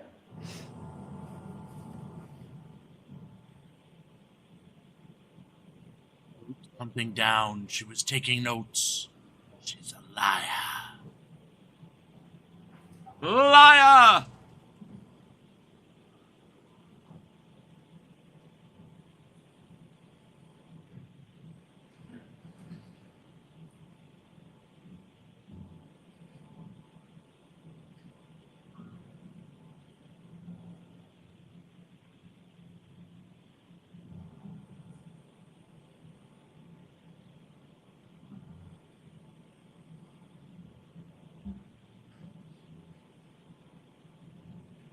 Pause it. Is this still the part of the interaction where my client is overly frantic and almost hysterical? That's the point where your client started to make the statements. Was she overly frantic and almost hysterical? She was distraught. Okay. Overly frantic and almost hysterical. We're using different words. I'm asking you about your words. Does this describe her as overly I think the overly frantic and hysterical, I was describing the entire scene. So you'll agree that she doesn't look overly frantic or hysterical? Again, hard to say from a video, but. And according to you, well, that's actually, Ms. McLaughlin, it's easiest to say from a video, isn't it? It's a video. Yeah, I mean, she's kind of, she's not totally in view, and I mean, she wasn't standing there calmly, I guess. Right, she looks hysterical to you. She was upset. She was very upset. Hysterical? I might say hysterical. She was extremely upset. Okay, and this is the point at which Ms. McCabe is saying, calm down, you're being hysterical. Yeah. Okay, let's go ahead and play it. Calm down, I have a flair for the dramatic. Dramatic, even. Dramatic! So you indicated that this is the point at which, and we can leave the lights down for a second. I'm going to play it again. This is the point at which you said my client had just said, I hit him, basically confessing to having hit John O'Keefe, correct? Those are the statements she'd made. And Officer Seraph is standing right there, right? Mm-hmm. Yes. You see any reaction from him right there? I know he turned and told somebody to go get the sergeant. I don't know if that already played. I'm sorry? Do you see any reaction from him? He responded, "You what?" And she repeated it again, and then he told someone to get the sergeant. I know that's what your statement is. I know that's your testimony. I'm asking about the video. Do you see him reacting right here? You'd have to play it again. I wasn't looking at that part. Do you see him handcuff my client? Oh, no. You see him call anybody over to handcuff my client? He turned to signal to get Goody down here is what. So they handcuffed her? No. They didn't handcuff her? No. Even though she just confessed in front of a police officer, according to you? That's what she said. I hit him. It's my fault. I did it. That's a confession, correct? She said, I hit him. And Officer Seraph just stands there, and my client walks away, correct? You'd have to talk to Officer Seraph about that. Oh, we have. You should. Mr. McLaughlin, Okay, so let's move on. Mr. Jackson, I'm not rushing you, but how much longer do you think you'll be? Not long. Okay, so, I can wrap it in a couple of minutes. okay. Toward the end of this video, Your Honor. Are you playing it again, or should we put the lights on? If we can play it again. Okay. I'm gonna play it again. I'm gonna deprive you all of the lunch break. I'm Alan Jackson.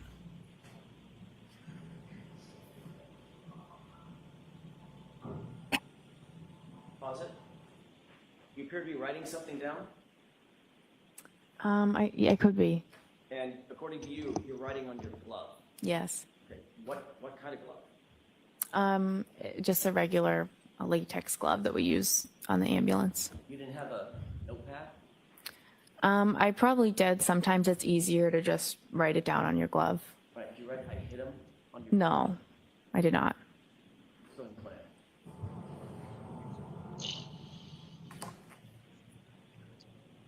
Yes, the person who says she doesn't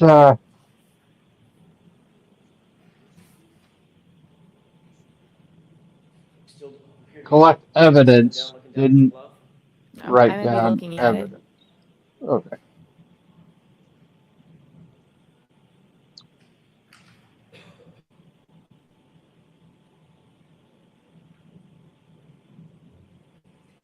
Can you pause it? Is this also an example of my client being overly hysterical and frantic? Oh, I wasn't paying attention to her. You can have the lights up. Lights up. No one noticed how short I am in this light. Whatever it was that you were talking to Miss Reed about, it was important enough that you had a pin out. You were writing things down, correct? Well, I was still finishing writing down some of the other. It was important enough. Yeah. To write things down, yes or no? Yes, I wrote down things that were, some of the things that were said. Some of the things that were important, correct? Yes. For instance, you'd write down John O'Keefe, that's his name, right? Right. You might write down a circle with a slash through it, allergies, no allergies, right? Right. You might write down 46 for his age. Right. You might Things write that down pertain how he to was her injured, job. hit by a car, correct? You might write down did not frame know that Karen Reed. that Caitlin was- said so. Well, I didn't know what those statements meant. You might write down 3 little syllables that was just told to you. I hit him, especially if it had been repeated 4 times as you climbed, correct? Yeah, I had that in my head and I was going to go tell them that. And you had a pen right in your right hand writing things, correct? Yeah. You never wrote that down, did you? I wasn't going to write that statement down on the glove. I remembered that and I went back to the ambulance and told them.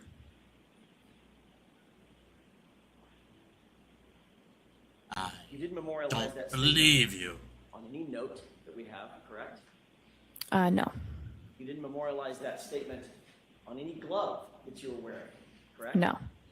Whatever you wrote down on that glove, where is that now? Yeah, I don't have it, obviously. I don't know how obvious it is. What'd you do with it? You just scratch everything out and you throw out the glove. Just threw it away. Mm-hmm. Is that right? Mm-hmm. Is Yes. that yes? Yes. So we don't know what was actually on or not on that glove, do we? I didn't write those Innocent. words down on that glove. As we stand here, we don't know what was or wasn't on that glove, do we? Name, date of birth, no meds, no history, no allergies. And then I wasn't writing that statement down on the glove. I went back to the ambulance and just reported it. And importantly, it was important enough, as you say, to go back and report the statement, but not important enough to write it down with that pen that was very conveniently in your right hand, correct? It's not about importance. I was relaying that information to the ambulance verbally. I didn't need to write it down. It's not something she's likely to have No, forgotten. I didn't make a report about it. And you're also aware that not a single police officer out at the scene wrote that down either. Objection. Sustained.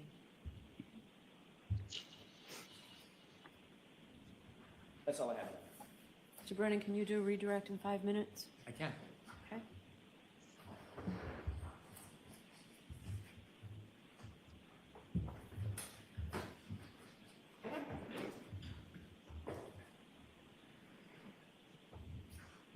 Ma'am, when Did Mr. Jackson would show you- you part of your testimony from a prior proceeding, was he leaving something out when he was showing you that, asking you questions? Sustained. When he asked you about whether you knew Caitlin Albert, and you said you went to high school with her, did you immediately then answer questions describing that relationship? Correct. Watch the phone. Were you asked immediately other questions about the relationship? I explained the relationship over and over again throughout the testimony. In fact, you described the relationship over 20 times, didn't you? I'm sure it was that many. You didn't simply just say, somebody named Kate. I went to high school with somebody named Caitlin Albert. You didn't leave it at that, did you? No, I didn't. Do you remember saying, I would say more acquaintances, not close friends? Right. You remember immediately saying after that, I would say we had mutual friends. We might see each other occasionally because of mutual friends, but we don't have a one-on-one friendship or hang out regularly? Right. I'm going to move on. You remember many more statements after that initial answer where you described the relationship. Yes. Similarly, you were asked about a meeting with the state troopers, Yes. and the attorney asked you a question about your memory or suggesting that Mr. Albert set up the meeting. Do you remember those questions? Yes. You were asked questions just like that before at the last hearing, weren't you? Yes. Remember being asked about who set up the meeting and you saying that you didn't recall? Yes. And then you remember being asked about whether a completely different officer set up the meeting, and you said, I don't remember exactly how it was set up? Yes. Followed by, so that was my next question. You may have told me this. Do you have any recollection who set that interview up, and you said you didn't? Right. And you were specifically asked, does the name Kevin Albert sound familiar? Objection. Do you remember saying no? The objection sustained. Do you remember when you were asked at the last hearing, does the name Kevin Albert sound familiar? Do you remember what you told Attorney Jackson? I told him no. And then you were then asked, do you know Kevin Albert? Do you remember your response? I said no.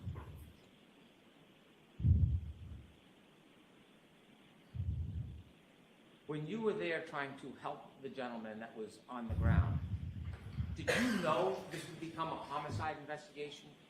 No. Did anybody tell you this was a homicide? No. In fact, when you spoke, or the defendant spoke to you, you were simply trying to get background information to help Mr. O'Keefe. When she told you, I hit him, did she say that she hit him with something?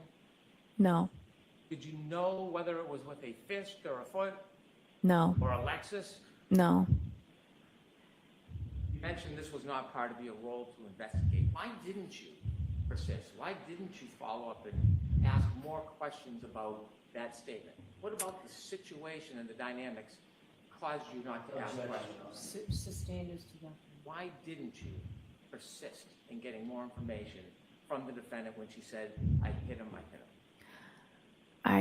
I felt bad for her at the time. It was a very disturbing scene, and I did not want to push further down that road. It's not my job, and I didn't feel comfortable doing it.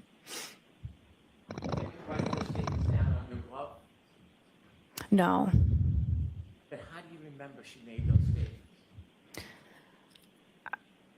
I won't ever forget those statements. I have no further questions. Anything, Mr. Jackson? Very briefly, that was a disturbing scene, you said, correct? Yes. An emotional scene. Yes. Right? Yes. A scene that was upsetting. Yes. A lot of people, Yes. For a lot of reasons, right? Yes. And that's when things start getting missed, when emotion starts playing a role, correct? That's when details start getting missed. I guess it depends on the situation. Right, but this was a disturbing, emotional, upsetting scene even for you, correct? I felt that for a civilian to see it, it was very disturbing for them. Probably wasn't great for you either, was it? It's not. Yeah. And your testimony is you never heard my client say, could I have hit him? Did I hit him? Correct? You never heard that. I didn't hear those questions. No. What you heard was, I hit him. Is that right? I heard him. I hit him repeatedly. And changing gears for a quick second, I'm almost finished, Your Honor. You did ultimately start talking about your relationship in more detail with Caitlin Allen under my questioning, didn't you, after that first date? Is that right? Yes. That's when I started showing you photographs, correct? Objection. Was that when you were seen showing photographs? I don't know. I described it so many times. I don't remember. But you knew I had information that I was going to ask you about. Objection. No. Objection. Finally,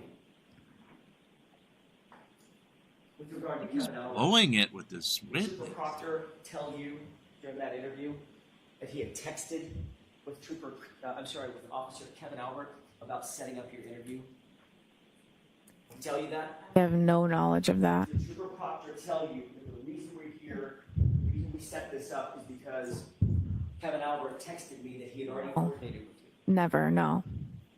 Thank you. That's all I have. All right, Ms. McLaughlin, you are all set. Jurors, I appreciate you going a little later into lunch to just finish the witness. So why don't we do that? We'll give you 45 minutes, come back at 5 minutes past. All rise for the court, please. Go to notebooks and follow me.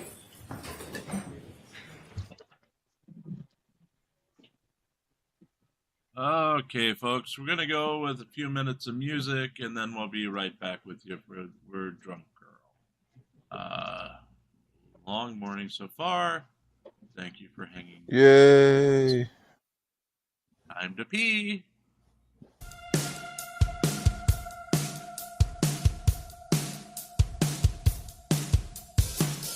I see you're trying hard to pretend, but this house is nowhere you could ever live. Ooh, if your fingers don't feel anymore. Ooh, if you're moving but you can't get closer. She won't stop banging on the back door. She got it, she got it now. It's a meltdown, screaming till her lungs are sore. She got it, she got it now.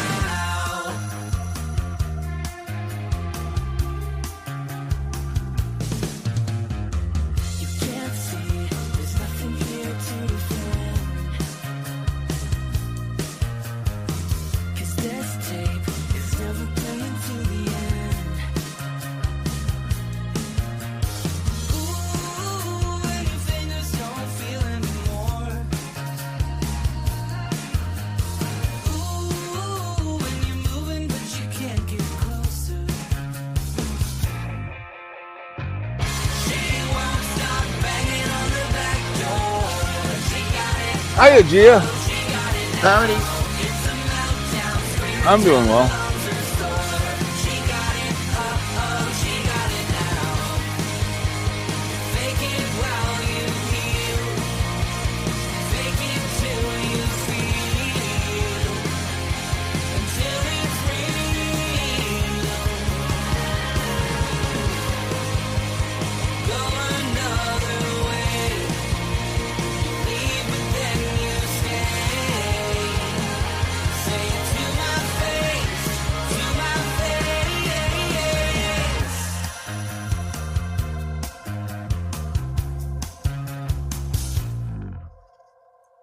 She won't stop banging on the back door. She got it, she got it now. Still hard to see what you're in for.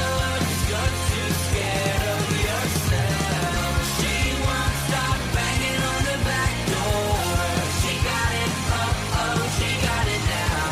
It's a meltdown, screaming till her lungs are sore. She got it, she got it now.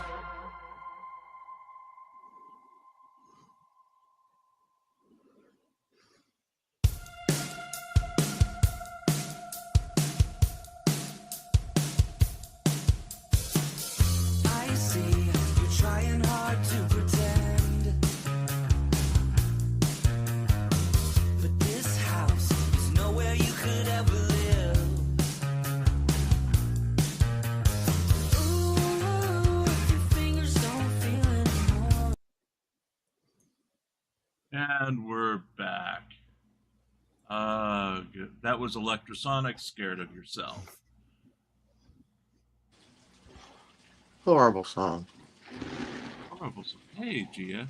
Hey, How you feeling? better. I laid down for half an hour. Good. Well, I've got some good news for Mr. Pope Phil.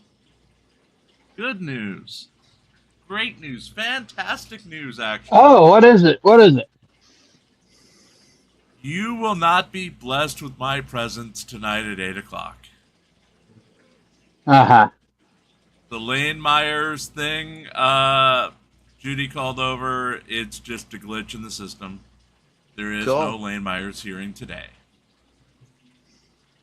Oh, So, darn. Oh, darn. So Turtle Boy's revocation was denied. Was it? Yep. Damn. Oh, Yep. well. I was hoping. So anywho, we have a greater cause today. One that... Find Jim a wife that really pissed Rose off? No, this is not Jim Hour. This is either NCR Parson Hour. In fact, I have picked one so spectacularly fine that either man or both would qualify to be her wedded husband. Alrighty then. This one up. Now, she's a little young for both of them, I understand. But she has great taste in music. Alrighty. On September 14, 2024, officers were on duty at a concert when they encountered a severely intoxicated woman attempting to enter the venue. I can see that.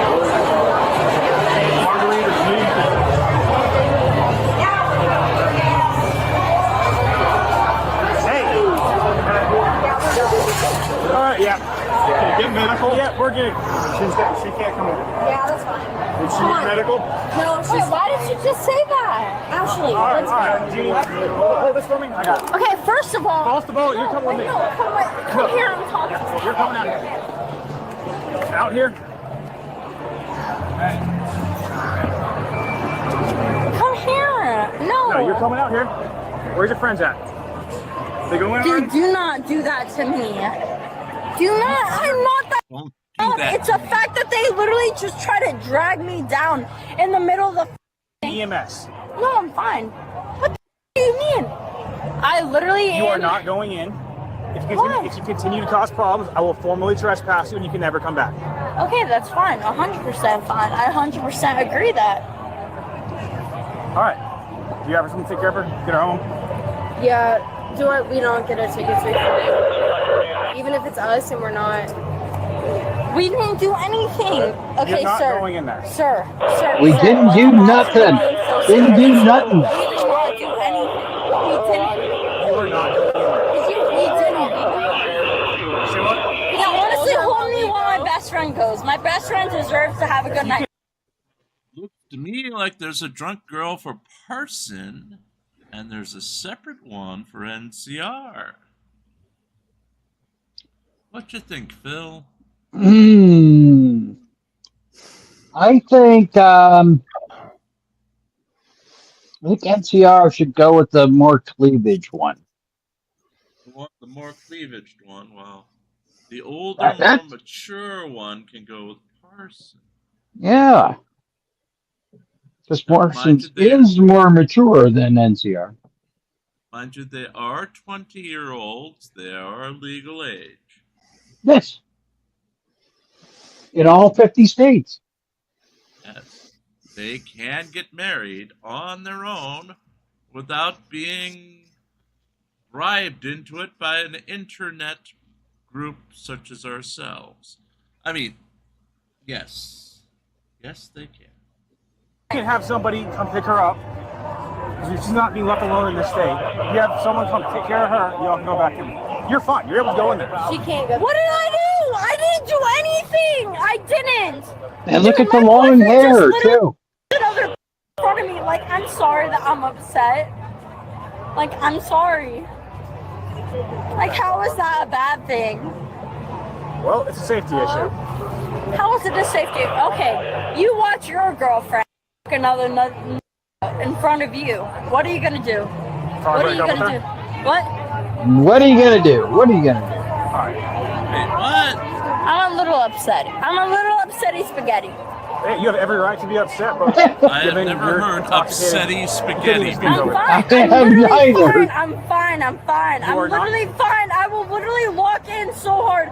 This is my only night going out. I literally just turned 21. I don't want to go out after this. I'm fine. You're not Just fine. please. You're not I'm going in. fine. This is my only night going out after 21. I do not want to go out after this. I want to lock in with school. I want to do everything that includes that. You have ID on I'm you? fine. Yeah, you want to see my ID? I will literally show you my.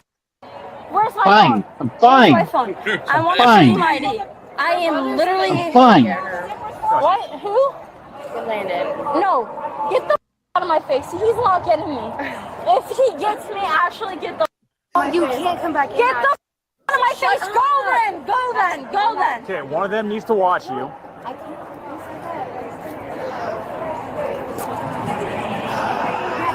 Now there are She's gonna get the face. Go. You. You're Okay. a dumbass friend. Go. Get the out of my face. I'm sorry. Just go. Go. You are this close to getting arrested. I know. You're gonna go to jail. You idiot. For Get the disorderly intoxication, all right? You're literally retarded. I'm not trying to do that. Yeah, honestly, just. Okay. there she went. No, we're gonna sit her down over here. You're gonna stand up. You're gonna sit down over here. You're so cute. Can we get EMS outside the main gate, please, for a heavily I intoxicated want to go home. I don't like cops. You're staying right down there until EMS gets here. No, I don't like that. I want to go home. You are gonna go home. I wanna You're gonna go stay seated down because you can't If stand you in. get in the car with me, we can go home. So yeah, so what the f*** are you? Yes. This dumbass. You're embarrassing. This is embarrassing as f***.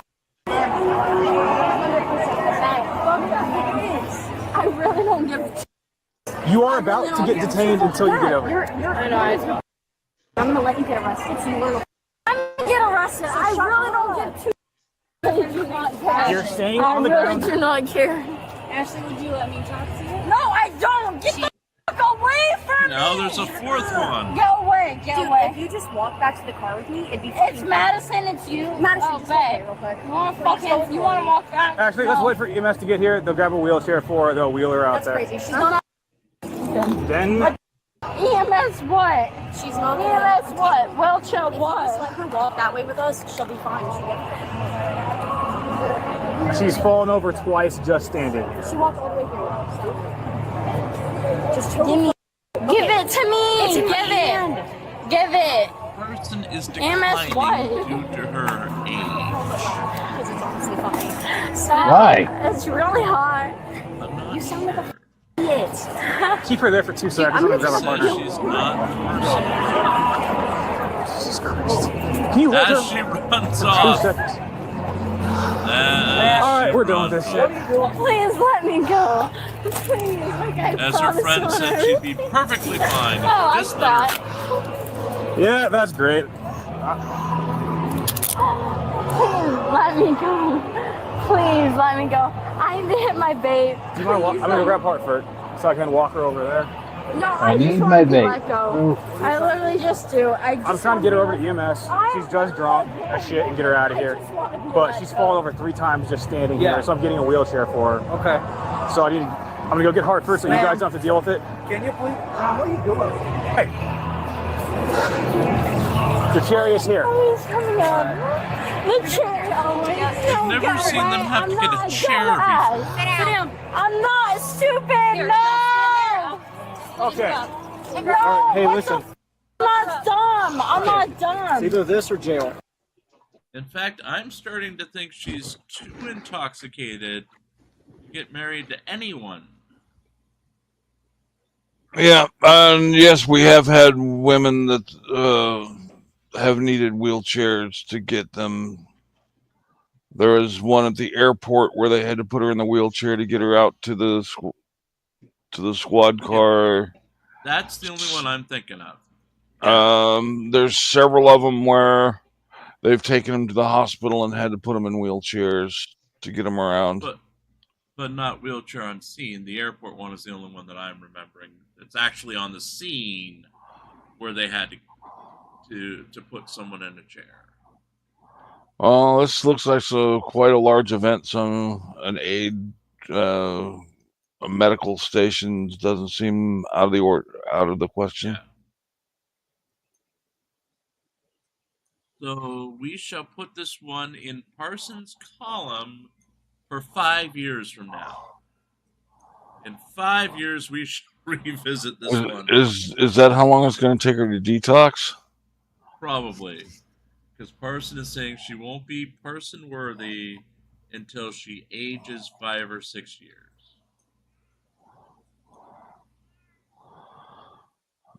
Parsons, quit treating these women like wine and take the corks out of their butts.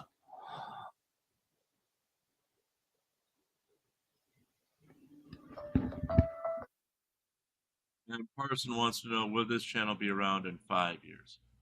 Parson, you're our secret backer. You should know.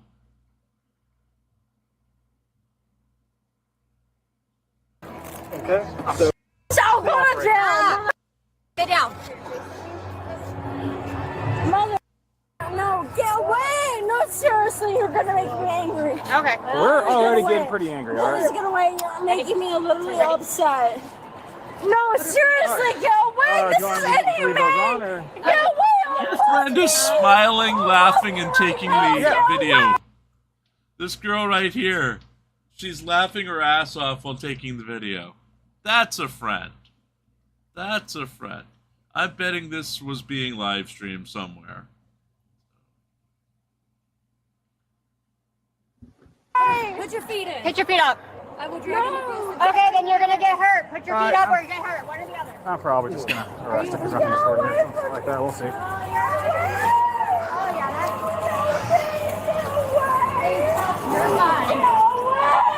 Hey, stop. Yeah, real quick. Where do you want her? Wherever's easiest to. Oh, that bench works for me. 17? I'm borderline. She hasn't gone in yet. She's just drunk and disorderly at this point. She fell over 3 times on her own. And she's.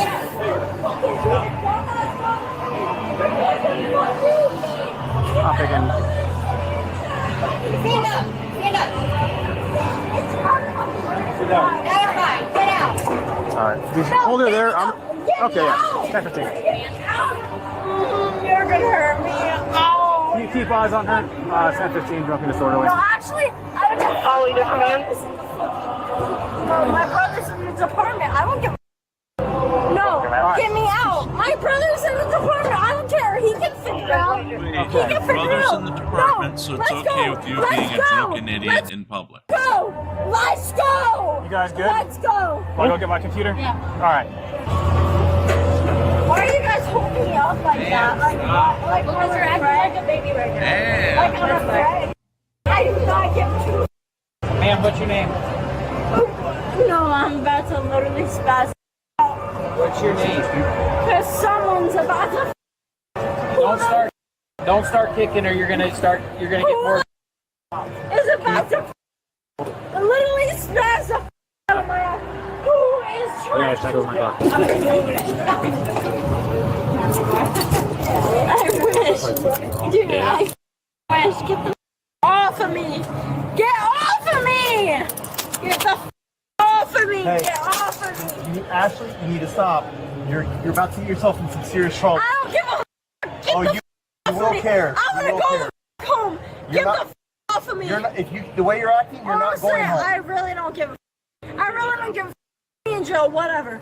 I really don't care. No. Take me home. Give me 5 seconds. Give me 5 seconds. No, take me to home. Stand up. Take me to jail. I really do not give two. I really do not care. All right, stand up. Ready? Come on, put your leg up. Under you. Stand up. Stand up. There we go. Let's lean against the wall here. Come on over here. The car's here. Yeah, let's see. Right for the call. Get me away! Stand up! Get away from me! Get away! How old are you? Get the hungry for fair food. Get the French fries with the vinegar and salt. Thanks. So walk forward. Stand up. Stand up, Ashley. Stand up. Well, corn dogs originally fair food. What side? I just want to see my brother. He's literally in the... Deep fried peanut butter cups. I'm surprised Gia's not yelling at us by now.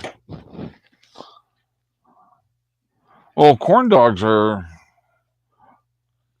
not near one of the most unhealthy foods served at the state fairs. Well, how about a corn dog wrapped in bacon, wrapped in a jalapeno, and then deep fried again with chocolate? Yeah. How big do you think a jalapeno is? Well, don't they have the long peppers that they can use? Those aren't jalapenos. Okay. Well, a long pepper. Filled with chocolate. Filled with chocolate. That's then battered again. So it's like, maybe 3 inches around. Okay. Doesn't Then sound she can yell tasty at you. whatsoever. I don't know. It's state fair food. They always come up with crazy. They had deep fried beer the one year. I remember the deep fried beer. The worst one I can remember is deep fry. They just took a stick of butter, battered it, and fried it. Yes. Yes. I mean, I think they were legally obligated to provide a defibrillator with those. Well, I remember making for my dad back in the day, we'd have toast with butter and then peanut butter on it. You make a sandwich out of it, cut it in half, then put it in the microwave for 30 seconds. And it was a delicacy. You and I have different definitions of delicacies. Well, afterwards, you could literally feel your heart beating in your chest. Alrighty then. Yes. Though my dad did have strange tastes, he often would eat peanut butter with mayonnaise. And people call me weird for peanut butter banana sandwiches. Add some bacon, and isn't that an Elvis sandwich?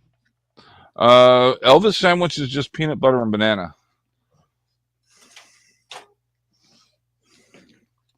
I thought there was a loaf or something that had bacon in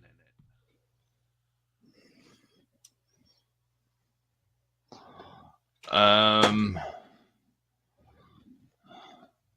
I've seen people advertising peanut butter with the peanut butter, banana, and bacon sandwiches, but never seen it tied to Elvis.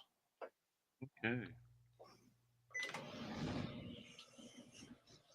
I gotta see my brother. I want to see my brother. I want to see my brother. I want to see my brother. I want to see my brother. I want to see my brother. He's literally a firefighter. My brother. You search me. I'm not. Literally, you search me so much. I don't care. I don't care. Literally, like, oh my God.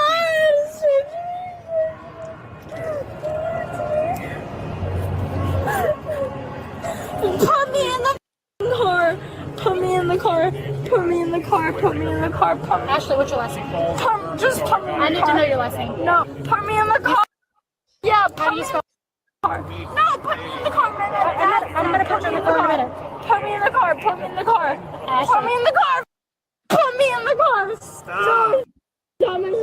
Put me in the car. When she's done searching you, Ashley, she'll put you in the car. Calm down. Come on. Come on, sit. Get up. Watch your head. Oh, I'm Keep tired. going. Oh. You gotta sit up. Ashley. Okay. Time for hard Mountain Dew lemonade, Aha Blast mango. There you go. Let's get a rotator on their side. Then we might have to call name too. Her name was. There you go. I would do that. Yeah. Ashley, sit up. Ashley, sit up. No, bet. What? You guys are. Ashley, No, sit up. bet. Ashley, sit up. Put your feet down.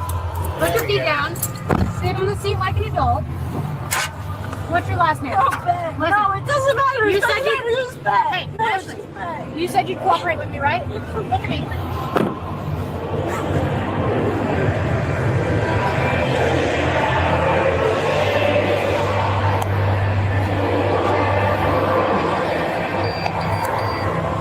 Someone take my hand. Literally, someone took. Oh, I'm literally about to out. Oh.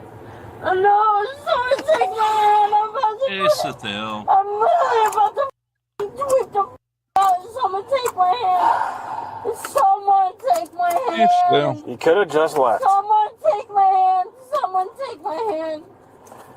Oh, no, I actually can't breathe. I actually can't breathe. I'm gonna call the cops. You're screaming pretty loud. Someone take my hand, Jim. Hold my hand. Someone take my hand. But since the last time, that wasn't your hand. Oh, get me. It was cold and it was clammy. Does Dairy Queen still sell the chocolate dip bananas? Take them now. I don't know. Good question. I make them at home.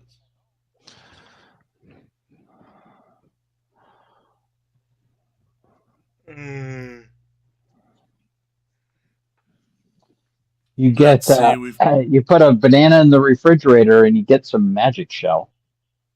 I'm actually gonna I can't breathe. You're yelling pretty loud for somebody you can't breathe. So she's a little thing, but she's angry, and she kicked Captain. And I think she's angry. She spit. She's slobbering quite a bit.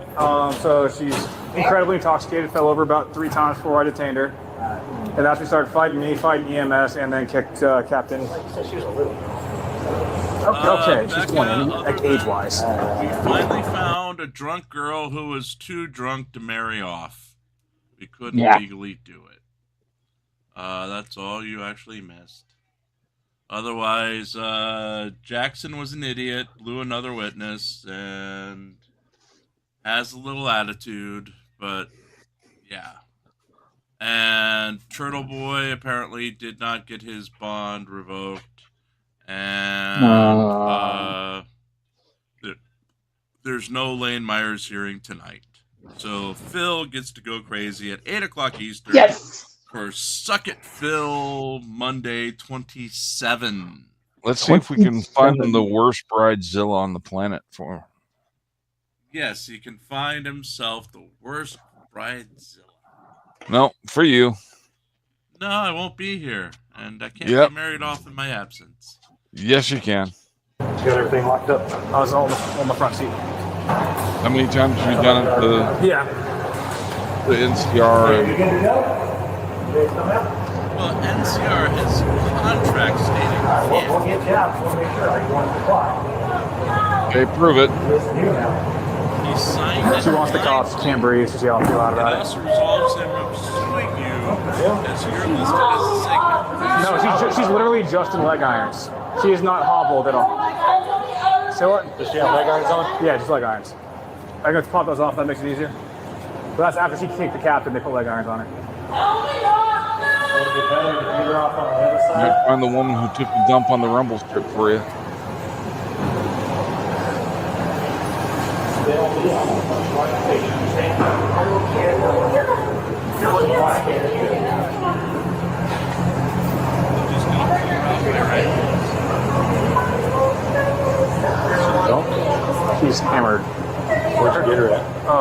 I'm working the gate at the Luke Bryan concert. Ah, she's missing out on Luke Bryan. She told me it was her 21st birthday and she was celebrating. Fishing, loving every day. She's not yet 21, so she's why to be back a little bit. So she's not. I'm not a big fan of the 21. concerts though, because She's this always lying. happens. The woman was charged with battery on multiple law enforcement officers, resisting arrest, disorderly intoxication, and trespassed from the property. Share your thoughts in the comments.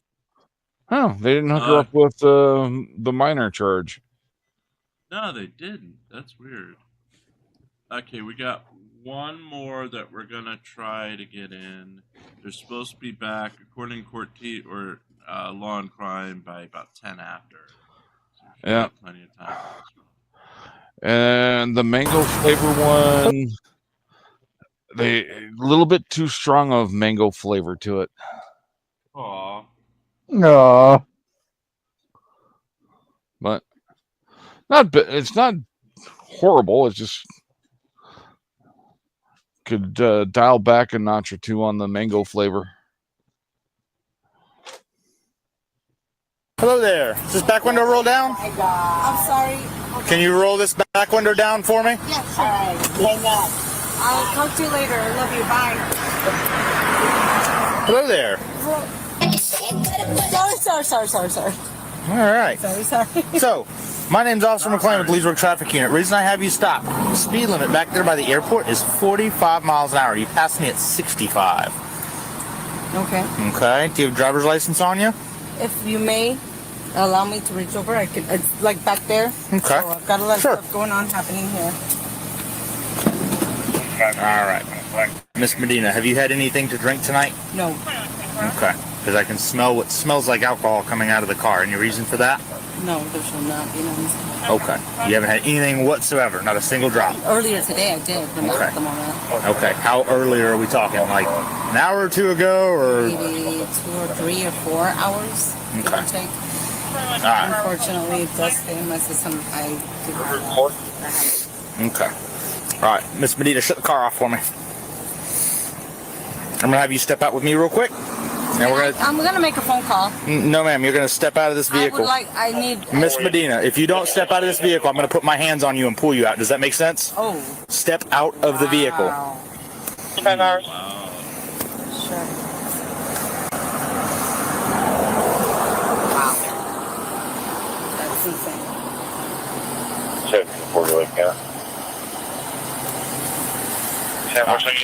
Right there in front of my car. We're gonna take a walk back there. All right, Miss Medina, any weapons on you anywhere, anything like that? Okay. Just my vape. All right, do me a favor, put that in your pocket for now. No, ma'am, don't keep hitting it. Follow instructions. That's all I need you to do. All right, right now I'm just waiting for a second officer to get here because based on your driving pattern, from the time I was behind you to here, I believe that you may be impaired. You've told me you were drinking. I want to make sure that that's not the case. Okay? If you're not impaired, you go on about your day and you go home. All right? So I'm just waiting for another officer to get here. As soon as they get here, we'll do what we need to do and we'll get you out of here. All right?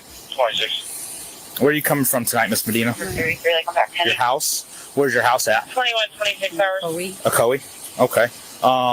And where are you headed to right now? My fiance's future husband's I wonder if house. she's fucking cold. Literally just down the street. He's Down the street. Lieutenant from Lake County. Okay. White commander. For Lake County? Lake County. Okay.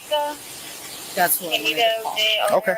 I mean, that's unfortunately he doesn't have anything to do with this traffic stop. So. I understand that part, but I wanted to talk to him. Now, Miss Benita, just stay right here for just a second. I'm going to turn all these flashy lights off real quick, and then we'll. All right. All right, Miss Benita, here's what I'm going to have you do. I want you to turn toward me this way. I want you to put your heels. Nope, stop right there. I don't want you walking into traffic. Put your heels and toes together just like this for me. Okay? And then just relax your arms straight down by your side. Okay? Do you wear contacts or prescription glasses on a regular basis? Okay, so but you don't have them on right now, so you're not currently wearing contacts. Correct. Okay. I want you to look straight forward at me. Do you see the silver tip of that pen? Yeah. Okay, I want you to follow that with your eyes and your eyes only. Do not move your head. Do you understand? Yes or no? Yes. Okay. It's blurry, but I got you. But you can see right there. Okay, so just follow that with your eyes and your eyes only.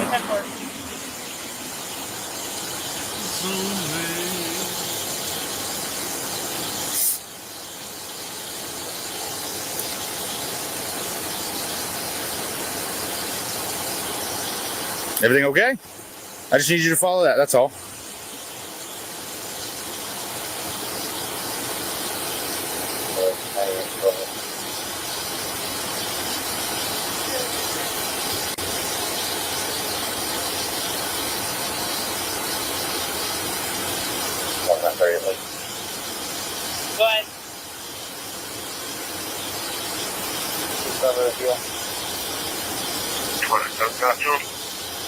Go ahead.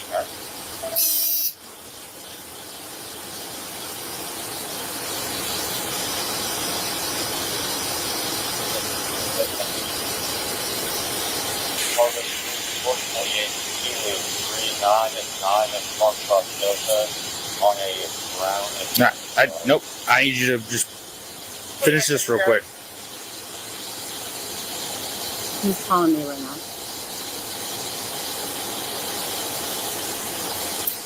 Hello? Okay. Sorry. All right. If you're not going to be willing to finish this, then I'm going to do what I need to do. But I need you to pay attention. I understand he's calling you. This will go by a lot faster if you just pay attention, follow the instructions. Okay? All right.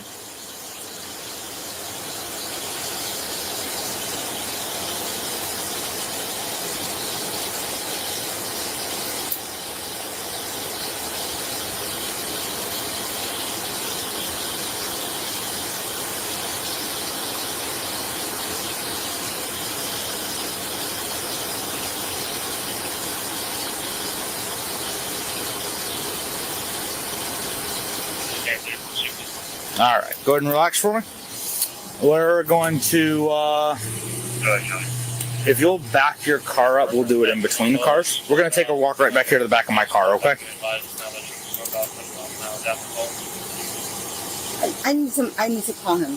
Okay, so I need you to either complete the rest of the field sobriety exercises, or I just have to make my decision based off what I've seen, okay? So, unfortunately... There's my book. So, you need to take me in and do your thing. I'm not going to argue with you, but I also want to wake up. Okay, and that's not something we're at right now, right? That's something that if we get to that, okay, I need you to stop sucking on that, take it out of your mouth, put it in your pocket, and leave it there. This is the second time I've asked you to do that. In my back pocket. Okay. Are you willing to finish the rest of the field sobriety exercises? I would like to call. That is not an option right this moment. Why is that not an option? Because I'm in the middle of an investigation. You can make that phone call later. Okay? So are you going to be willing to do... I will. Okay, then let's walk back there and finish that, and then when we're done... I don't think that's the right choice, though. Okay, well, that's unfortunately not your decision. So if you want to participate in the remainder of the field sobriety exercises, we're going to walk to the back of my car. If not, then I'm just going to make a decision based on what the information that I have so far.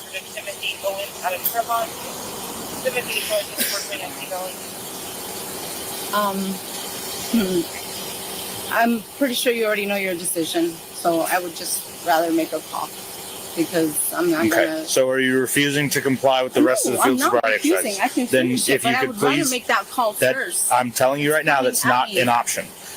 We can either walk to the back of my car and finish this, or we can go based on what information I have right now. So if you'll please walk to the back of the car if you want to do the field sobriety exercises. If you do not, then we'll stand here and we'll deal with what we need to deal with.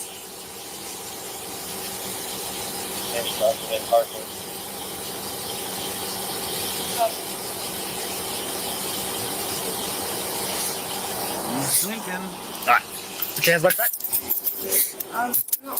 Put your hands behind your back. That wasn't a question.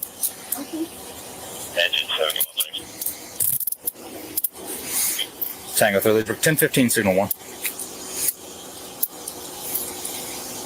No, stop. Call Michael. No, why are you taking off my watch? Because that's the game you want to play. No. You have no right to do that. Actually, I do, because you're under arrest. No, you don't. That's okay. You have no right to take that off of me. When you're trying to make phone calls when you're in custody, I told you you can't. Then that's I'm asking you to. Could you please call no. Michael Ross? No, because he has nothing to do with this traffic Yes, he stop. does. He has nothing to do with you driving impaired. That is all on you. No, he needs to know now. All right, Miss Medina, what's in your back pocket there? needs Just a my- lighter and another vape, probably. He needs to know now. How many This is vapes not does she okay. need? This is not okay. The way you're treating me right now is not okay. you know what's not okay? You flashing a badge at me as if it's going to get you off on something. So we're going to walk to the back of this car. That's even better. No, do not. You cannot force me. Oh my God! I cannot believe this is happening. Have a seat. Wow! Wow! Have a seat. Wow! Slide all the way in. Wow! I don't think she understands how arrests work. Yeah. Tango through this. We'll start next rotation, please. Hello there. Yes, sir. My fiance. She's under arrest for DUI. DUI? Yes, sir. Because she's extremely inebriated.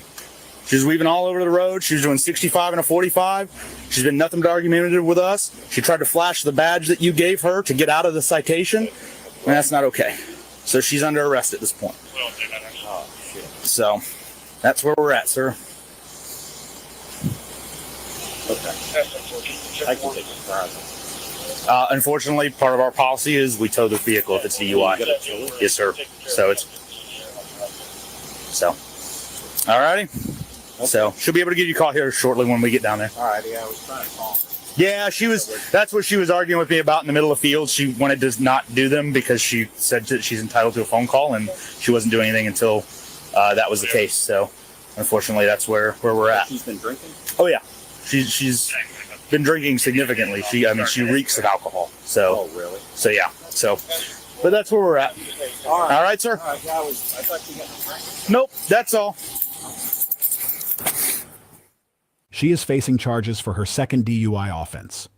Oh, jeez. Thanks for watching. Be sure to subscribe for more videos like this. Well, that was our quickie.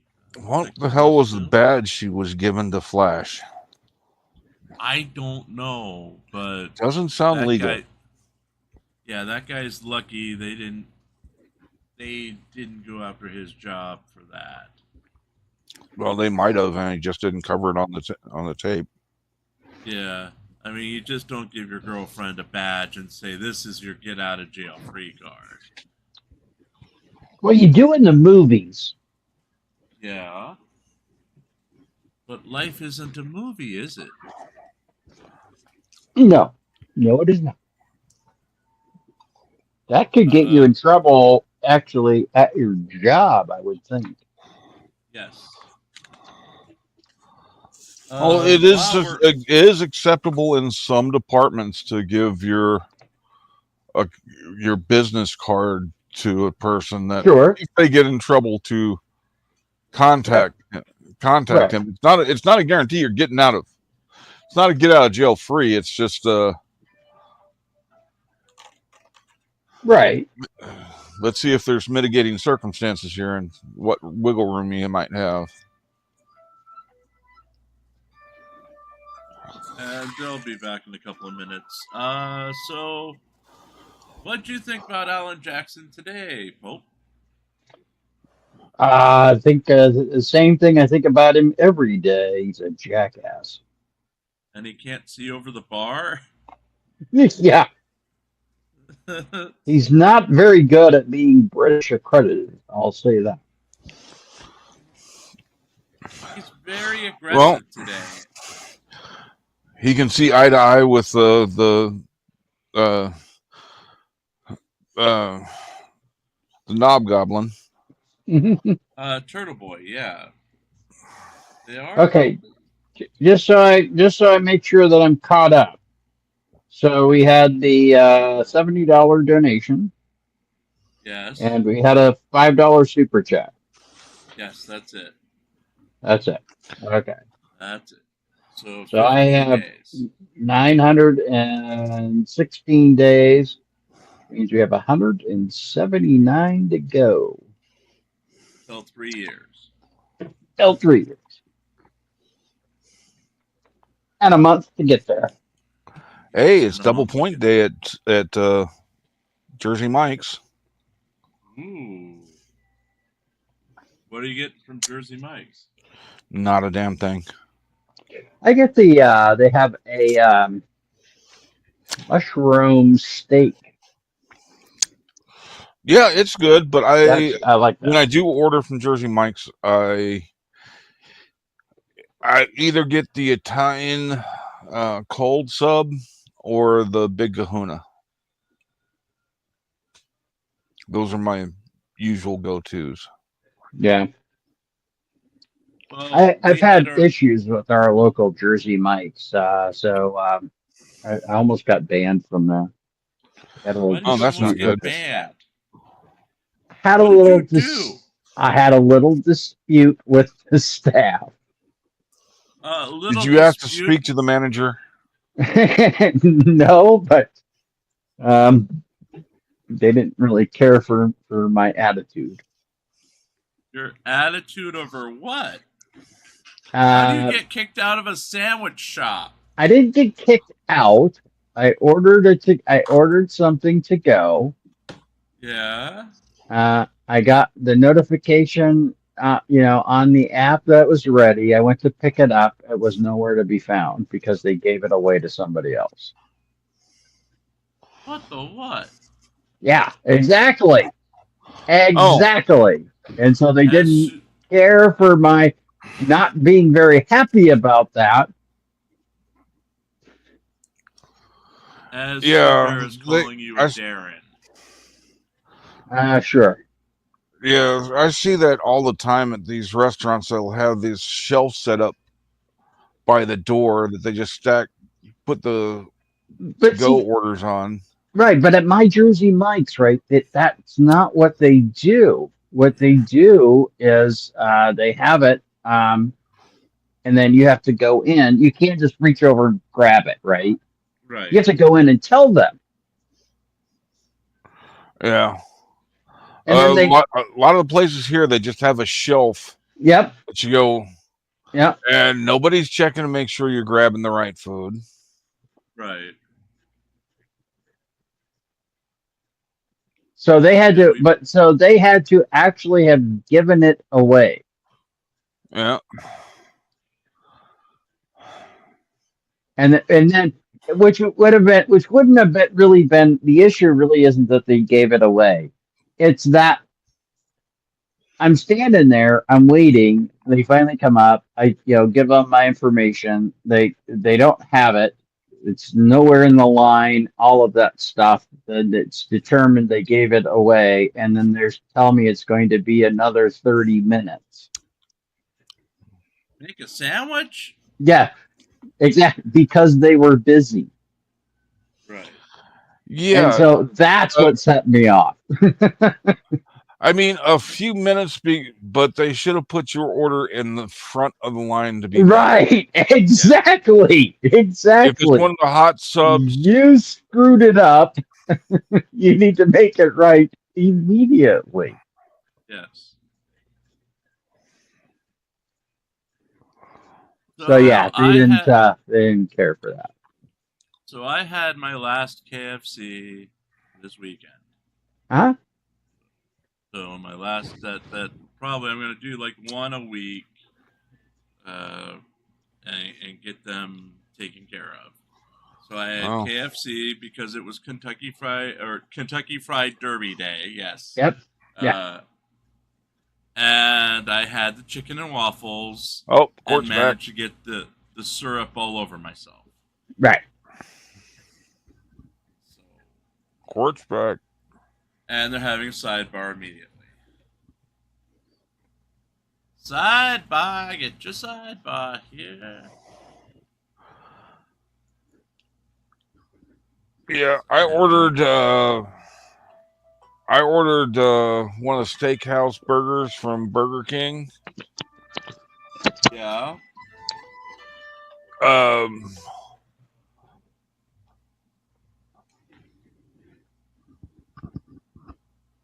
Got it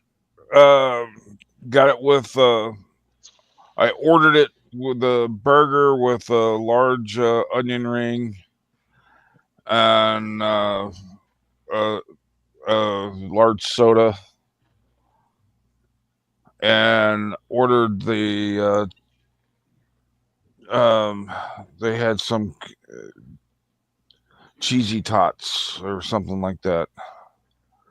Got the cheesy tots, got the onion rings, got the soda. No freaking burger. Guys, take over. I got to go unload the car. I'll be right back. Okay. Yep. And because I ordered it off a app, to get a refund, I had to go through the company I ordered it through. Right. Still waiting for word back on, are they going to refund my freaking... I don't care if they just refund the amount for the burger that was missing or give me the whole refund. I don't want to have to... it was like $17 plus tax for a large onion ring and soda. Right.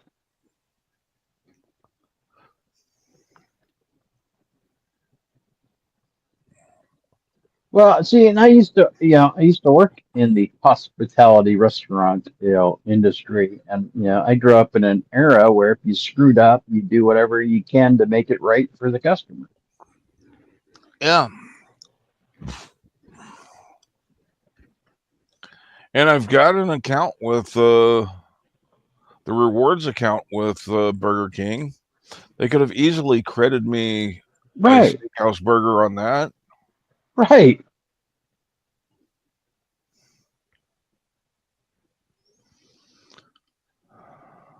I used to work in a relative. I mean, it was a high-end restaurant at the time. It was in the early '80s, early to mid '80s, and the restaurant manager thing always was, comp a meal, because it's easy to make them happy tonight, and then they'll come back. Uh-huh. And they're not just going to come back for that one meal. Right. Right. So I don't get it. I don't really understand what the issue is. Yeah, I mean, you got to really mess up my order before I call in and complain about it. Right. I mean, if I'm at a steakhouse and they can't get anywhere close to, like, I like my steaks rare or medium rare at most. And the worst I had, it came out well done first. All right, please. Oh, God. Notebooks, follow me. She just sent it back to the jury room. I wonder what's going on. Going down. But yeah, the first steak came back well done. Complained to the waiter. They sent it back. Second steak, well done. The manager came out to the table when they brought the steak out, and I cut into it, and I'm going, does that look medium rare to you? And then, no, I'll cook yours personally. So steak number 3 comes out. It was medium well, which was closer, but still overcooked. Right. Like, just give me the steak in the pan. I'll cook it myself, damn it. Right. Give it to me to go. I'll do it at home. Yeah, would have been a nice option. But I'm with several people that were, so everybody else is finished with their dinner and they haven't brought something out that I can eat yet. Right. But The restaurant did do the right thing. They comped the entire table. Well, there you go. Well, we used to go to this steakhouse that had a slide. A slide. Yeah. Had a slide. A real like an adult slide, No. amusement park slide. Kind of, like a playground slide, right? It's the kids, the kids would spend hours there, right? They, go do the slide. This is why we would go there. You get the peanuts and you get to throw the shells on the floor and, all that stuff. And we got a couple of steak restaurants that, well, we had a couple. I think we're down to one that has the peanuts at the table. Yeah. Well, this was, I don't remember the name of it because it's closed. But so it was me, my wife, and our daughter when she was younger. And so she's out doing the slide, right? Mm-hmm. And we order and they bring our meal and my daughter's kids' meal, she got a steak. It's like raw. And so I send it back. Like it's hardly cooked at all. Right. So I send it back. I go, this is completely unacceptable. But she doesn't care because she's doing the slide. She's made some friends, they're just going down the slide, they're okay. They bring it back again. And again, it's the exact same thing. It's almost raw. And I'm like, so I have to send it back for a third time, right? And so by this time, my wife and I are done eating. Our daughter's off playing with kids and isn't really paying attention, right? But by this time, we've been there for almost an hour. Wow. And they still can't get it right.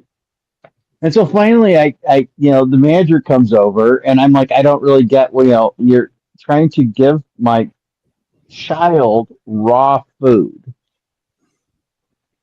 I really don't understand what the problem is. And what's worse is you're not offering us anything to make up for the fact that now I got to leave here, find other place to get my kid food because you can't get this right. Right. And he's like, well, what do you want me to do? I go, I would at least comp the meals. What is wrong with you? Right. I don't get this. Like, how is this a complicated issue? So they did actually comp our meals. Right. But we laughed and ended up going to like Burger King or McDonald's or something. And, our daughter didn't give a shit. She could care less. Right. But I'm just like, how? You have one job to do. Cook a steak. Just stop sending the same damn steak back out. No, right. Get this time. Right. I don't know how young I was, but I under 10 years old. We were at a steak restaurant and I ordered my steak medium raw. Medium raw. Yes. Okay. They brought it out barely. It barely had some singes on it, and I'm like,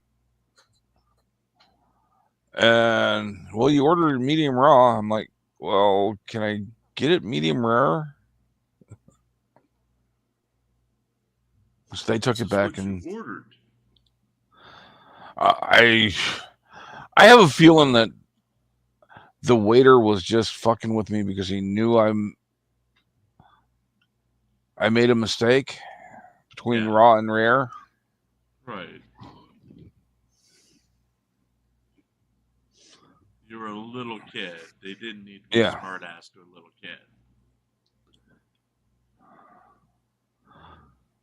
I wonder what the hell's going on here. They sent the jury out, back to the jury room, said 10 more minutes. But this has got to be something big. Well, Jackson has been pushing limits. He's been getting his hand slapped a lot, too. Yeah. Kind of reminds me of that old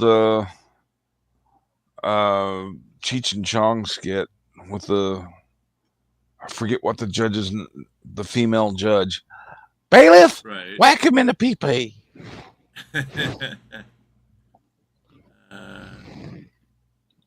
I'm sure they'd line up to do that to Jackson.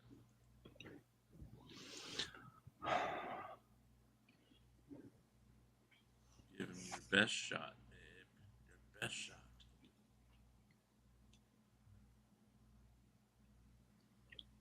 None of the Twitters have anything.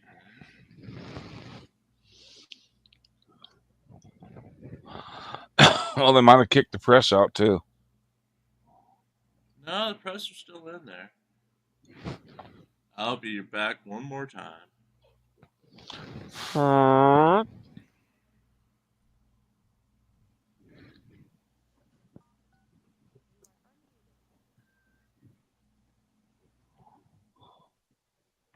Anymore, I think it's, restaurants have such availability of clientele, they don't really care. So if you don't like it and, you write a bad review or whatever, well, they got, 50 other people to write other fake positive reviews.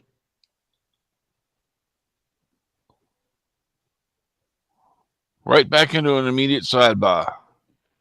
Sidebar number 9. Old Another one? Yeah. Did you move the counter from the last one? Yeah. I had knocked it up. Number 9. John is dead. John is dead. Karen did it. John is dead. John is dead.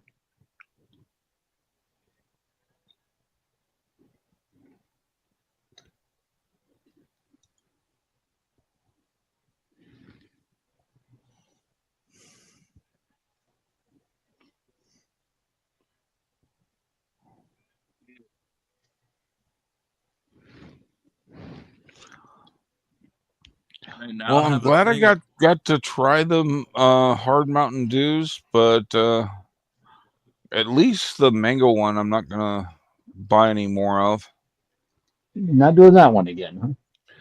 Yeah, it was a mix pack, so it's got 3 of each flavor.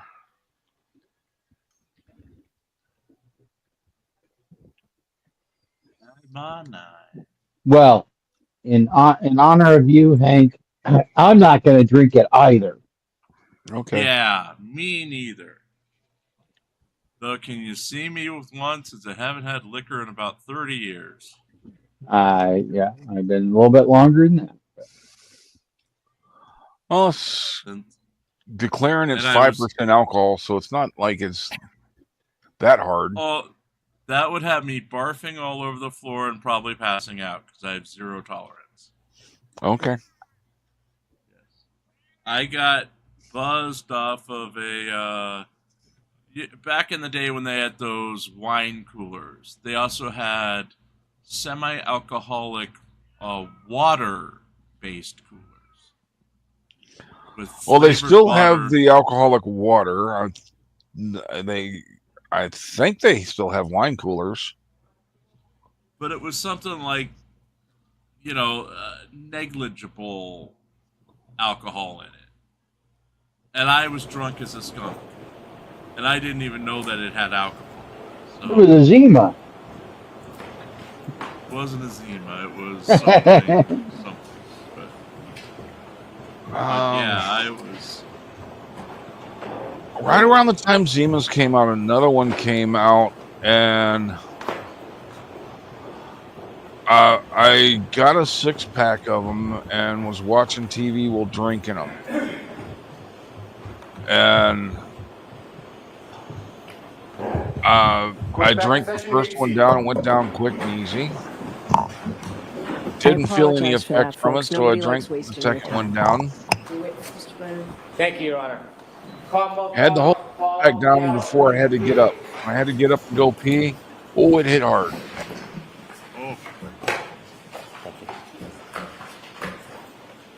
So follow me, please. Okay, so far, raise your right hand, please. You solemnly swear the honesty of the court and giving the case down here, the truth, the whole truth, and nothing but the truth, so help you God. I do. Thank you. Good afternoon. Your Honor. All right, Mr. Brennan, whenever you're ready. Thank you. Sir, could you please introduce yourself to the jury? Yes, my name is Paul Gallagher. For the court reporter, would you mind spelling your last name? Gallagher. Mr. Gallagher, do you presently work? As a police officer, I'm retired. When did you retire? August 31st, 2024. When you retired, what department were you working for? Canton Police Department. How many years had you worked for the Canton Police Department upon your retirement? I was credited with 32 years, 8 months of service. Did you have a particular rank when you retired? Yes, I was a lieutenant. I want to go back to the beginning of your law enforcement career and share your background with the jury. When did you begin your career in law enforcement? I became a permanent intermittent police officer in Canton in 1992. What a permanent intermittent police officer is, it's basically a part-time police officer. You're required to attend a 16-week part-time academy.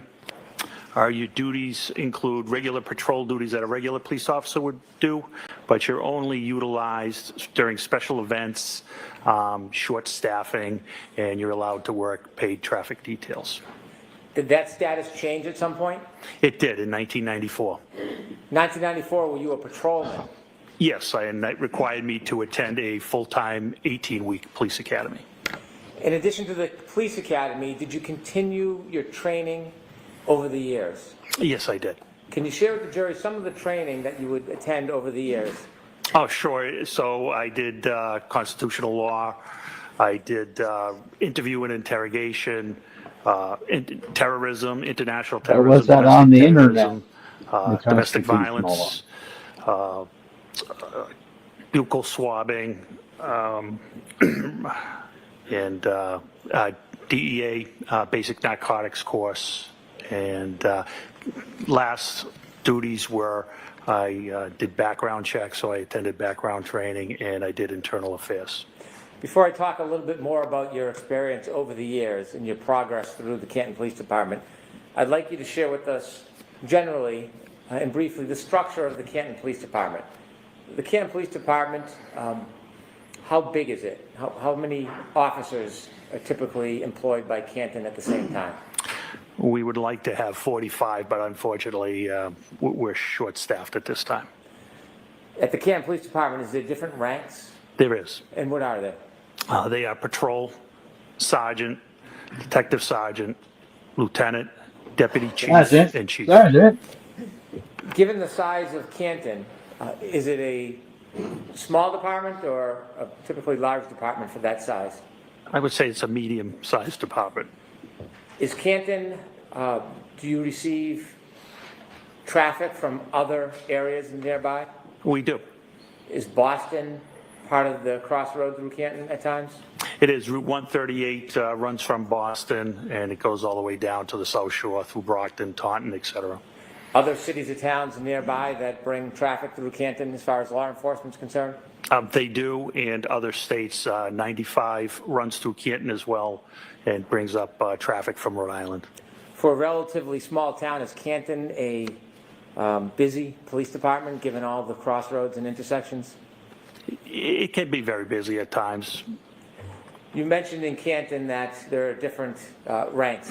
You started as a patrol officer. Yes. Did that change at some point? It did. When? July of 2001, I became a detective.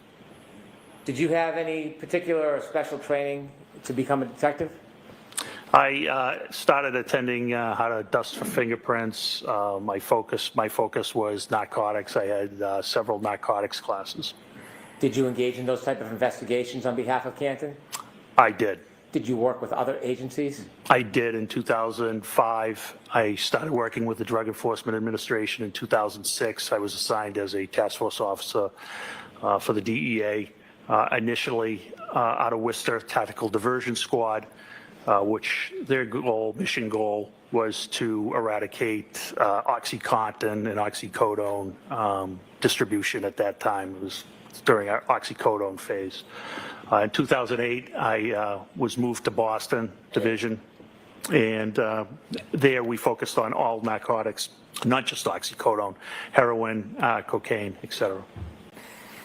How many years did you spend as a detective before you received your next promotion? Approximately 15 years. What happened next in your career as far as progress? I took the sergeant's exam, and I became a sergeant. In order to become a sergeant, do you have to pass an exam? An exam and an assessment, yes. Is that enough to become a sergeant, or is there another process you have to go through?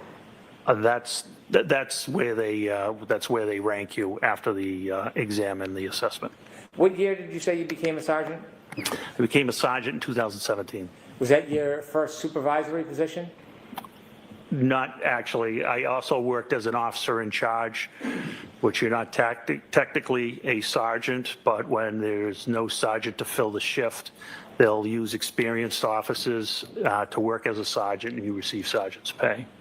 How long did you work as a sergeant for at the Canton Police Department? I worked as a sergeant for 1 year till 2018, and I was promoted to detective sergeant. As a sergeant, did your duties change or expand from that of detective?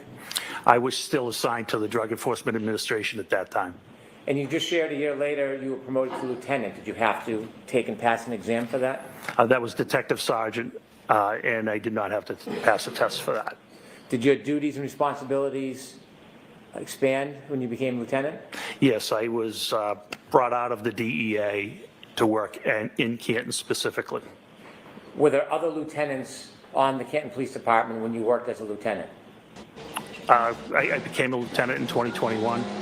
At the time, there was 3 other lieutenants. Hi, Gia. Were there any other officers of lieutenant at that point? There was a deputy chief and a chief.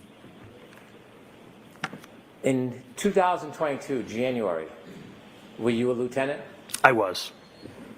Your duties and responsibilities, do they include actually going to scenes, or was it purely supervisory? It was supervisory, but we were expected to respond to scenes. What do you mean by that? Our chief expected a supervisor on scene at all times, at all scenes. Even if there was a ranking supervisor like a sergeant, were you still as a lieutenant expected to go to scenes? Oh, yes. Did you do that often? Yes. I want you to take us to January 29th, 2022. Were you working the overnight shift from January 28, 2022 into January 29, 2022? I was the outgoing lieutenant. I did not work into the 29th. I was the last lieutenant to work on the 28th. In the early morning hours, around 6 a.m., were you on shift or off shift? I was off shift. Were you planning on working that morning? I was planning on working later that day, yes. Do you remember what the weather was like that early morning? Yes, there was a nor'easter, which was snow, wind. Did anything interrupt your plan of working later that day? Yes. Tell us what happened. Shortly after 6 a.m., I received a call from Sergeant Sean Good of the Canton Police Department. After you received a call from Sergeant Sean Good, were you informed about a situation? I was. Were you told any basic details of where and what? Yes. Without sharing the actual conversation, where was this situation taking place? I misunderstood the situation. I thought it was on Meadows Ave in Canton. I later found out through dispatch that it was actually Fairview Road. When you heard that there was a situation in Canton, did you decide to change your plans about when you would come in? Yes, I responded. Why did you respond? That's the expectation our chief had for us. When you go into work, do you use a police cruiser or do you use your personal vehicle? On this particular day, I used a personal vehicle because of the weather. Was that different than typical? Yes. And why would you use a personal vehicle instead of a police cruiser? It was larger. It was four-wheel drive. It was the only way I probably would have got there to the scene. After you received the call about a situation, tell us what you did. I loaded up the car with a tent, and I drove to the Canton Police Department, and I got some winter gear from the office, and I got on the radio and advised Sergeant Sean Good, who was at the scene on Fairview, that all officers were held to further notice. What does that mean? They weren't going to be going home at their end of the shift until they were relieved by another supervisor. Why did you take a tent with you? Because of the snow. The way the call was described to me was a person possibly not breathing. And if it was an unattended death, I wanted to be able to cover the person. Why? Respect. That tent was a tent from your home, a personal tent? It was. It was an 8x8 pop-up tent. You went to the Canton Police Department first before you went to the scene? I did. Why did you go to the Canton Police Department first? I had some winter gear there, including a reflective jacket that I thought would be helpful, given it was dark out. Visibility was very bad. When you got to the Canton Police Department, did you learn anything from any of your colleagues while at the police department? The only one colleague at the police department at that time was Officer Kelly Dever. Okay. After you got your gear at the Canton Police Department, did you head towards Fairview? I did. Other than the general description that you had heard, did you know anything about what was going on there? Just that a gentleman was found unconscious in the snow, possibly not breathing. You mentioned the term unintended death. What does that mean? An unattended death is a death where someone dies alone, and you don't know the reason. It doesn't mean there's foul play. In fact, 99% of the time, it's natural causes. Is there a process for the Canton Police Department when they learn of any death, unintended or not? Is there a process you need to follow? Yes, there is. And what is that process? That's to call the Norfolk County DA's office, their CPAC unit, Crime Prevention and Control. They have jurisdictions over deaths and unattended deaths. You mentioned a CPAC unit. What type of officers or law enforcement is the CPAC unit? It's manned by the Massachusetts State Police. Are you required by statute to contact CPAC or the Massachusetts State Police, even if it's an unintended death? Yes. Did you follow that process? Sergeant Lank followed that process. Is that one of the officers who worked under you? Yes, that is correct. Did you know if Sergeant Lank was at the scene when you were leaving Canton, or did you learn at some point when you got there whether Sergeant Lank was at Fairview? When I got there, I saw the black Toyota Tundra, which is operated by our detectives there, and then I saw him. When the Canton Police Department first contacted the Massachusetts State Police or the CPAC unit about the information, did you have an understanding whether or not the Massachusetts State Police were going to respond or not? They were not responding. So when you got to Fairview Road, were there any other law enforcement officers other than Canton police officers? No, there was not. When you appeared at Fairview Road or arrived, were you the superior officer on the scene? I was the highest ranking officer. As you're pulling up to Fairview that morning, what's the first thing you see when you get there? As I pull up, I see the last of the fire apparatus pulling away. I get out of the vehicle. The first one I encountered was Sergeant Sean Good, who was the shift supervisor. Did you see any other of your officers there? I did. I saw Lieutenant Lank further down, and further down I saw two other cruisers, which ended up being Officer Mulaney and Officer Sarif.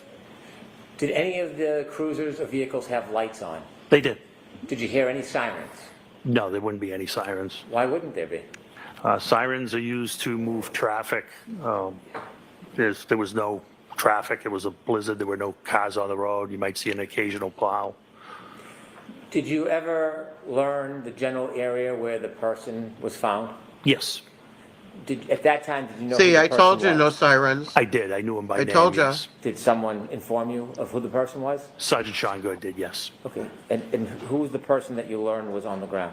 John O'Keefe. Or were they talking about Had the you known mystical, John O'Keefe? mythical I knew of sea John O'Keefe. I had creature never that, met John O'Keefe. lure sailors to When you their first death? arrived at Fairview, They're just was talking about how Mr. nobody O'Keefe in the still house on the woke ground? up. He And was I not. said, because there were no Was he sirens. at the scene? He was not. So when you got to the scene at Fairview, Mr. O'Keefe was already gone? Yes, he had been transported to the hospital. And being a police So officer, did you most ever likely he had firsthand blackout see curtains for exactly his where bedroom. Mr. O'Keefe was lying when he was found? So when he's I did working not. night shift, he can Did anybody get point decent out to sleep. you the general Plus, he area? was drinking. Did you Yeah. have a chance at that point to? How cold? Well, obviously, you didn't have a chance to examine or look at Mr. O'Keefe. Did you have a chance to look in the general area where you were told he was found? I did. Tell us a little bit more about the weather now that you're standing outside Fairview Road. What's the visibility like? What's the temperature like? What are the conditions like? So it was terrible. It was blizzard-like. The wind would blow in your face. It would change directions. The snow was an icy snow. In the wind, you had to actually talk loud to be heard. Somebody right next to you, and it was your typical New England blizzard, basically. At this point, did you have any position as you assessed the area, whether this was a criminal investigation? When we had no crime at that time. When you were there, were you looking for anything? Yes, I was examining the scene. Okay. At that point, did you have any reason to start a criminal investigation? Not at that time, no. When you learned that Mr. O'Keefe was found outside, did you go look at the particular area? Yes. Can you describe the area that was shown to you where Mr. O'Keefe was found? Sure. It was on the left side of the property of 34 Fairview. You could see where first responders and witnesses and police officers had walked up to the area. It was by a flagpole on the property line of number 32 Fairview. What was the lighting condition at that point in that area? It was dark. It was sun was coming up, but due to the weather and the cloud cover and the snow, its visibility still was not great. Were the law enforcement vehicles providing any light for the area? No. How about the house? Was there any bright lights coming out of the house illuminating that area? I didn't see any lights, window lights on. There may have been an exterior, the door light at one or two houses. In addition to the law enforcement officers that were there, did you see any civilians when you got there? No, there were no civilians there. While you were outside looking at the area, did any civilians ever come out? No, not at all. Any civilians ever come out of 34 Fairview? No. How about next door, 32 Fairview? Did you ever see any civilians come out of that address? Nobody ever came out There of you the go. house. There's a Across the street, is conspiracy. there homes across the street from 34 Fairview? They're all hiding in the Did you see anybody basement. come out of either one of those houses? Did not see anybody come out of those houses. When you were outside and you were shown the area where you were told Mr. O'Keefe was found, did you try to do anything regarding that area to identify the area itself? I'm sorry, can you ask that again? Yes. The area where you were told Mr. O'Keefe was found, did you try to do anything around that area to identify the area? Well, it was marked out with crime scene tape at that time, and what I saw was pink blood, and it was in a circular pattern. Was the crime scene tape holding up at all? No, it was not. It was blowing wildly in the wind, and at one point, it was actually blowing in. It was triangular, and it was actually blowing into the crime scene. Was the tape helping at all? No, it was not. Was there any use putting a tent up at that point? No, there wasn't, not due to the high winds. Did you learn whether any of the officers had, at any point before you got there, gone into Fairview Road? Yes. Who did you learn went into Fairview Road? Both Sergeant Good and Detective Sergeant Lake went into Fairview Road. Did you know how long they were inside for? Oh, did you know that? I did not. At that point, did you go and speak to anybody in any of the nearby homes? I did not. When you were at this scene, and you saw what was happening in the weather, did you make a decision to do anything? Yes. What did you decide you were going to do? Since the state police were not responding, I decided to process the area where Mr. O'Keefe was found and try to find out why he had the medical episode he was having. If you understood this to be a medical episode, and at that point you didn't have any information it was a crime scene, why were you taking the time and effort to process the scene under these conditions?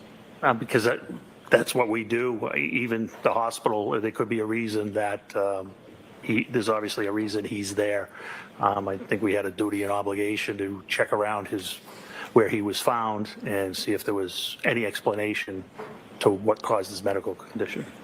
Did you focus on a particular area when you decided to look around? I did. What area were you going to look at? Where it was pointed out he was found and where the blood pattern was. Were you thinking about looking in any other areas around that? Not at that time. Why not? We didn't have any reason to. We only had the area where he was found. And at that point, did you have any idea what caused his injuries? We had none.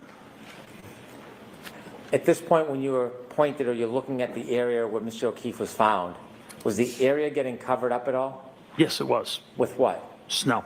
How quickly? Very quickly. I believe it was forecasted to come down to 1 to 2 inches an hour, if I recall. Did you have any idea how hard the ground was at that point? It was frozen. Objection, Your Honor. No, did you have any idea? It was frozen. Objection. I'll allow it. How deep was the snow covering that frozen ground? Approximately 4 inches at that time. When you wanted to look around the area, did you consider using a rake or a shovel? I did. And did you? I did not. Why didn't you use a shovel at that point?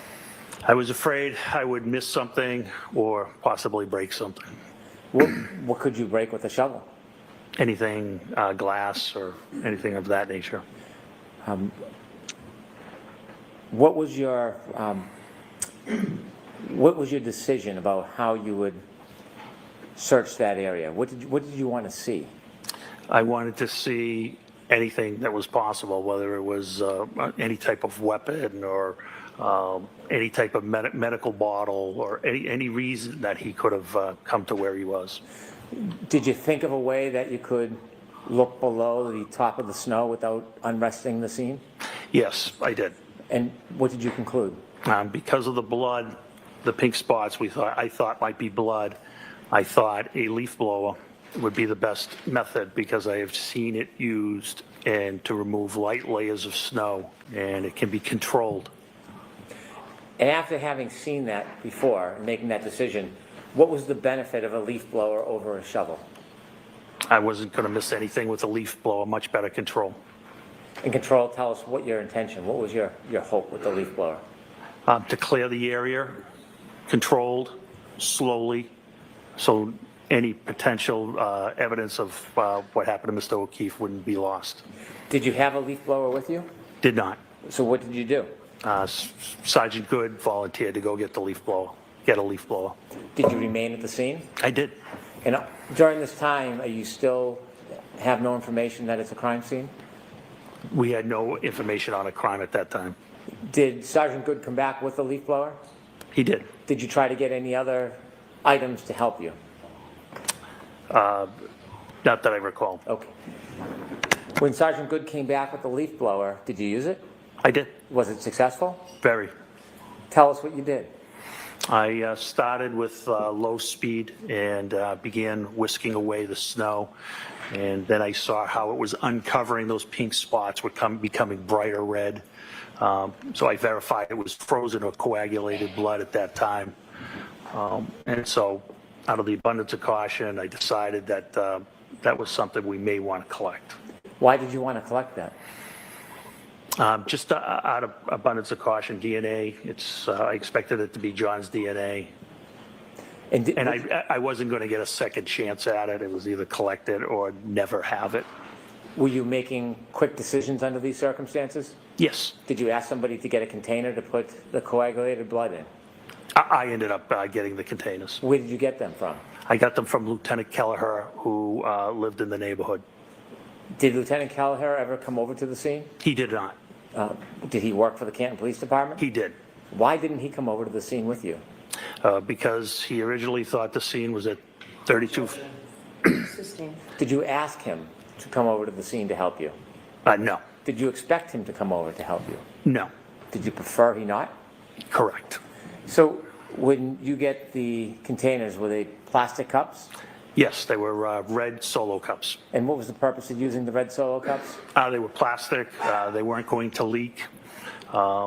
They weren't going to get soggy. They were large. I needed a small sample. My thought was because it was frozen or coagulated, that we could collect it, transport it, and transfer it to the crime lab, who could extract the DNA however they saw best fit. Do sometimes the crime lab test evidence and sometimes not? Of course, yes. Is that your decision? No.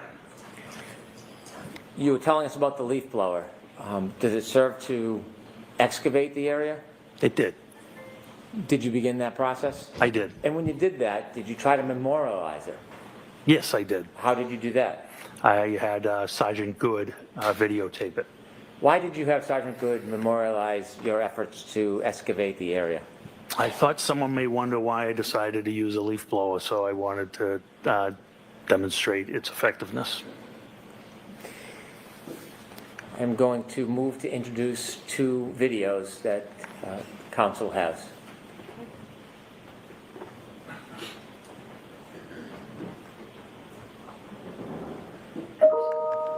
So there's no objection to these videos, right?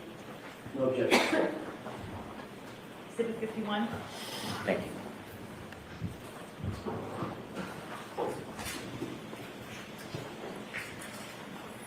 With the court's permission, can I show the jury the videos? Yes. Ms. Gilman, can we show number one, please?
Could you, Ms. Gilman, stop at the end of the video so it's a still frame? That's good right there. Sir, who's the person holding the leaf blower? That is me. Did the leaf blower work as you had hoped? It was great. You see other footprints around that area. Correct. Do you know how those footprints got there? Some of them were from first responders. Some of them were for witnesses. The ones up top by the flagpole were for when the officers put out the crime scene tape. Did officers try to wrap the crime scene tape around the flagpole? They did wrap it around the flagpole, yes. I see. And from that vantage point, could you see the side and front yard? Yes. Did the side yard have any footprints or evidence that anything was dragged through the side yard? No, not at all. How about the front yard? Did the front yard have any evidence that anybody had walked across it or dragged anything across it? It had one set of prints from Sergeant Lang. Other than Sergeant Lang's footprints across the front yard, was there any other impediment? No, not that I saw. I'm going to ask if we could see the second video, please, Ms. Gilman.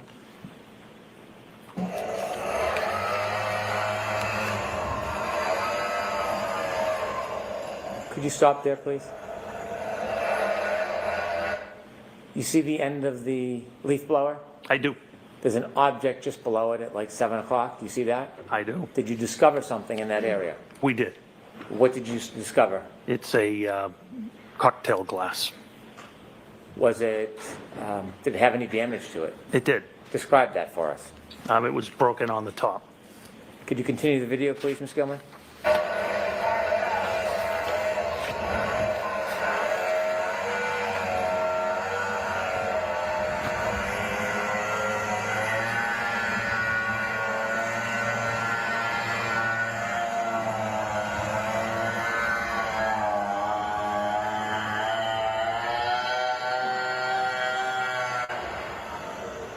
Stop, please.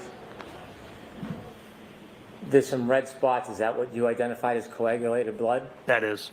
Below some of those spots and to the left, there's an area that's not white. It's brownish. Do you know what that is? That's, I believe, just bare ground. If we could finish the video, please.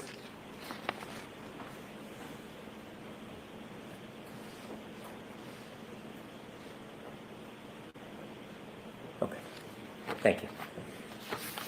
Could you have the lights on, please? Did you or any officer at your direction obtain and preserve that broken cocktail glass? Yes. May I approach, Your Honor? Yes.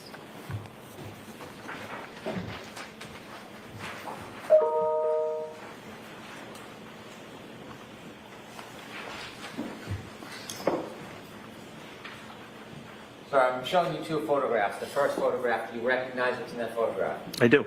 What is it? It's a after we exposed the broken, I exposed the broken glass.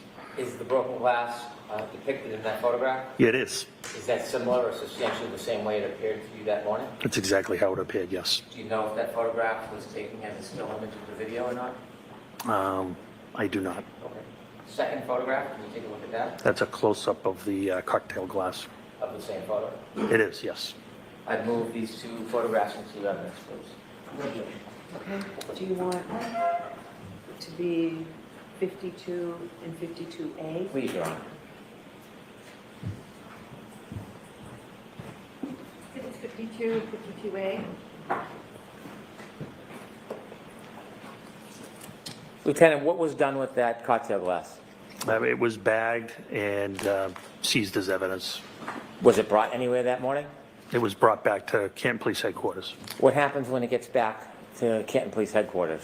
It gets logged into evidence and it's assigned an evidence number. The officer types in a description of the item. In this case, it was a broken cocktail glass or broken glass. And once he hits the space bar, it automatically generates a property number for it. And I believe in this case, it was 22-18-PR, which means 22 is the year, 2022. 18 is how many pieces of evidence the department as a whole had collected that year so far. And PR, I believe, means property room. Why is it assigned a particular number? Everything is assigned a number by the computer. You said it's brought to the evidence room. Is that a separate or a special place? So we have two rooms. We have a temporary evidence room, and then there's a permanent evidence room. Only two people have access to the permanent evidence room. Is there a reason why access to the evidence room is limited? There is. Why? For security. Even in a police department, the evidence room is limited as far as people who have access? That is correct. In the evidence room, is there an officer assigned as an evidence officer? Not full-time. There is an assigned admin sergeant who is assigned as the evidence officer. Does anything happen specifically with the evidence? Is it packaged or stored in any particular way? The glass was put into a locker, I believe, and temporary evidence. And then it's the evidence sergeant's job to retrieve it, but in this case, we were going to transfer it to the state police. Was it transferred to the state police at some point? It was. Were you part of the transition of that item to the state police? I was. And when was it transitioned and to who? It was on February 1st, 2022, and it was to a criminalist from the Massachusetts State Crime Lab. Do you know who the criminalist was? I don't know the name, no. Did the criminalist come to your department, or did you bring the item to them? They came to our department. In addition to the glass, there was plastic cups with coagulated blood? That's correct. What did you do with those cups? Those were placed in temporary evidence and placed in a refrigerated unit. To carry them from Fairview to the police department, did you hold the actual cups, or did you put them in something? Nope, they were stacked in a bag. Objection, Your Honor. Objection, Your Honor. I'm going to warn you. What type of bag? It was a craft paper bag. In this particular case, we utilized the Stop and Shop bag. Is that any different than a bag from the police department? This made of the same paper, craft paper, the same size and dimension, other than Stop and Shop and evidence and probably price. They're basically the same bag. Why did you use one of those rather than a bag that said evidence on it? I don't know where that bag came from. I was in a personal car. Sergeant Lank was in a Tundra. If that bag is upside down, you wouldn't know it didn't say evidence on it. So I'm not sure where that bag came from. And the plastic cups, do you know what happened to those? Yes, they were turned over to the criminalist as well. Where did you store them before they were turned over to the criminalist? Temporary evidence in a refrigerator. I'm going along with. Temporary evidence in a refrigerator. Is the refrigerator part of the temporary evidence area? It is, yes. Did you bring that piece of evidence, the broken glass, with you today? Yes. With the court's permission, I'd like to approach the witness. Okay.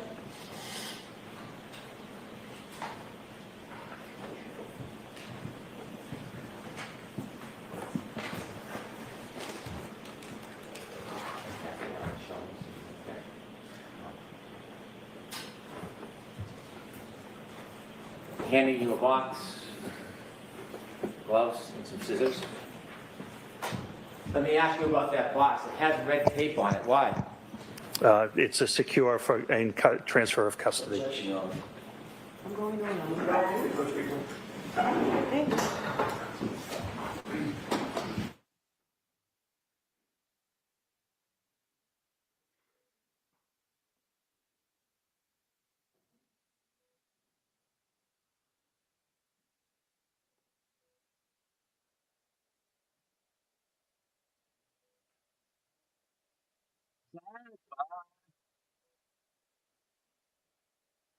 We're all asleep today. I just had my mic muted and yelled sidebar to nobody besides the pups who slept right through it.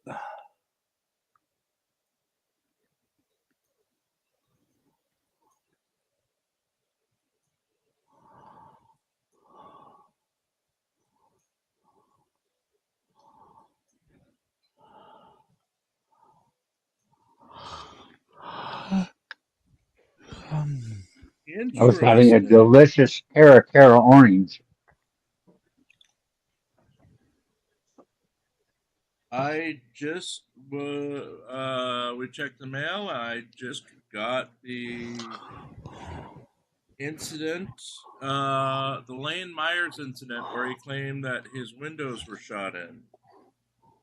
I'm going through it now. There's 15 pages of nothing so far.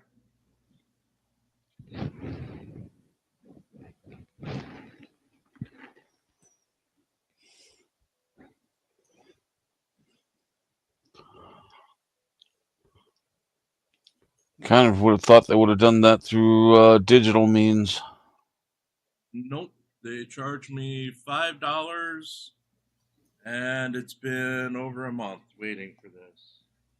They have nothing online for the Pima County Sheriff's Department. Okay.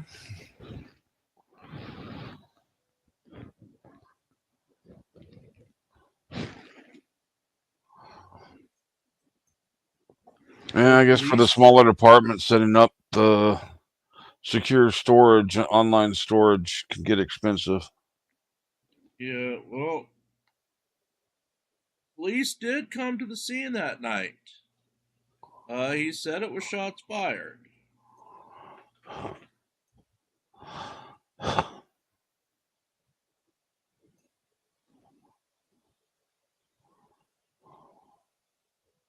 He did blame Christopher Ruff for it.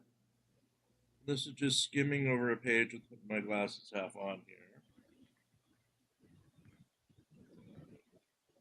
So he wasn't entirely lying. They did talk to his wife.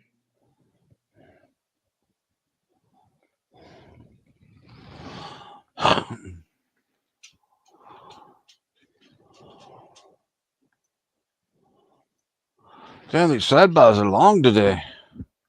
Yeah, they are.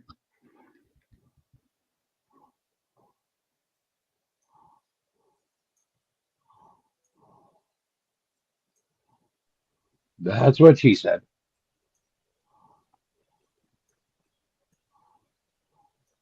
Lane was told directly that it was not. He lied about it being gone. They told him it was a rock that was thrown through the window. So the whole with the F-16 or the AR-15s and the helicopters overhead was bullshit. Of course. Big surprise. Lieutenant, before you open the box, were you one of the officers that discovered that broken glass? Yes. Did you personally bring the glass from Fairview to Canton? No. Do you know who did? Yes. Who? Detective Sergeant Lang. Sergeant Lang? Yes. When you went back to the station, you said that the evidence was then put into an evidence locker. Did you place it in the evidence locker? I don't recall. And then inevitably, it was transitioned to somebody from the forensic unit? That's correct. Were you personally there when it was taken from the evidence locker and given to the person from the forensic unit? Yes, that was me. Did you have a responsibility and role in that process, or were you a passive observer? I had an active role. I was the chain of custody. I was turning it over to the criminalist to the state police lab. After that glass was given to the criminalist, did you ever have possession of it again? Never. Did you ever package it or touch it again in any way? No, never. Did you ever process it in any way? No. Did you put it in that box and tape it up yourself? No. Okay, I'm going to now ask you to open the box, please.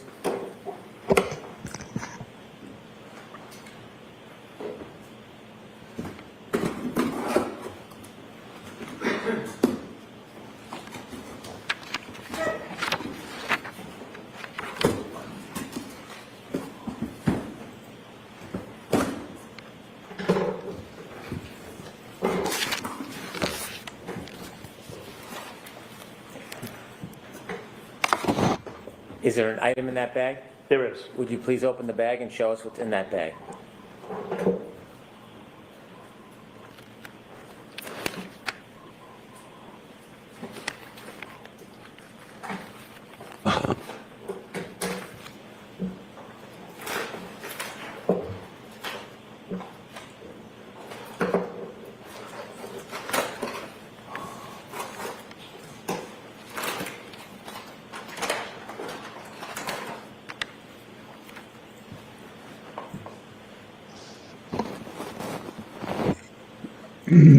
Thank you. If you could put it back in the bag and the bag back in the box, please.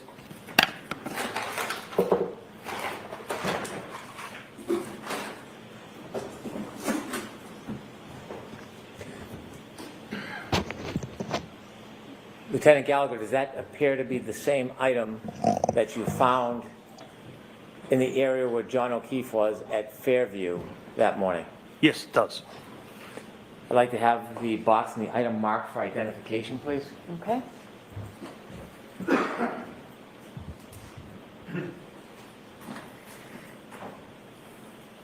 the queue for ID. Thank you.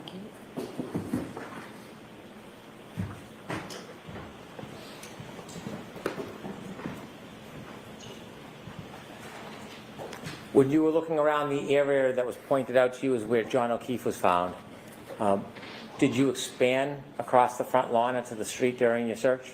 No, we didn't, with the exception of uncovering the 6-foot asphalt berm. Did you say 6 foot or is it? Excuse me, 6-inch. What's a berm? It's it's basically a curbing, but it's made of asphalt. It's curved. You probably have seen it. It's asphalt. It's curved. It separates the street from property line. Why did you clear that piece? Wanted to see. We were trying to find out why John was having a medical issue, and we didn't know if he could have tripped over a curbing or what turned out to be an asphalt berm and possibly his head. After you made efforts to look in that area, did you return to the Canton Police Department? I did. About what time?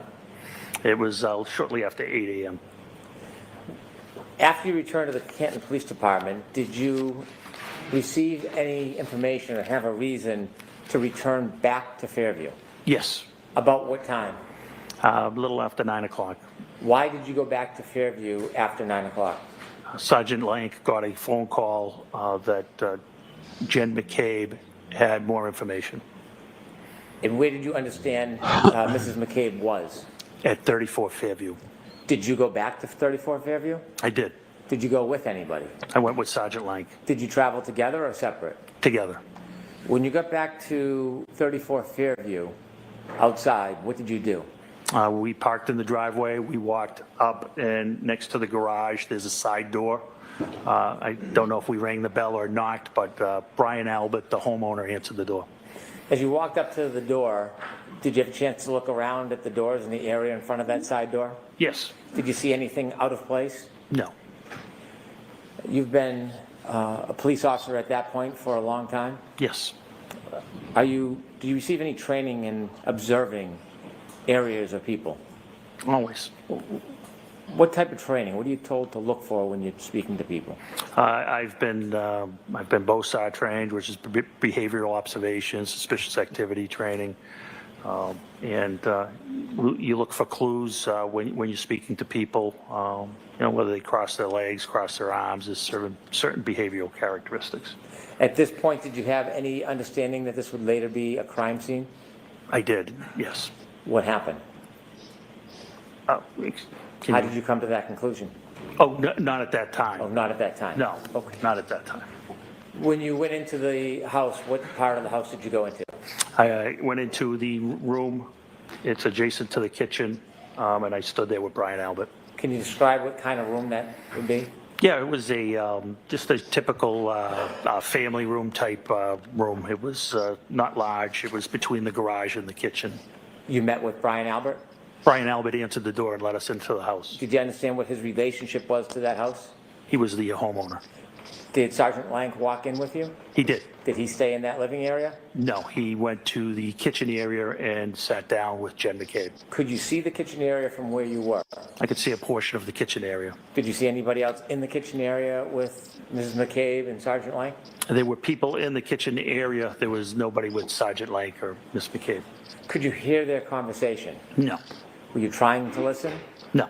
Were you speaking to Mr. Albert? I was. Did you take the time to make observations of him? Objection, Your Honor. I'll allow it. Did you take the time to make observations of him? Yes. Did you speak to him? Yes. Did he speak to you? Yes. Was there anything about his mannerisms or affect that caused you any concern? No, it was just a social conversation. There was nothing of concern at all. Was there anything about it that caused you to hone in or be concerned? No. I'll allow that. No. Did you get a chance to look around that living area at the Sure. items? I didn't look around. I just with my eyes. Did you get to see that area? I did. Did you see anything broken or looked out of place? No. Nothing. Anything that caused you any type of concern? Nothing. When you looked towards the kitchen, did you see anything that looked different or suspicious in any way? Nothing. Was the interaction, did it cause you any alarm or concerns? No. After Sergeant Lank had an opportunity to speak to Mrs. McCabe and you spoke to Brian Albert, what did you do next? We left. Where did you go? We went back to the police department and were informed that the state police were going to respond to the hospital and that we didn't need to respond to the hospital. When you heard that the state police was then going to get involved in the investigation, what does Canton do when the state police takes over an investigation? Well, it was based off of a conversation I had with my chief in the detective sergeant's office. Was there a decision about Canton's involvement in the ongoing investigation? There was. What was that decision? That we should recuse ourselves from any further investigative interviews. And why was that? Because our best detective, his name was Kevin Albert, and he was the brother of the homeowner, and I didn't want any potential bias, whether unconscious or subjective, to be perceived by the O'Keefe's, by the O'Keefe family. So when the state police got involved and you had the conversation with the chief, was that the end of your efforts towards this? It was the end of our efforts until, I helped facilitate during the search warrant on February 1st. And so at some point, was the defendant's Lexus brought to the Canton Police Department? It was. Was it put in a particular area at the Canton Police Department? It was. What area? The Sally Port. What's a sally port? Sally port is where, when we have an arrest, we bring our prisoners in. It's basically a extra large garage. It has 4 doors. They're numbered 1, 2, 3, and 4. We typically go in door 4 and pull towards door 3. Door 4 is lowered, and then prisoners are walked into the booking area, which is also secure. The exterior doors to the sally port can only be opened by the dispatch counsel. When crime scene services came to look at the car, was that the same day, the 29th, or later time? No, it was February 1st. Did the Lexus remain in the sally port area from the 29th until February 1st? Yes. When representatives from the crime lab from the Massachusetts State Police came on February 1st, who provided them access to the Lexus? I was one of the people there that was there. I don't know if I provided them direct access, but I certainly would have. And I assisted them if they needed things. That's when the chain of custody, the exchange of custody for the blood samples and the glass occurred as well. And during their processing of the Lexus, were you there for parts of it? I was in and out, yes, but I did not partake. Thank you very much.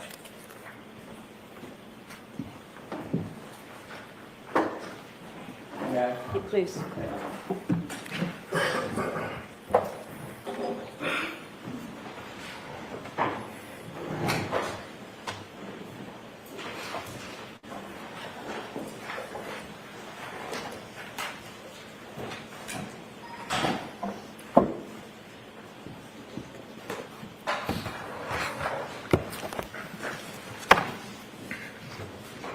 Mr. Jackson, is this video up there yours or is it the Commonwealth? It's not mine. Or is it? All right. May I, Your Honor? Yes. Mr. Gallagher, you have already established that you were at the scene on January 29th, early morning, January 29th, 2022. We've seen the video of the leaf blower, correct? That is correct. So you were integral to at least an initial search of the scene, which recovered the drinking glass that you've shown us, as well as some of the blood byproduct that you've talked about. That's correct, yes. Okay. You were the ranking person on the scene. You've already described that. Yes, that is correct. There were also several other officers from Canton PD who were there with you. Yes, there was 4 other officers, yes. Can you just name those other officers? Yeah, Detective Sergeant Lank, L-A-N-K, Detective Sergeant Good, G-O-O-D-E, Officer Mullaney, M-U-L-L-A-N-E-Y, and Officer Saraf, S-A-R-A-F. Okay. When you initially, let me back up and ask a different question. Given the fact that you were the ranking officer, the way that it works in a police department is everybody sort of reports up the chain of command, correct? That is correct, yes. So they would have all reported up to you in some particular. That's correct. And then, of course, you report to the, I think you're the deputy chief, and then the deputy chief reports on up to the chief, correct? That is correct. You were involved in not only the exposing of some of that blood byproduct, but also exposing the glass with the leaf blower, correct? That is correct. You were responsible for utilizing certain equipment. You chose a leaf blower at the time, correct? I did, yes. There was also, I'm guessing, there was also some use of your hands and or the gloved hands with some others to recover some of the items. Yeah, I didn't use my hands. How did you get the glass into a bag? That was Detective Sergeant Lank. Somebody had to pick it up, right? Correct. That's what I mean.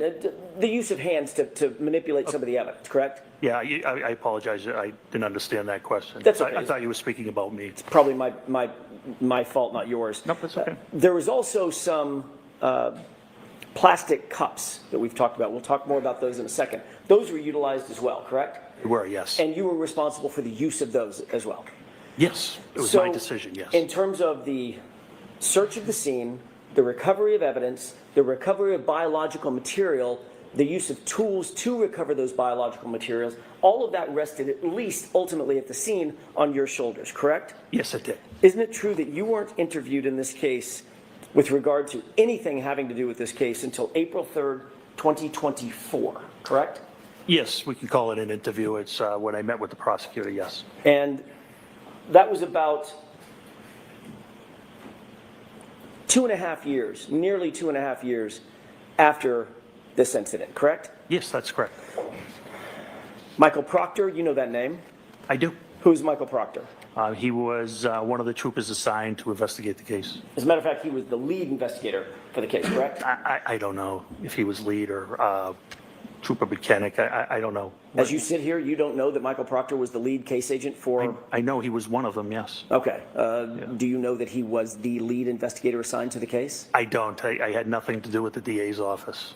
Right. I know you didn't have... I don't know how they assign their cases, counsel. I don't know what you want me to say. I can't say what I don't know. Mr. Gallagher, I'm not asking... Hey, let's ask him again. See if he's going to change his mind. I did not know he was lead. I knew he was one of the leads. Okay. I believe they do it in a tandem, but I'm not sure. Okay. He may have had a partner, correct? That is correct, yes. But it's not unusual to have a lead case agent, the person who's responsible for most of the search warrant writing and the memorialization of documentation of evidence collection and the movement of evidence and booking into evidence, things like that. That is correct, but I don't know anything about who wrote their affidavits or who logged their evidence in. I wouldn't know that. You're also familiar with Yuri Buchanan, correct? I know who he is. You're also familiar with Lieutenant Tully? I know, yes. They're all Massachusetts State Police officers, correct? Yes, they all are. Did Michael Proctor interview you before April of 2024? He did not. Did Yuri Buchanan interview you before April of 2024? No, he did not. Did Lieutenant Tully interview you before April of 2024? No, he did not. Did anybody else from the Canton Police Department, your deputy chief or the chief, interview you formally about your conduct and responsibilities before April of 2024? I don't understand that question. Did anybody at Canton PD, separating out Massachusetts State Police, did you sit down at Canton PD and provide an interview with anybody at Canton PD about your conduct at the scene? What do you mean by conduct?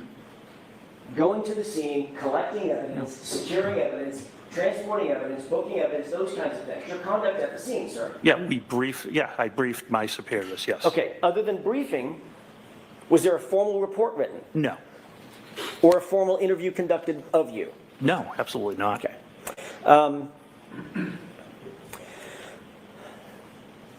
Tell us when you wrote your report about what happened at the scene, memorializing what you did at the scene. I didn't. You didn't write a report? About the scene that day at the scene? Correct, about this investigation. I only did the metadata report. I did not write a report at the scene. You never, in fact, the fact is you never wrote any report about what happened at the scene, correct? Correct. You didn't memorialize that in any formal way on Canton PD letterhead to describe what you did and how you did it at the scene? No.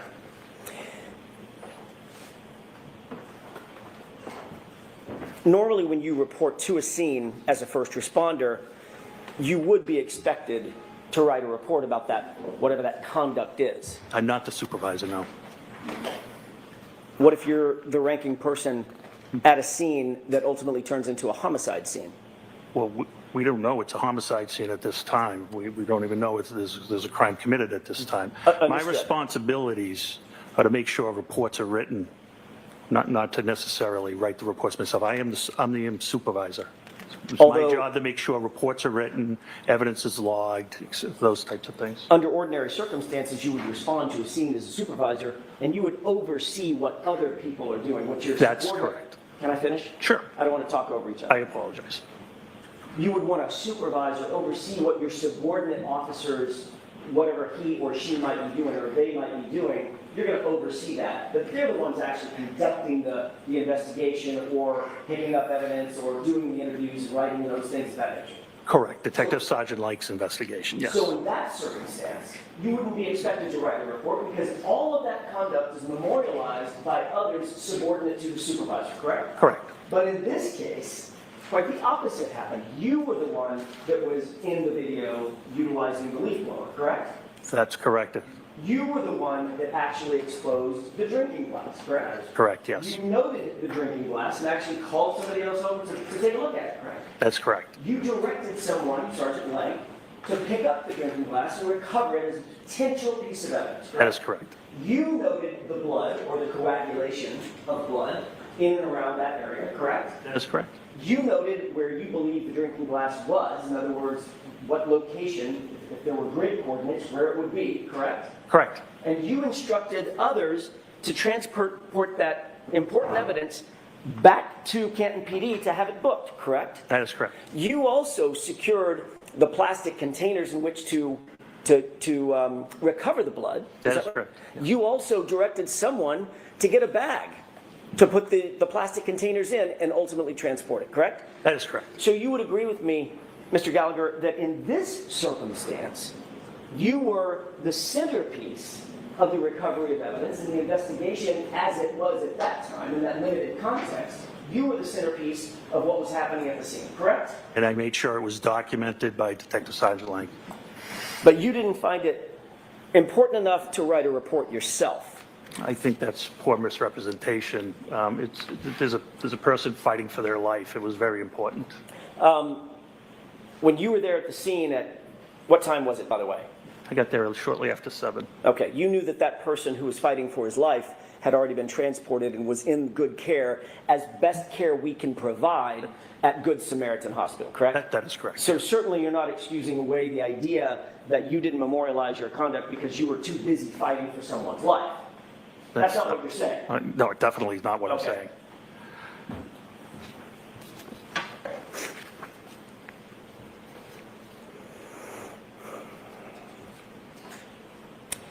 Obviously, reporting to a scene and supervising a scene is one thing, but actually gathering evidence is a whole next level. You would agree with that? Sure. Because, just to put a fine point on it, responding to a scene as a supervisor, you want to make sure everybody's doing their duty, but the officer or officers who, for instance, uncover, let's say it's a knife or a gun or some weapon or something like that, actually documenting and picking up that evidence and handling it in an appropriate way, that is all highly, highly technical. It's very important to get it right and memorialize it all, correct? That is correct. That's why you're highly trained to memorialize and report everything that you do in that regard in a report that can later be used forensically, in other words, in a courtroom setting, to recreate as best you can with as much detail as you can exactly what you did and how you did it and where it was done, correct? Sure. Yes.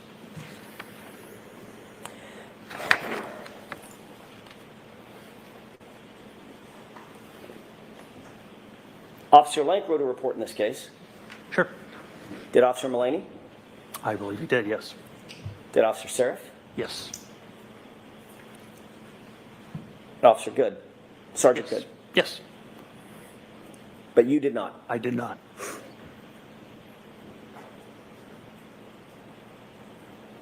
Who was the first officer to find any potential physical evidence at the scene, be it blood or glass? I can't answer that. It was not me. I was not the first thing that was spotted was the pink spotting, not the glass. Okay. Who was the first person to see the glass? I think it was myself as I uncovered it with the leaf blower. One of the important things that we've talked about, Mr. Gallagher, is documenting the details of evidence recovery, not just the fact that something was recovered, correct? That's correct. So you'd want to know what time of day it was recovered, correct? Sure. You'd want to know who was there and who was around when it was recovered, correct? Yes. You'd want to know what the item is, the condition of the item, right? Yes. You'd also want to know exactly where it's recovered, correct? Yes.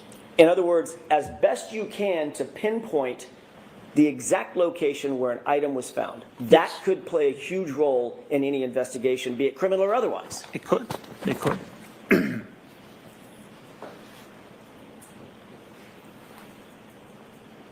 Did you diagram or draw a diagram back at Canton PD or I did out not. at the scene? No. About where that glass was found? No, I did no reports or diagrams. Did you diagram exactly where you recovered the blood spots that you did recover? No.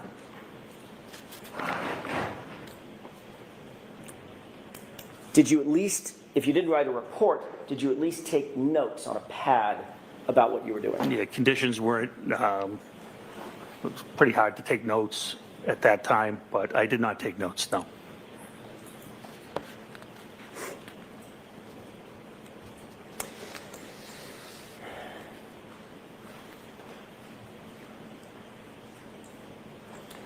At some point, you mentioned a person by the name of Tom Kelleher, Deputy Chief Kelleher. That's correct. Who is Deputy Chief Kelleher? He's the Deputy Chief of Canton Police. He was on active duty at the time? When I say active duty, I don't mean that morning, that hour, I mean just generally. Yes, he was a lieutenant at that time. He was someone to whom, as a matter of fact, probably the only person to whom at Canton PD you actually reported, correct? Up the chain of command. He was the only person to whom you reported up the chain of command, meaning he was your direct report. He was in charge of detectives at that time. And then, of course, the chief would be above him, correct? Deputy chief and chief. Okay. When you responded to the scene, Deputy Chief Kelleher did not come out of his house and take over the investigation, correct? Correct. That was yours to detail. That is correct. At least while you were there. That's correct.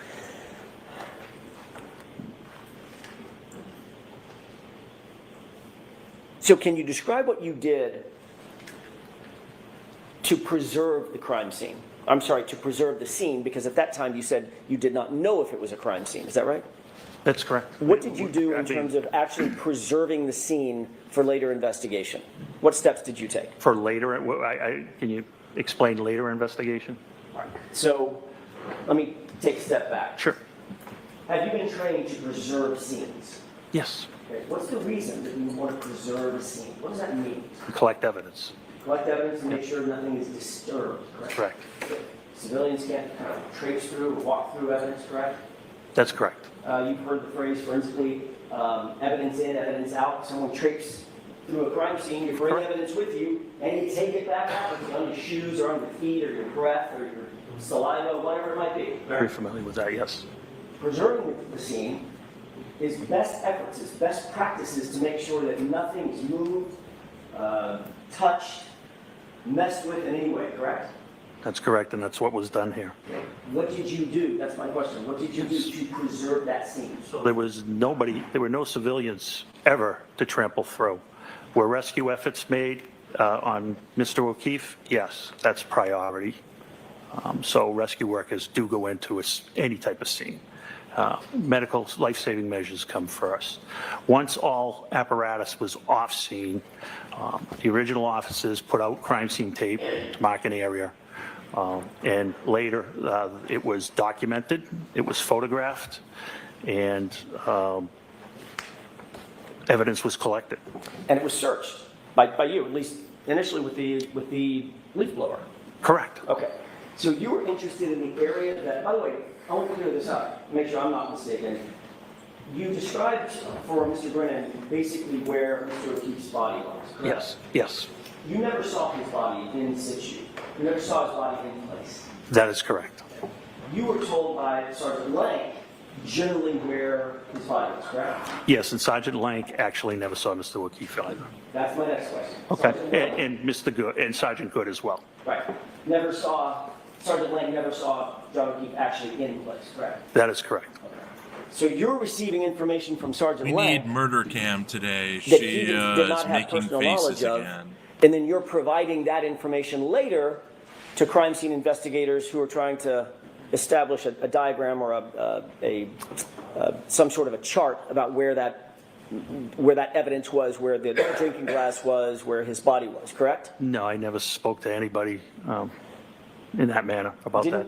Didn't you ultimately go out to the scene along with others at Massachusetts State Police when they had a drone overhead? No, you're mistaken. I can clarify it for you if you wish. Sure. So on February 1st, after the execution of the warrant, they wanted to go down to the scene. It was Trooper Proctor and somebody from the CARS team, I'm not sure of the name. Once they got down there, I did show them where I was shown John O'Keefe was. They did want to put up a drone, but they could not do it because they were too close to Norwood Airport and because of FAA regulations. Okay. And that was the last of my involvement with that. I hope that clarifies things for you. Forget the drone.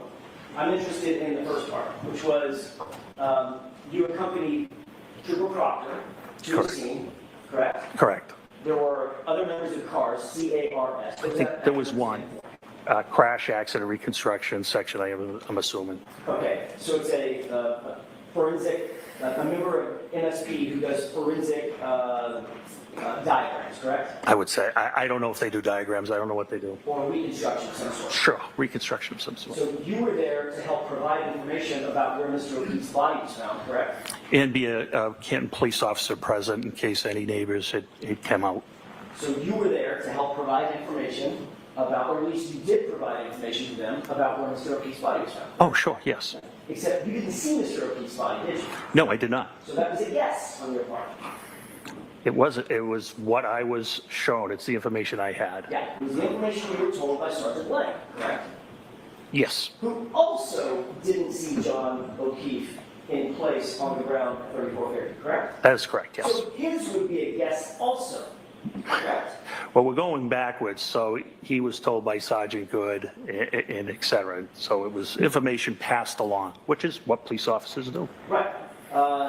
But the police officer that was out there at the scene, who was helping the reconstructionist establish the formal report, and the CARS report was an officer who not only didn't see where John O'Keefe's body was, you got information about where John's body was from someone who didn't see it either. Correct? Can we at least agree on that? You have to go back to the beginning. I didn't understand the beginning of that question. Sure, It's very I'll try long. again. The point is, Mr. Gallagher, you happen to be tapped as the person who is going to assist the CARS folks, the MSP, in creating their CARS, ultimately their CARS report. No.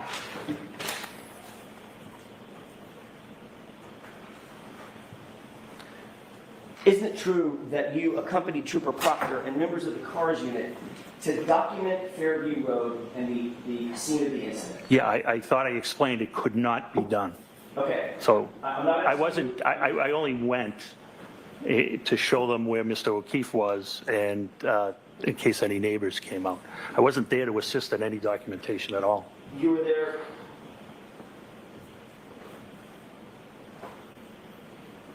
You knew who Brian Tully is. I do. Have you reviewed Brian Tully's report? I have not. You showed me one section of it.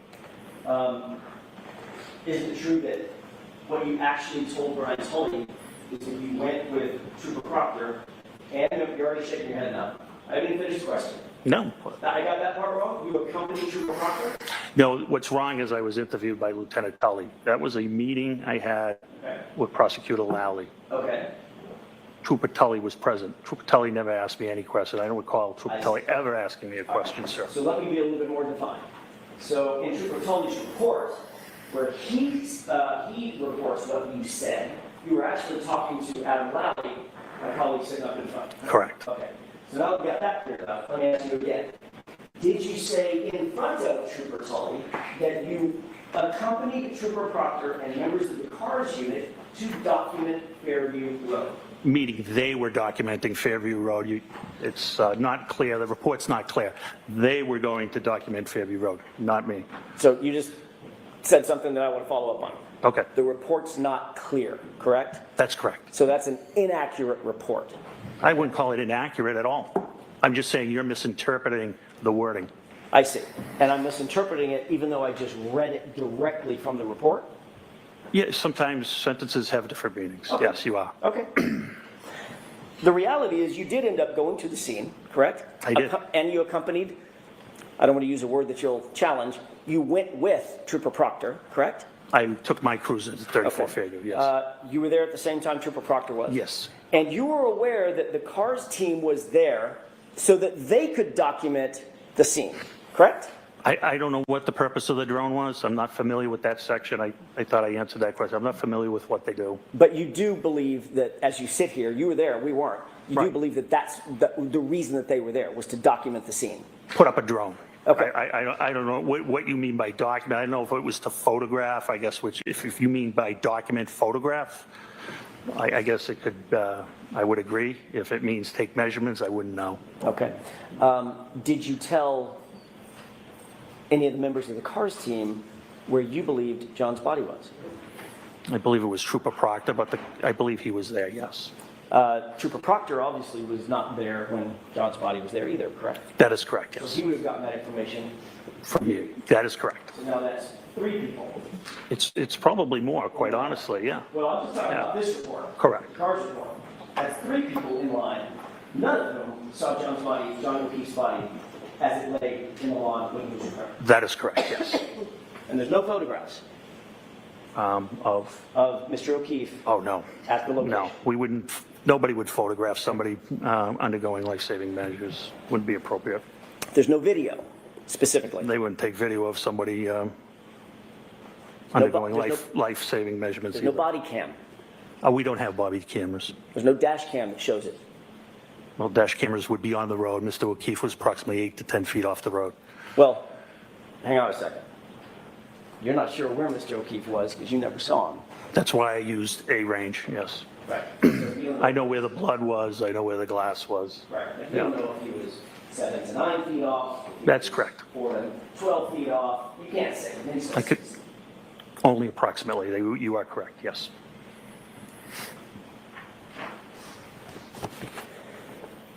You did meet with Officer Seraph.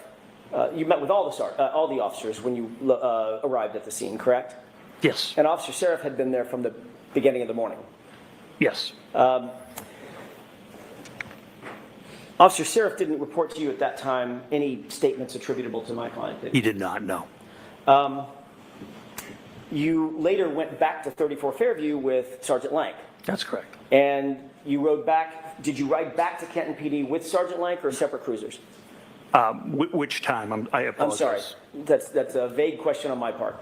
You went back to 34 Fairview with just Officer Lank, and you described the circumstance in which you went in, you were let in by Brian Albert, he went to the kitchen, you were in the family room or some other place? Right by the kitchen, yeah. Right by the the room kitchen. off the kitchen, yes. Okay, so right next to where he was interviewing. That's correct. Jennifer McCabe. Yes. Did you ride back from that meeting with, or that event to Kenton PD with Sergeant Lank? Yes. And Sergeant Lank didn't say anything to you about his interview with Jennifer McCabe at that time? I don't recall our conversation on the way back. Okay. And you didn't write a report about any conversation that you had with Officer Seraph? You didn't write a report about any conversation you had with Sergeant Lank? No, they're responsible for writing their own reports. Got it.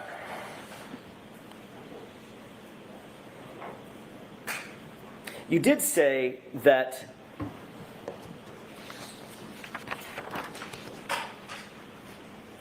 let me back up and ask you a different question. You testified about a year ago in another proceeding. You talked a little bit about the evidence collection of the biological material, the blood, or I'm guessing at that time, presumed blood. You haven't done any testing. That's correct, yes, sir. But you assumed it was blood just because of your experience and it looked like it could be blood on the street. That's correct.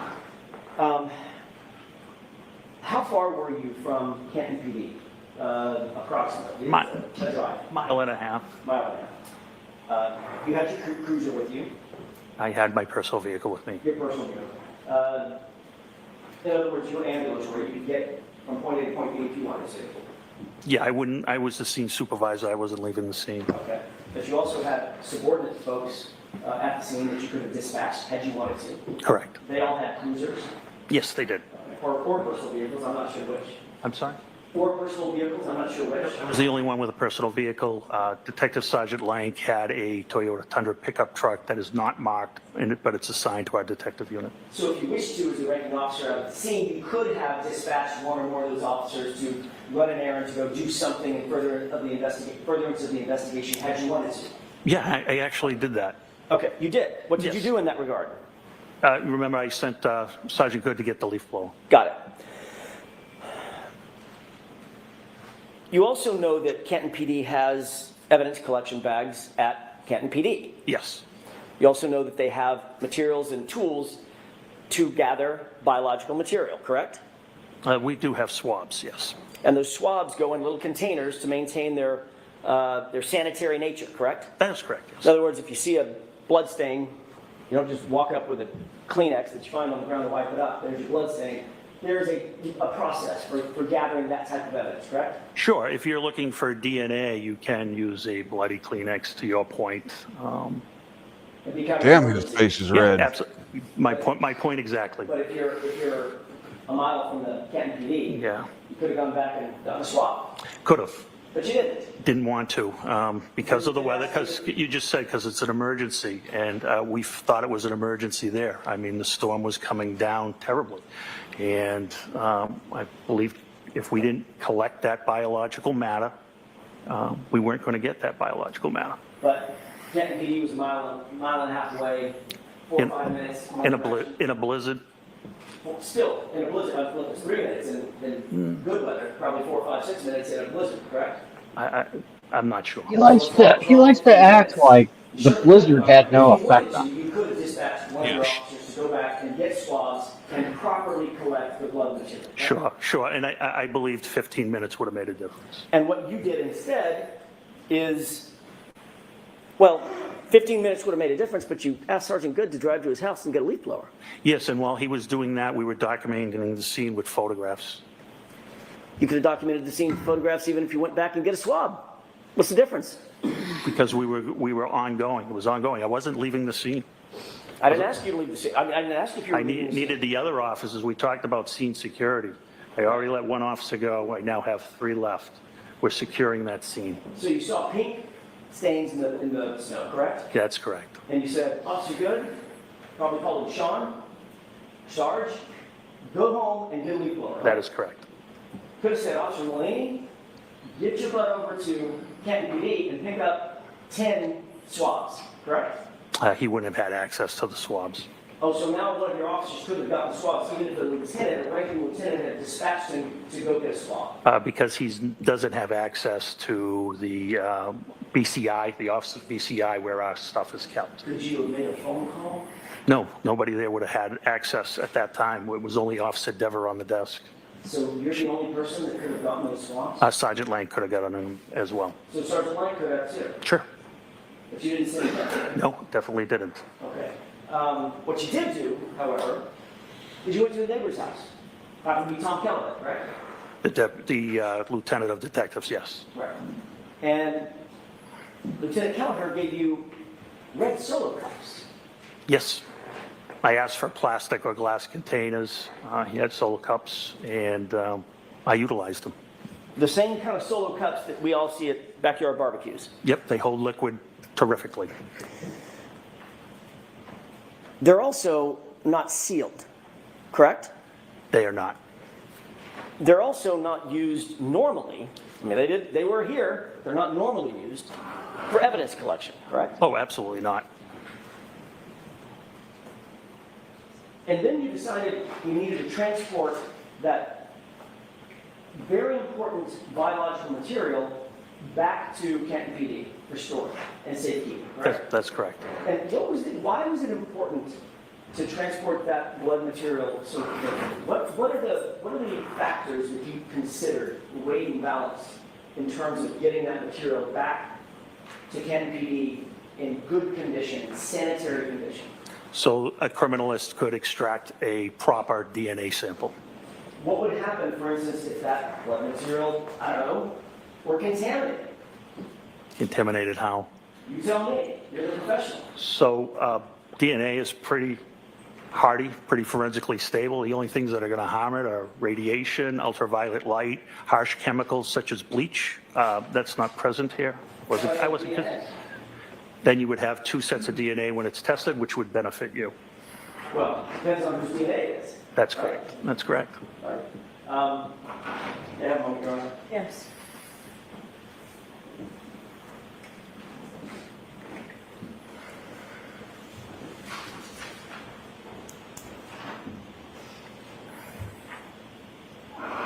While you were, I'm going to stay on this for a second.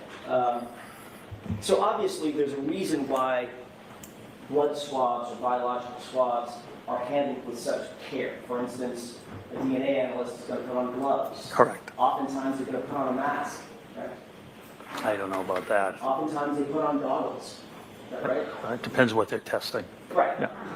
But when you go out and collect something, you'll see CSI, crime scene investigators, in full body suits when they Sure. walk into a crime scene. Yeah, you can. Because you don't want to contaminate the scene with your own hair off your arm or an eyelash falling into a blood stain, correct? That is correct. Right. So there are protocols. I mean, you said just a second ago, Mr. Gallagher, well, it's DNA. Unless somebody pours bleach in it, you're pretty much golden, right? That's not quite the fact, is it? And that's not quite what I said. No, it's not quite what you said. You were suggesting that it's hardy enough that it doesn't really matter if it's contaminated or not. If there's multiple people's DNA, it just benefits everybody. No, I simply asked what you meant by contamination. Okay. So it could be contaminated with debris, is that right? Sure, it can. It could be contaminated with other people's DNA, is that right? It can. It could be contaminated with foreign items, foreign either aerosols or somebody's spittle when they're talking, correct? Sure. Contaminated with 1,000 things. Hypothetically. Right. Of course, these solo cups didn't have lids on them, right? They did not. They were open? Yes. You didn't photograph where you picked up the samples? No. You didn't document where you picked up the samples? No. So if the samples were in 6, how many solo cups were there? 6. 6 solo cups. We don't know as we sit here where each of those solo cups contents came from specifically, do we? Specifically, no. Okay. Then those solo cups with no lids were placed into a bag, right? That's correct. You said on direct examination that this was a brown paper bag, right? It is. Stop and Shop, I believe. And you said that Stop and Shop bag is, other than having the words Stop and Shop on it versus evidence on it, basically the one and the same thing. Same dimensions, made out of the same materials, yes. Right. But with an evidence bag, you know exactly where it came from and who's handling it. Not necessarily. Comes from a manufacturer whose job it is to secure those bags so that they are not mishandled, so they can have some sort of bona fides that they're clean and ready to accept evidence. In, say, for instance, I don't know, the investigation of a homicide of a police officer. Important stuff, right? We're not at a homicide of a police officer at this point. I'm just talking about evidence bags in general. Evidence bags in general. In other words, I'm trying to think of some of the most important investigations around. The manufacturers of those evidence bags manufacture them and send them in a way so that their bona fides, the provenance of those bags is maintained, correct, and protected. That's the way they ship them, yes. Right. And Kenton PD pays extra money for those bags for that very purpose. I'm sure they do, yes. You mentioned almost tongue-in-cheek, look, except for the price, they're probably pretty close. Yes. There's a reason that there's a price difference, right? What would the reason? What's the reason? Well, it's not the shop. I can go pay 10 cents for that bag. It's not really good. Oops. Where it's been, or who's handling it. Right? It's got my milk and my eggs in it. Really don't care. Yeah, I don't know. I don't know how they price it because of how they package it. I don't have any knowledge of that. You're the one that mentioned the price. Oh, no. Yeah, I agree with you on that. I'm sorry. We're speaking over each other. Okay. I apologize. I'm sorry, Mr. Gallagher. You gotta wait for me. Yep. There's a reason. My point is there's a reason, right? Yes. That evidence bags are more expensive because there is a way they're manufactured and they're taken care of, and Canton PD is willing to pay that extra price, like every other law enforcement agency, because of that. Correct? All right. So they're not quite the same, are they? No.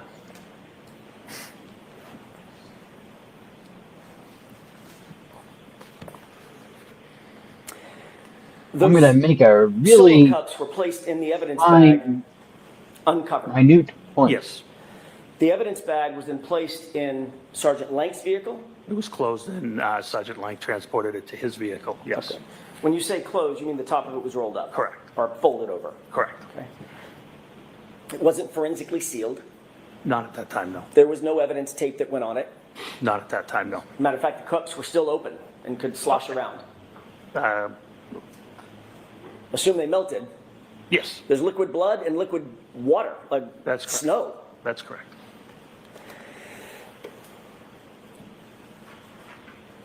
And you indicated that those were, at least you believe, those were placed in an evidence locker, temporary evidence locker, correct? No, the blood samples were put in a refrigerated unit. My mistake. I thought the refrigerator was the temporary storage locker. It's different?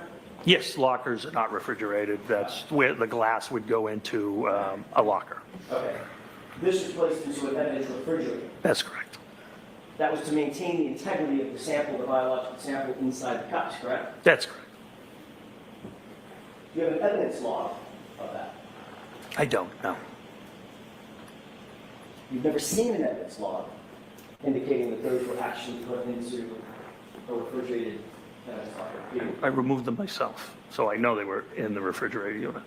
When did you remove them? On February 1st. Right. We're talking about January 29th. They were taken to Canton PD by Officer Lang, Sergeant Lang, on January 29th. I'm just asking, well, let me ask a foundational question. Does Canton PD maintain something called evidence logs? I don't know the answer to that. I'm not the evidence officer. No. There is, it's all computerized. Right. So like I explained earlier, when they do get logged in, the officer puts the description of the property, hits the space bar, and the computer generates an evidence number. Right. And that evidence number is associated with just that piece of evidence? Just that piece of evidence, correct. And every time it's checked out or put back in, there is a log created, correct? Yeah, they do it by computer, yes. It's a digital fingerprint? Correct. All right. I mean, you're a former narco specialist, right? Mm-hmm. You did narcotics for years, right? I did. Drugs, about the most sensitive thing out there, right? I mean, you get a bottle of fentanyl, you're not just going to go set it on the evidence subject's desk, you're going to make sure that damn thing gets I had to leave because my landscaper was here. Of course. Because it needs to have a trace. Ooh. Yeah. Who touches it and who has access to it, correct? That is correct. You've never Landscaper.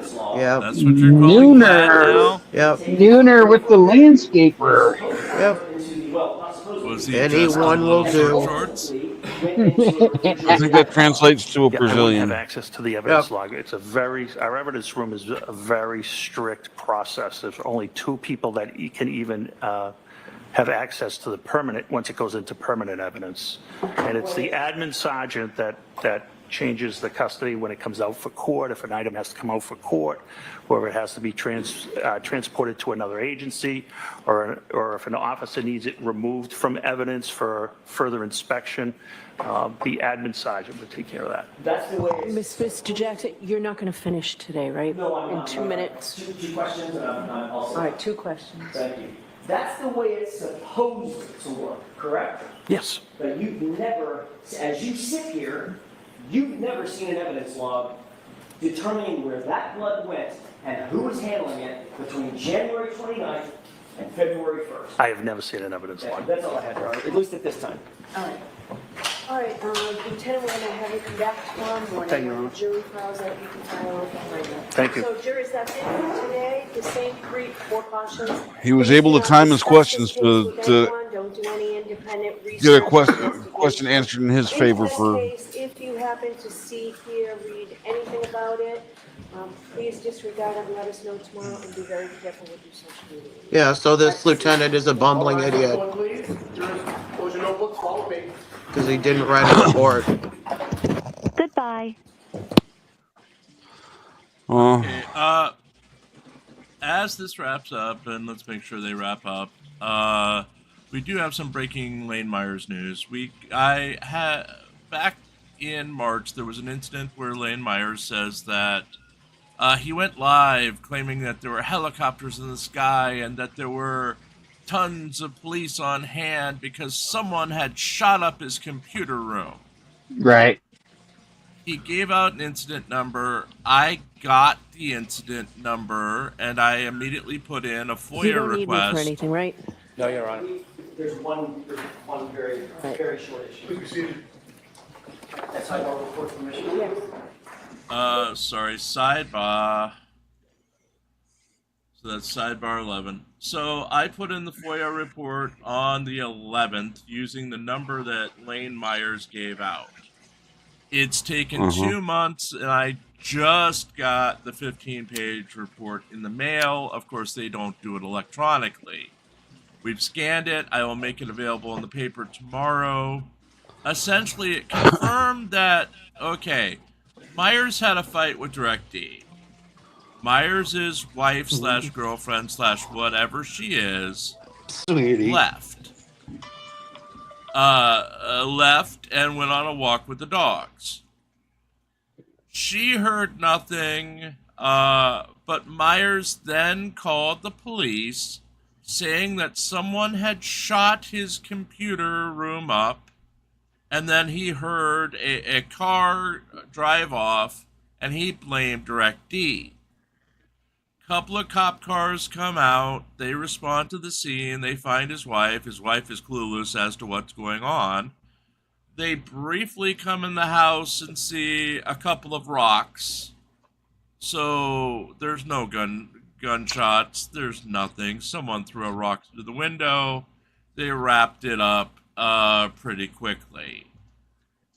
To me, it sounds like Lane, I mean, this is my version, my opinion of what happened. Lane got pissed off at DirectD, decided to fake a police report, threw a rock through his own window, called the cops saying that shots were fired, and then went on a 14-hour drug-fueled live stream to blame DirectD. I wouldn't be surprised if he did the damage himself. All of the stuff that he said would happen, that there were hundreds of, there was cameras all over the place. He never released the camera of the incident, even though there was a security camera covering right outside his window. He never released any of the cameras from or photos he says his neighbors provided him.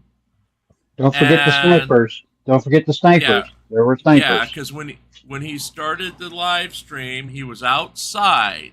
He said there was a helicopter in the sky, even though the sky was behind him and you couldn't see a helicopter. There were hundreds of cops and snipers everywhere. You couldn't see any cop cars on the scene. There was no police as he walked around. But there was going to be an FBI raid of Ruff's property at dawn, which never happened. So, yeah. I'm thinking he smashed his own window and tried to blame Ruff. Because it's like an 8-hour drive for Ruff to get to his house. Hey there, Karen Reed trial watchers. You know what a lot of the trials we cover remind me of? That the world is unfortunately very So that's all I got. I'll write it up. I'll go through it again. But it looks like he did it to himself. Yeah. Anywho, there is no... There was some confusion earlier as it was scheduled for a Lane Myers hearing today, which is not going to happen. It was just a mix-up on the website. So, tonight at 8 o'clock Eastern, 7 o'clock where it counts, 6 o'clock Mountain, 5 o'clock Pacific time, and 10 a.m. tomorrow morning for Griffey, Pope Phil will be back with Suck It Phil Monday 27. Any special plans for tonight, Phil? Yes, the special plan for tonight is to kick your ass off if you try to come up. That is the point. And find him a bride that will anger Rose. Only anger Rose at Jim and Jim only. Yes. Yeah. Happy birthday, Rose. Because I already pre-warned her, and her birthday is tomorrow. So Happy birthday, Rose. I already pre-warned her that Hank was up to something and that it was 100% Hank's fault. So, anywho, we'll be back with you tomorrow morning, normal time, 8:55 a.m. East Coast time. And on behalf of the cast, thank you for being with us. I know there's a million other of these, but you've decided to be with us, and that is very special. So, thank you. Good night, everyone, and I will see you tomorrow morning. Hasta la bye-bye.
Make sure to take care of the waitress because Jim's picking up the tab.